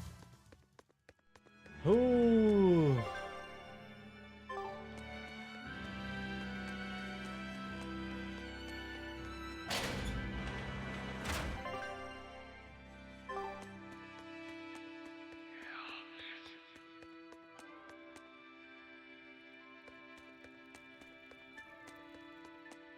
Check the other side.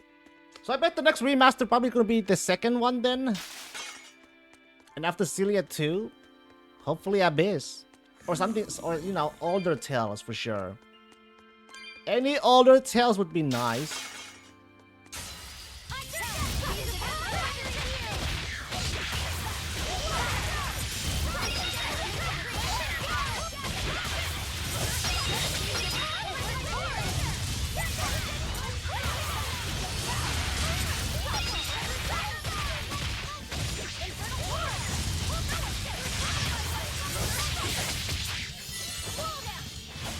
Oh my god, how did they kill me so... What the fuck?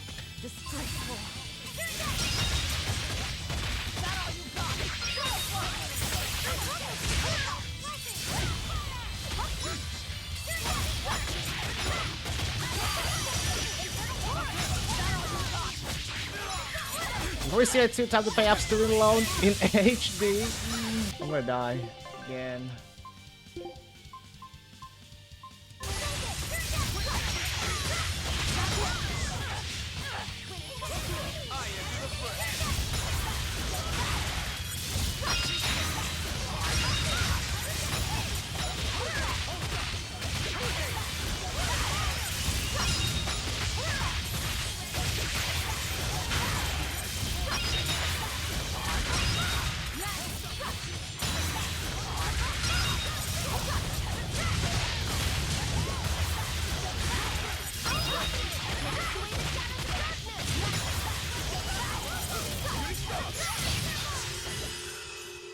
Oh no!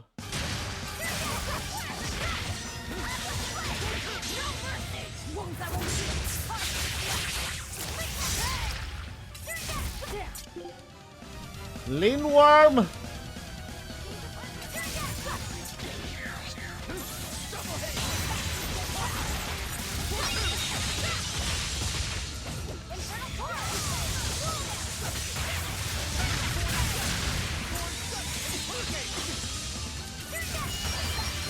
This is the most realistic simulation of daily life in US college grads. Oh my.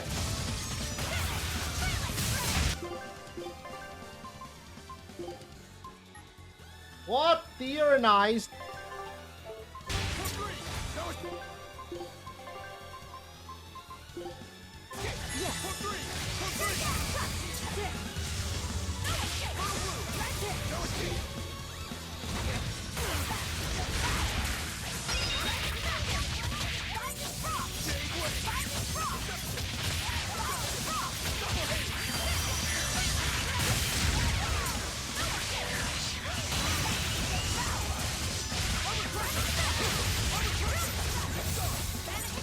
Die!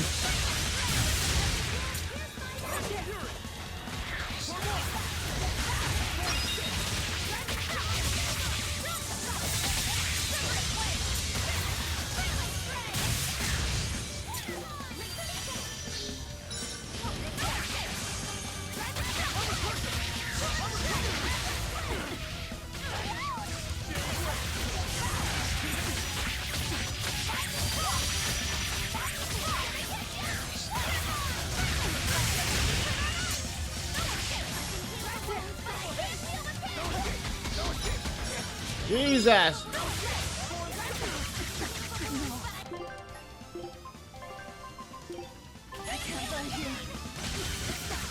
Hey, stop that!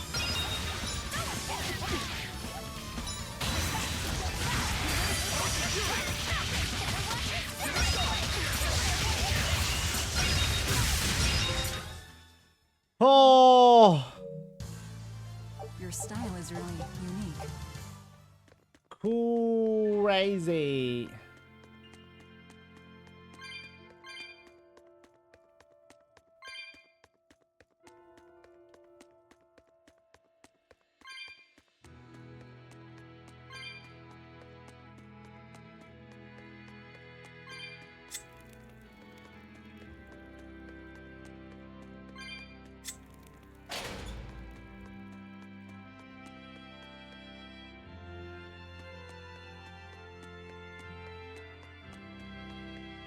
Check this one.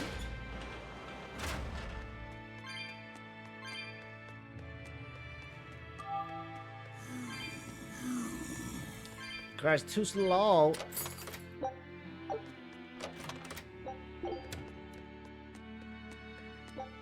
Can't go that way, huh?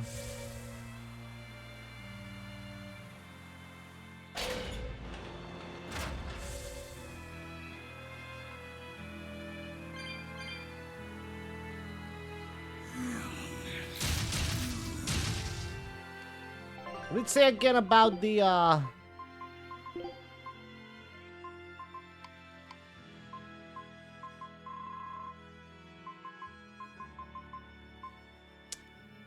Even if you enemies under a certain level without starting an encounter just by touching them, however, you will not be rewarded with EXP or... Oh, no EXP!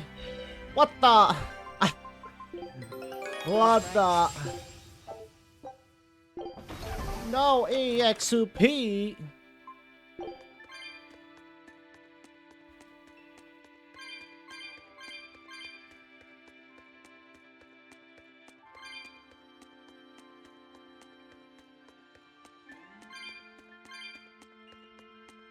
Not like Persona 5.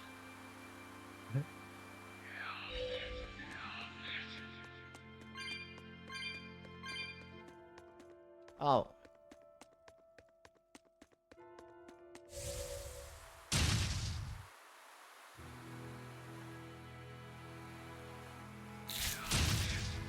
Can you feel the sunshine?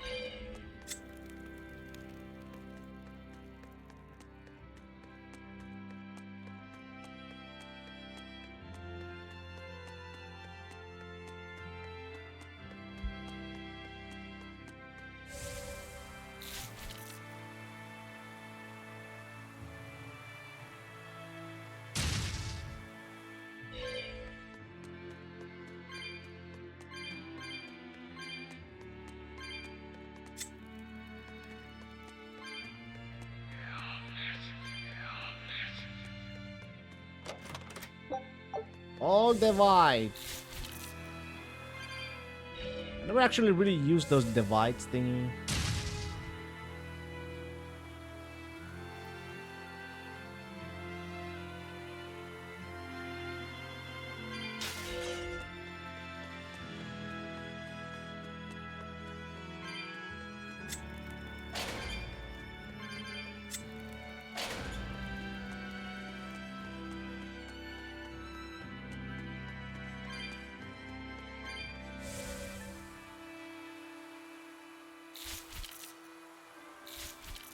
It's open.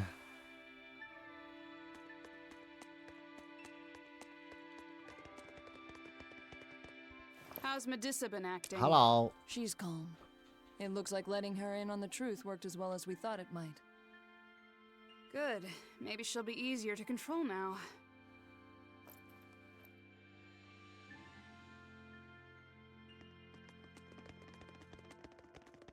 Halt!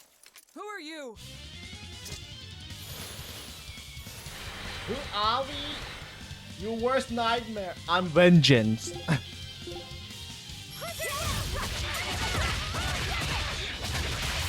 Why are we so low?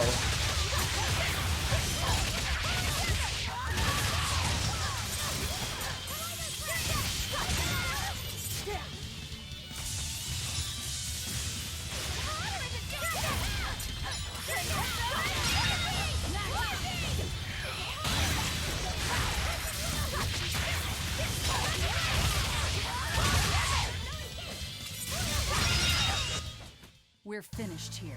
Let's go. Oh.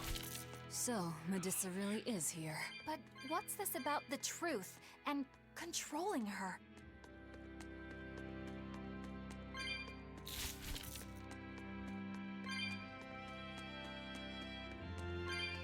Woo!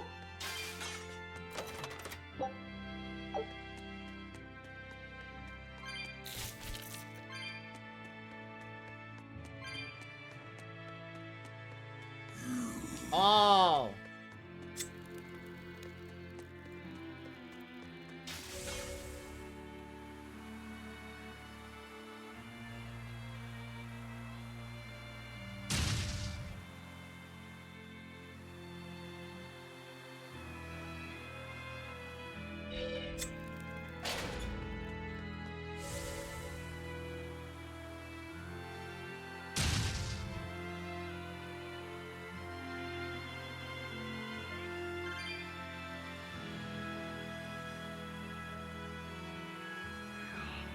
You know, in a way, with this, you don't need holy bottle.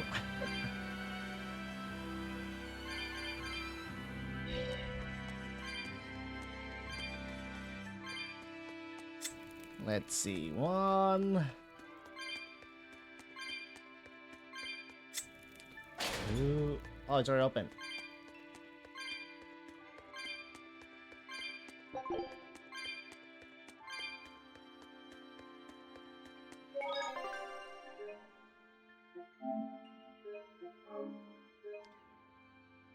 Save the game.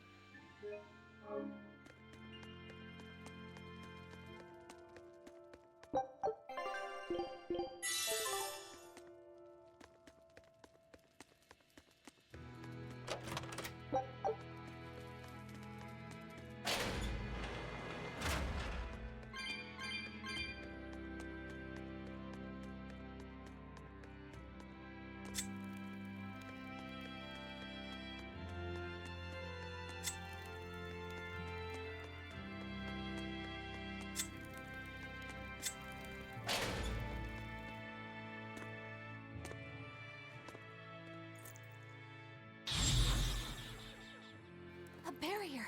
She's a Therian. Third time's the charm, eh, kid? Yeah.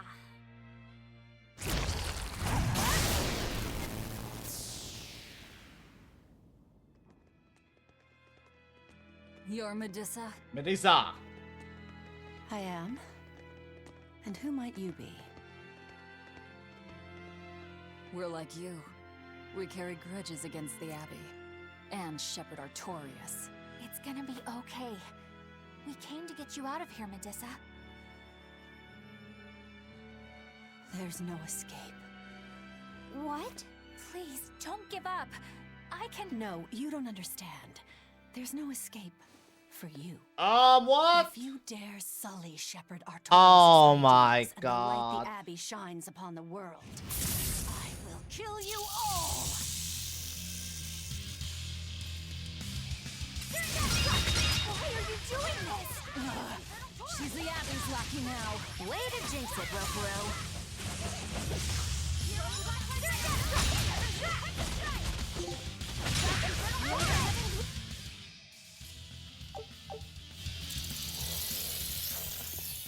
They just keep coming.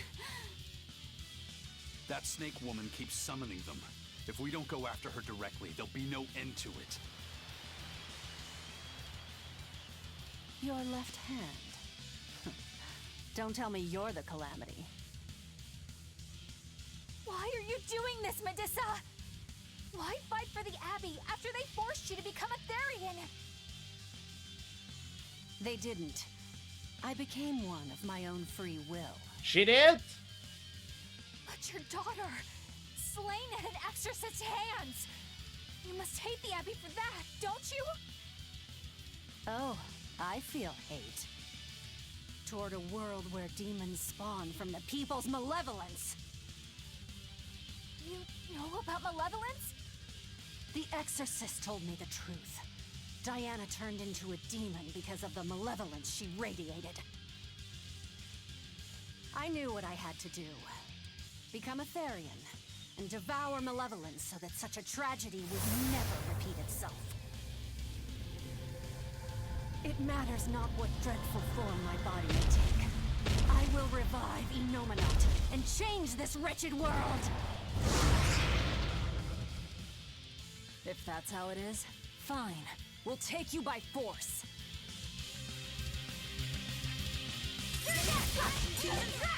We're going to end this! Her death will not be in vain! This woman, she's just a grieving... No mercy! Won't that will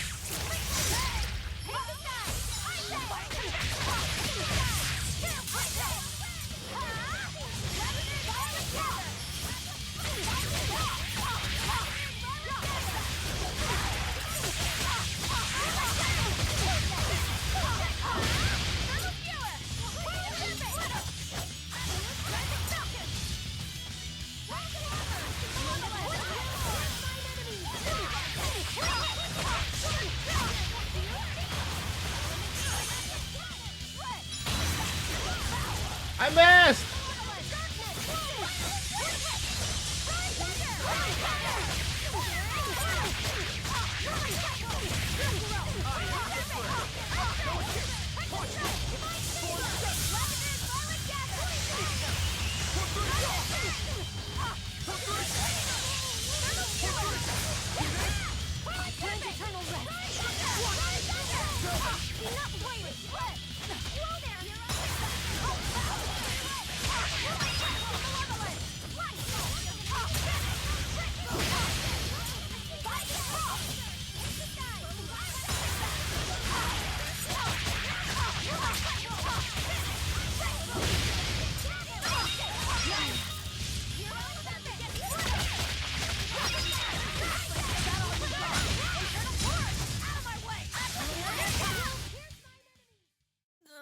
Ooh!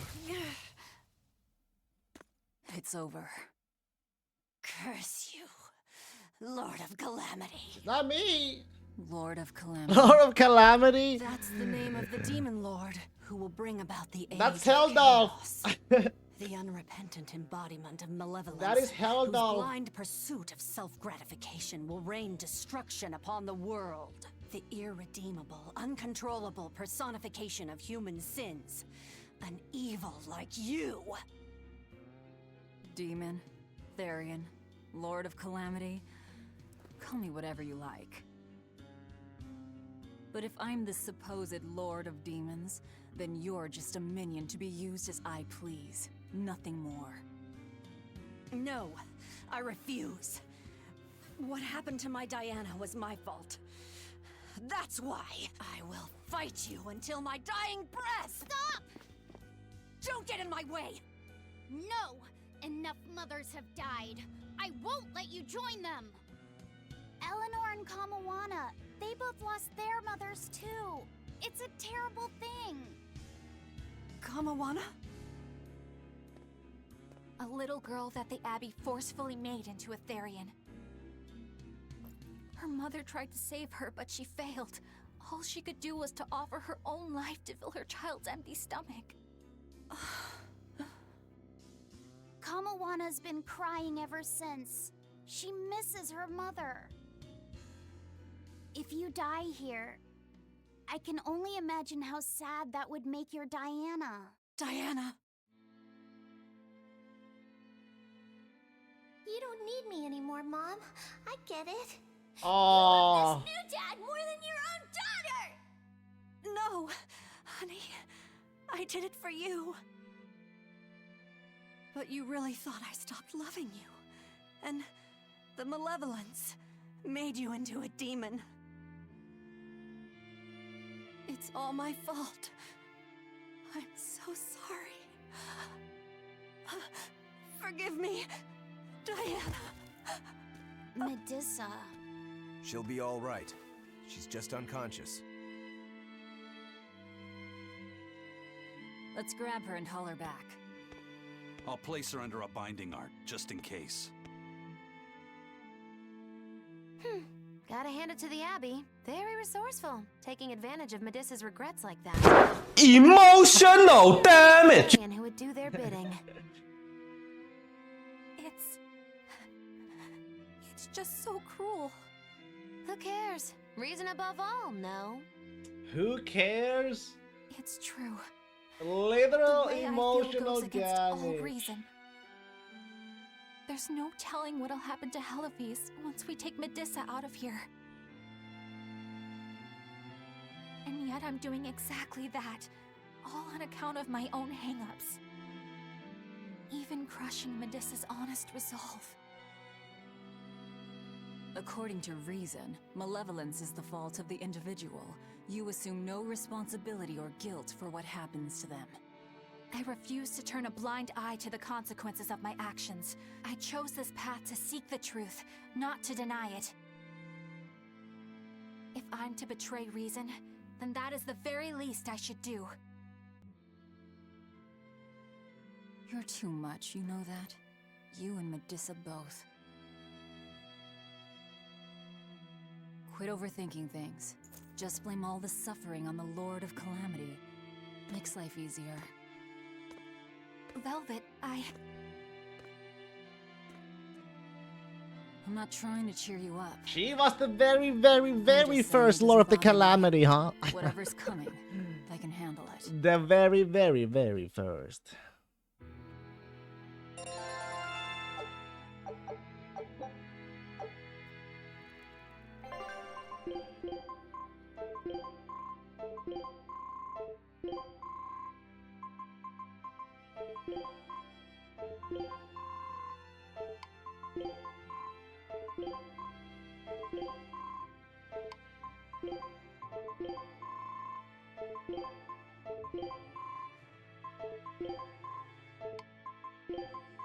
Naginata. From final boss in the last game to protagonist in this game.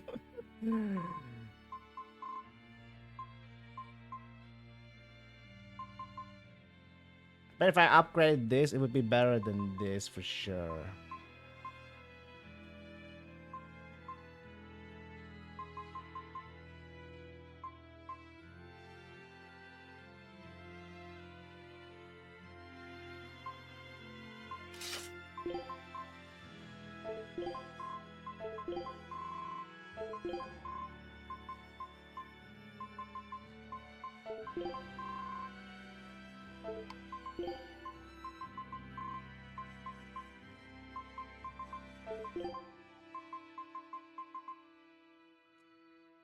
$568.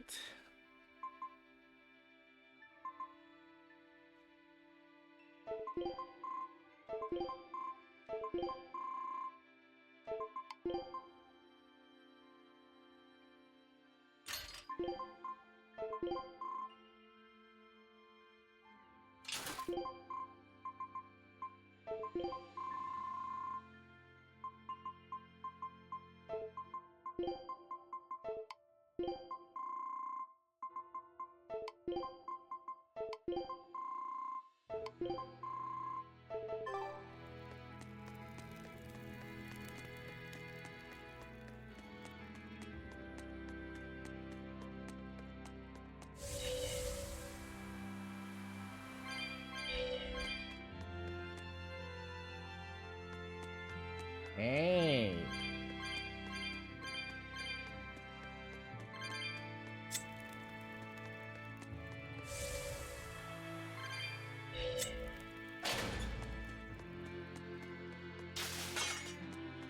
Oh, I already got those. No.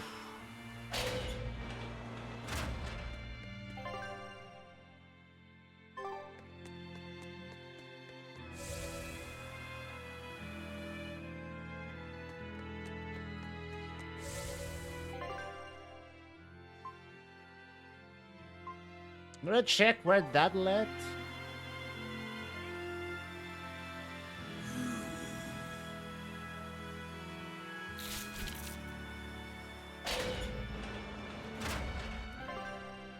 Oh, but it's locked. No, that way.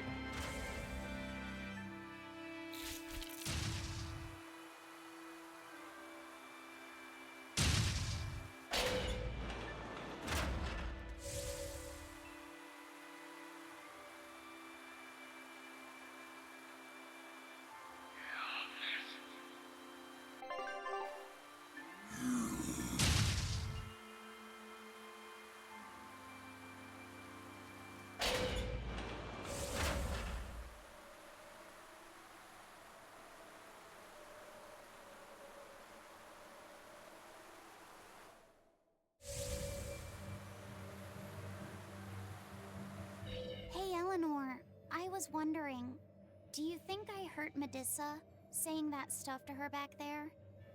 I suppose you might have. But I was thinking the exact same things you were. Losing a mother. It's always a tragedy. I'm glad you stepped in and stopped her. Thanks.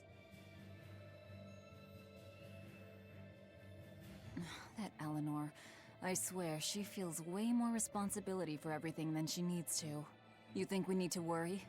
What if she pushes too far and erupts with malevolence? Malevolence is born out of many things. A prideful ego, the self-righteousness that turns a blind eye to one's inner contradictions. Eleanor is different. She's mindful of her ego and strives to confront her inconsistencies of character. She has a purity of heart that won't be tainted by the emotions that create malevolence. No other quality is as essential for an exorcist. So she's probably okay? For now, at least. But human hearts can be fickle things. Who knows what the future holds? I doubt you got anything to worry about. For most exorcists, purity is a construct of the Abbey's teachings. But Eleanor, she's the real deal. She's not your average exorcist, I'll give you that. Purity is handy for any exorcist. But more than that, it's a rare and precious temperament for living.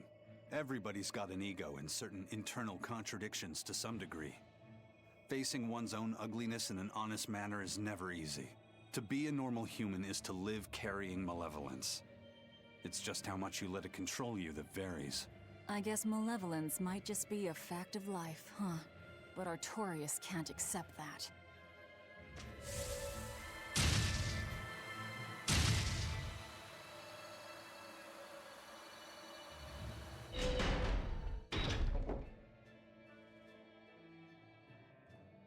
Well, I don't see anything out of the ordinary. Yet! Let's slip through town and head for Titania before that changes.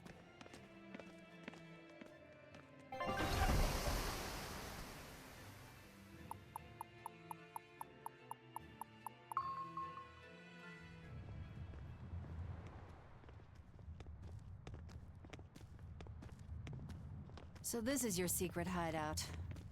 Once I get free, he won't stand a chance. You all had better sleep with one eye open. Look how worried I am. Welcome back! Kamoana! That's Kamoana. She's the same age as Diana. Did the Abbey really turn someone so young into a Therian? They did.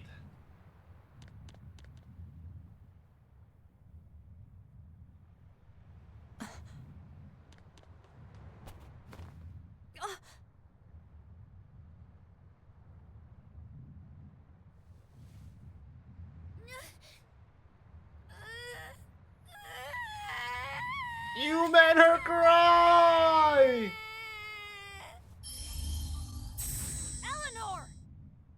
Medissa, please, would you be able to talk to her? Is this a trick? Kamoana may be a Therian, but deep down, she's still a normal little girl who misses her mother. I can't do anything to console her, no matter what I try.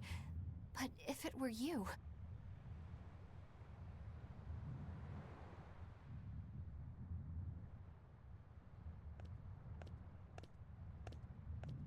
You okay? You can call me Medissa, all right? Do I scare you, honey? A little, but not as much as Velvet and Dial. But don't you think I'm scary? I had a bad dream earlier. My mommy said I looked scary and that she didn't want me anymore.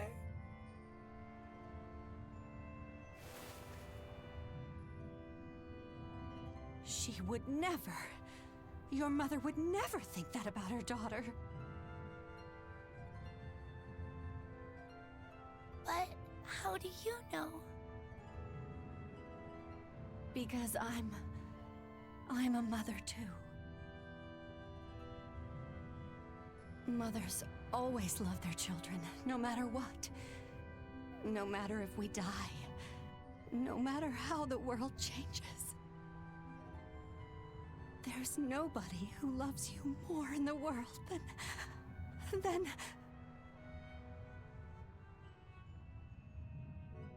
It's okay.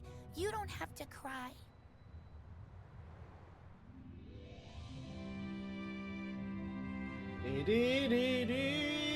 I hope Kamoana and Medissa won't have to feel so lonely anymore.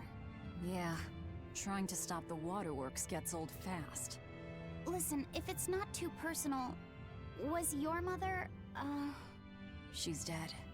I lost her when I was even younger than you.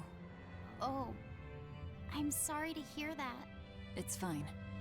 It just means we've got things in common. So no feeling sad and alone, okay? Oh no, I'm fine. I don't feel lonely or anything, I swear. What's gotten into you? You're so strange sometimes.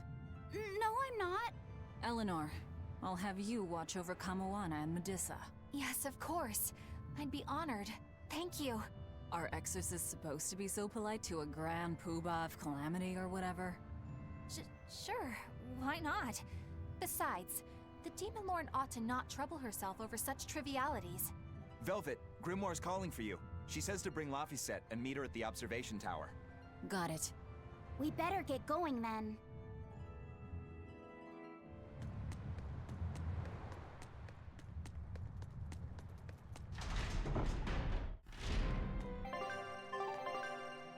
Where? Elder Path is from the North Watchtower.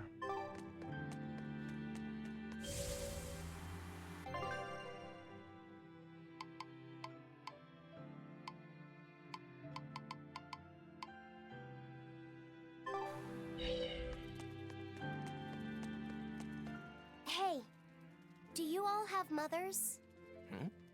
Where'd that question come from? Well, after hearing that Velvet, Kamawana, and Eleanor all lost their parents, I just got curious. My mother was a strict, frightening woman, but she died a long time ago. I see. I have no parents either. But the wicked witch who took me in said I was born from a peach that floated down the river. Coming from you, I'd almost believe that. And you, Eisen?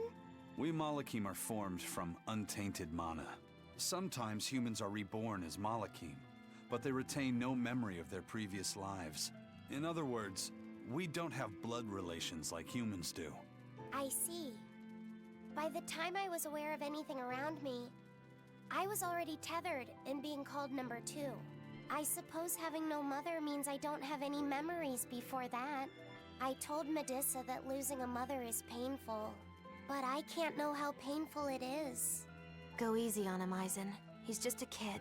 I'm just telling it like it is. But listen to me, Laphicet. You can share deep connections with other people, even if you don't have a biological family. Malakim, too, can form precious bonds. True friendships, even family. That's right. Your words wouldn't have stopped Medusa if they weren't true in your heart. You really think so? I'm sure of it. It's far better than being a witch born from a peach. Nonsense! There's no nobler way to be born! I have an everlasting friendship with a dog, a monkey, a pheasant, and Bienfu. I hope he's right.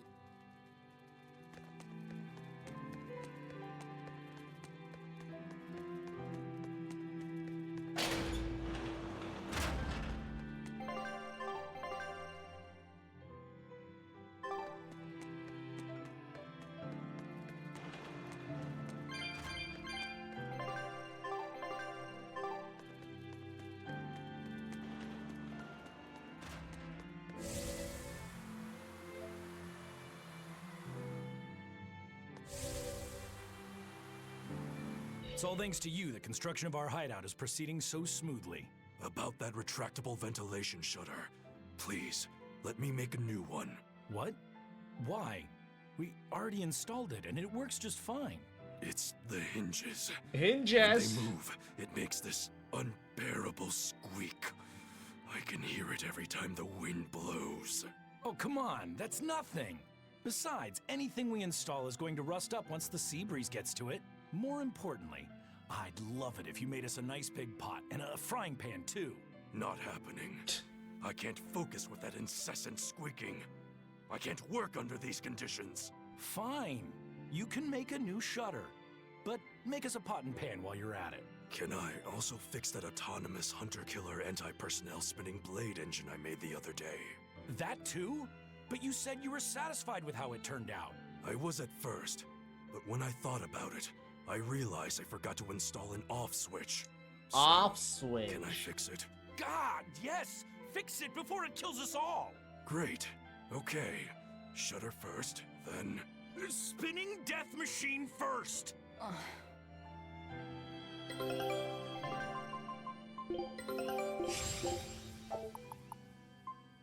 Scout...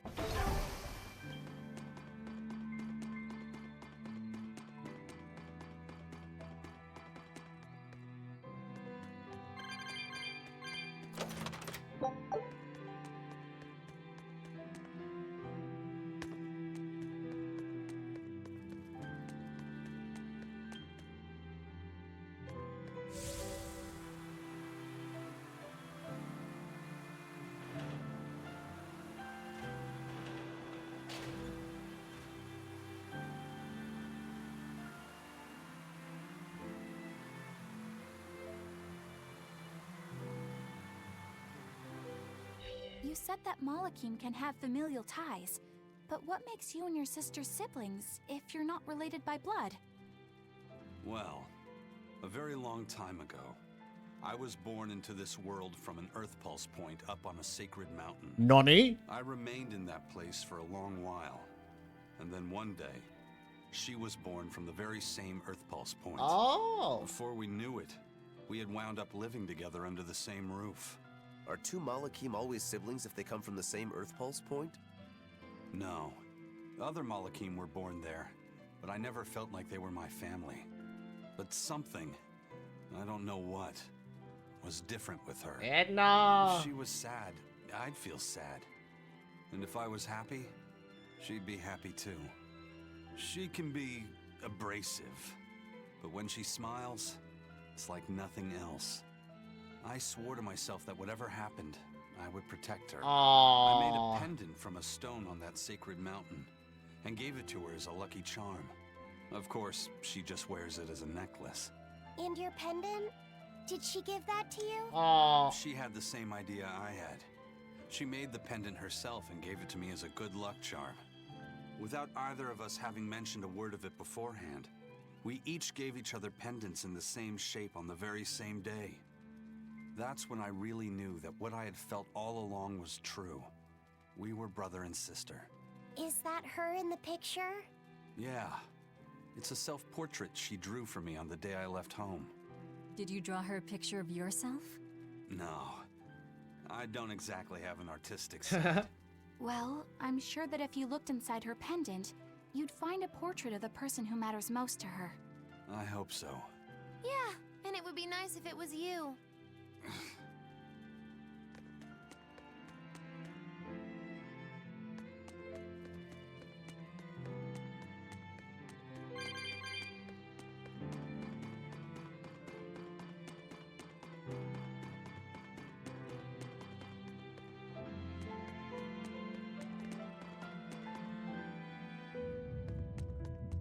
Ah, there you two are. Hi, teacher. Have you made progress deciphering the book? I have indeed. It turns out there was a second counting song. I've already transcribed it. Would you read it aloud for us, child? Okay.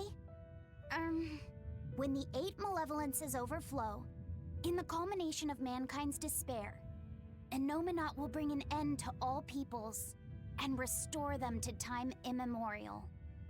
4 Empyreans shall wield a wrathful sword and cleave the great devourer, 2 asunder to sleep beneath the earth, as scarlet moonlight illuminates the evil.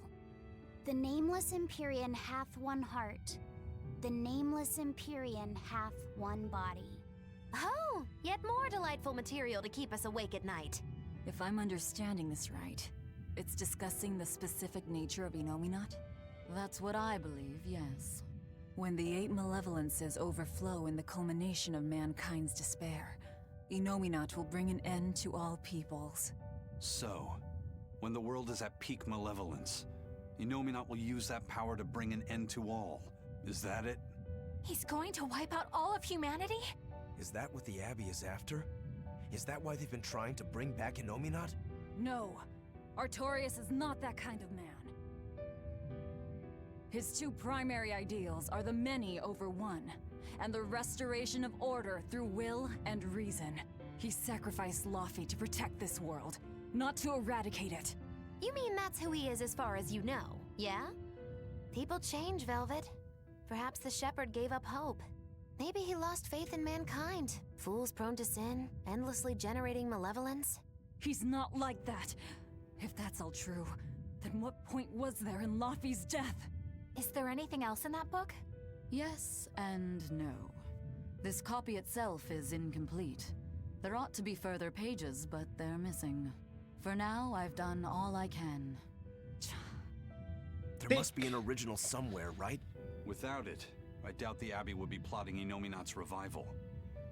We can be sure they have complete understanding of their Empyrean's nature. But this was the only copy in the royal villa. If the original is out there, who knows where it could be? It's getting pretty late. Why don't we call it a day? Yeah, let's get some rest.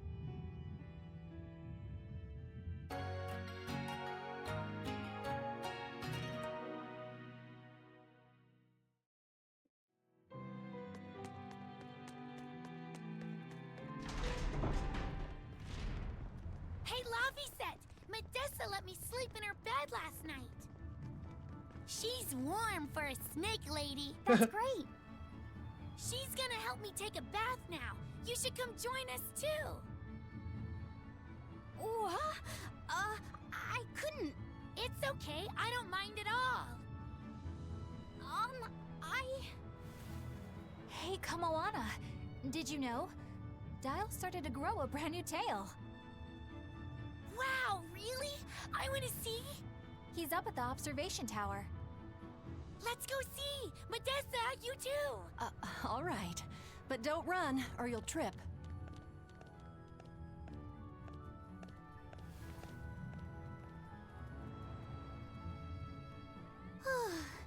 Thanks, Eleanor. I appreciate it. Having some girl trouble, my little Malik? I'm just glad Kamoana and Medissa are starting to feel better. Yeah, they both still have a long way to go, but it's such a relief to see them smiling. We've got bigger things to worry about. Hurry up and locate the next Earth Pulse point. Right. Okay. Must you always be so blunt, Velvet? I must, in fact. We're up against the Abbey here, Jealousy! and sooner or later they'll find this place. That's true, but still. Do we go find another hideout? No, we'll keep on the offensive. We'll capture the remaining Therians before the Abbey finds us. As a swordsman, I can respect that mindset. I'm not so sure we could hold this place anyway. We've got no obligation to. I found another Earth Pulse point. It's in the eastern part of Eastgand, I think. But that's... All right. We're headed for Eastgand. Then our first stop should be Port Taliesin. Grimoire always looks like she never wants to do any work, but despite all her grumbling, when she starts a job, she gets it done. And quickly, too. She's frank, but she still takes care not to say anything to hurt anyone's feelings. I have to say, I like that in a woman. It's charming. Well, sorry if I'm inconsiderate and charmless then. I didn't mean it like that. You're all still so young and have led different lives. Can't fault you for being you. Well, if you're saying we lack a certain air of maturity, I might not disagree. Not. That's for sure. It's true Lord Artorius has scolded my lack of composure at times. Although I do get the impression that Grimoire has been dependable like that since she was young. And it's a good impression at that. Old Grim's been that way since the day she was born. I hate to admit it, but her combination of insightful words and deadpan expression has charmed the hearts of many a Moloch. At her peak, she had a fan club 8,848 members strong, and her dinner shows would sell out the day the tickets went on sale. Molochim came by the droves to doze off listening to her live readings of ancient books. Wow!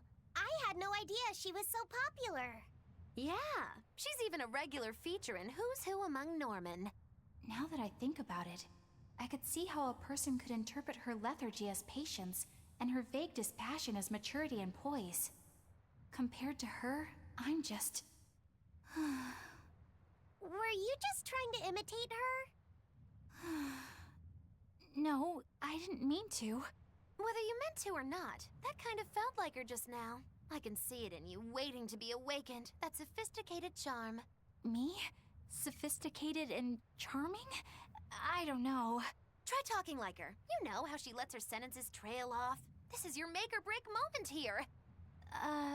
All right. I think I know what you mean. Here goes nothing. Oh... What do you think, Laphicet? Do I sound like her? It feels a little off, but you're definitely doing it, I think. You don't have to grow up, Madam Eleanor. You're cute just the way you are. You stay out of this, Bienfu! When mankind's despair reaches its pinnacle, Innominat shall reach out and bring an end to all. So that song bothers you too? No matter how many times I read it, I don't see any good in it. Understanding that ancient tongue is difficult, right? Perhaps there's another interpretation? maybe the end to all actually means an end to all human suffering, for example. That is a possibility. But we're far too lacking in material to know anything for sure. We need the other half of that book, or some other text on the Nominat.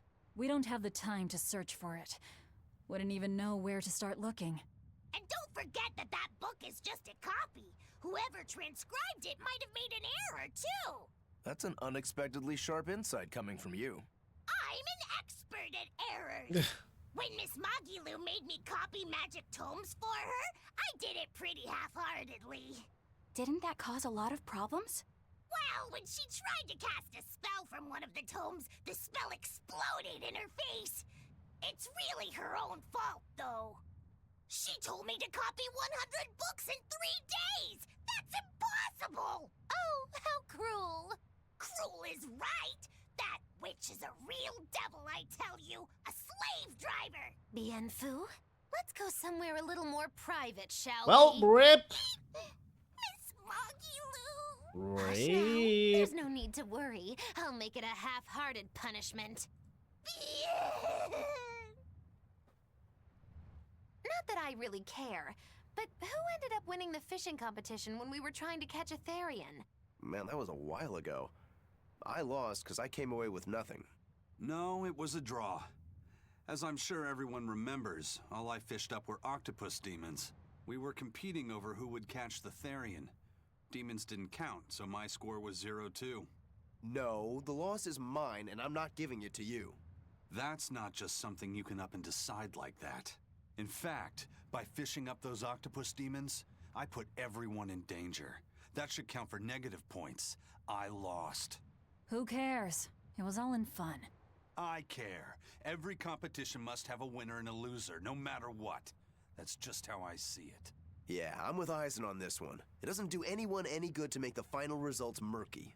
I can't believe I'm going to do this. Eisen, your curse would mean that the odds were stacked against you from the start. That doesn't make for a fair competition, does it? Yeah, she's got a good point. We'll just have to settle the score some other way. What can you guys do? Play cards? Chess? What? Cards are a no-go for me. I'll just end up drawing jokers. And I can play shogi, but I don't know chess. Then what about arm wrestling? Would that work? Whoa, whoa! Having a demon and a Moloch clasp hands is just asking for trouble with malevolence. You're both adults, so why not a drinking contest? That's it! If we have a drinking contest, we'll be able to compete on an even playing field. Yeah, I don't see anything wrong with that. I'll have the crew bring out the drinks. Well, that's one way of resolving it, I suppose. Whatever gets it done. I'm not gonna complain. If you guys are gonna have a drinking contest, you're gonna need some tasty snacks to go with all that alcohol, right? Definitely. Let's go out and fish us some snacks. Yeah, let's take out the little boat. We can even pick up where we left off our fishing competition. Didn't we just figure out he can't really fish? We were just about to finally resolve this mess. Why'd you have to go and stick your nose into it? What?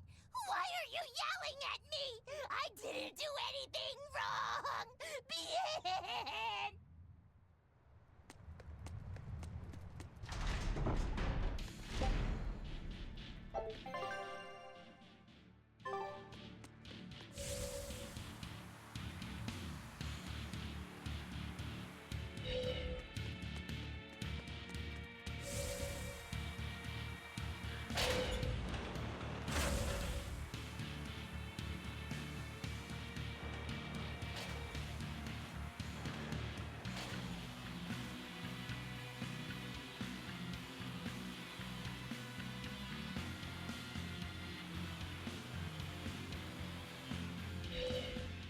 Hey, do you think Dial sheds his skin like other reptiles?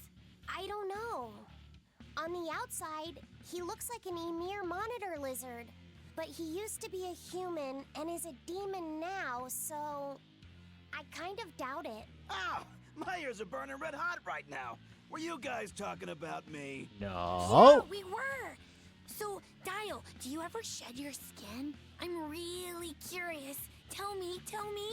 That's a little rude to just ask someone, don't you think? You do, don't you? I mean, you are a lizard. No, I don't. Aw, I think you'd be way cooler if you did. Well, he's regrown his tail before. Oh yeah, that's right! Lizards can regrow their tails. That must mean you really do shed, right? No, those are two totally different things. Although, I did get a bad enough sunburn yesterday that my skin started to peel. Maybe that counts. No?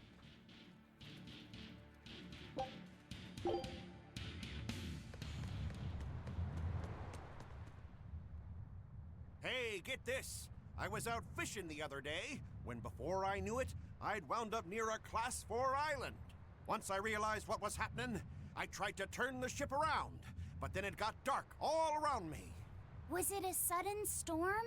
I wish! It was this great monstrous bird! Damn thing had wings big enough to cover up the whole blasted sky! That sounds like a bit of a stretch to me.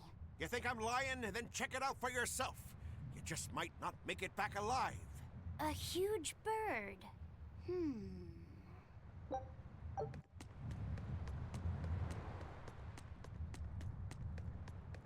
This island's really something. No way I'd want to go to prison here, but it'd make a great hideout. If I'm gonna be left in charge of this place, I'll turn it into the best hideout ever. You're in charge? Someone has to look after this place while you're all running around, maintaining the ships in the base, watching the Prince and Medusa, keeping Kamoana company. I'll keep this place running ship-shape, so that you all can focus on looking for the Therians. But those are just odd jobs anyone could do. You're a navigator. Isn't that a waste of your talents? You dolt! These are important tasks! Someone's gotta do it! We've got another navigator, but is there anyone besides me that could handle all of this by themselves? Besides, ever since I lost my tail, my balance has been off. The seasickness is killing me! That's Wait, your story. he still doesn't you're have his sticking to tail. it. Tell the truth. You don't want to come because you're afraid you'll be hurt again. No, that's not it at all.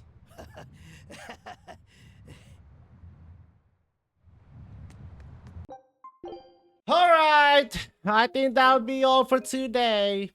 This is a good spot to call it for today.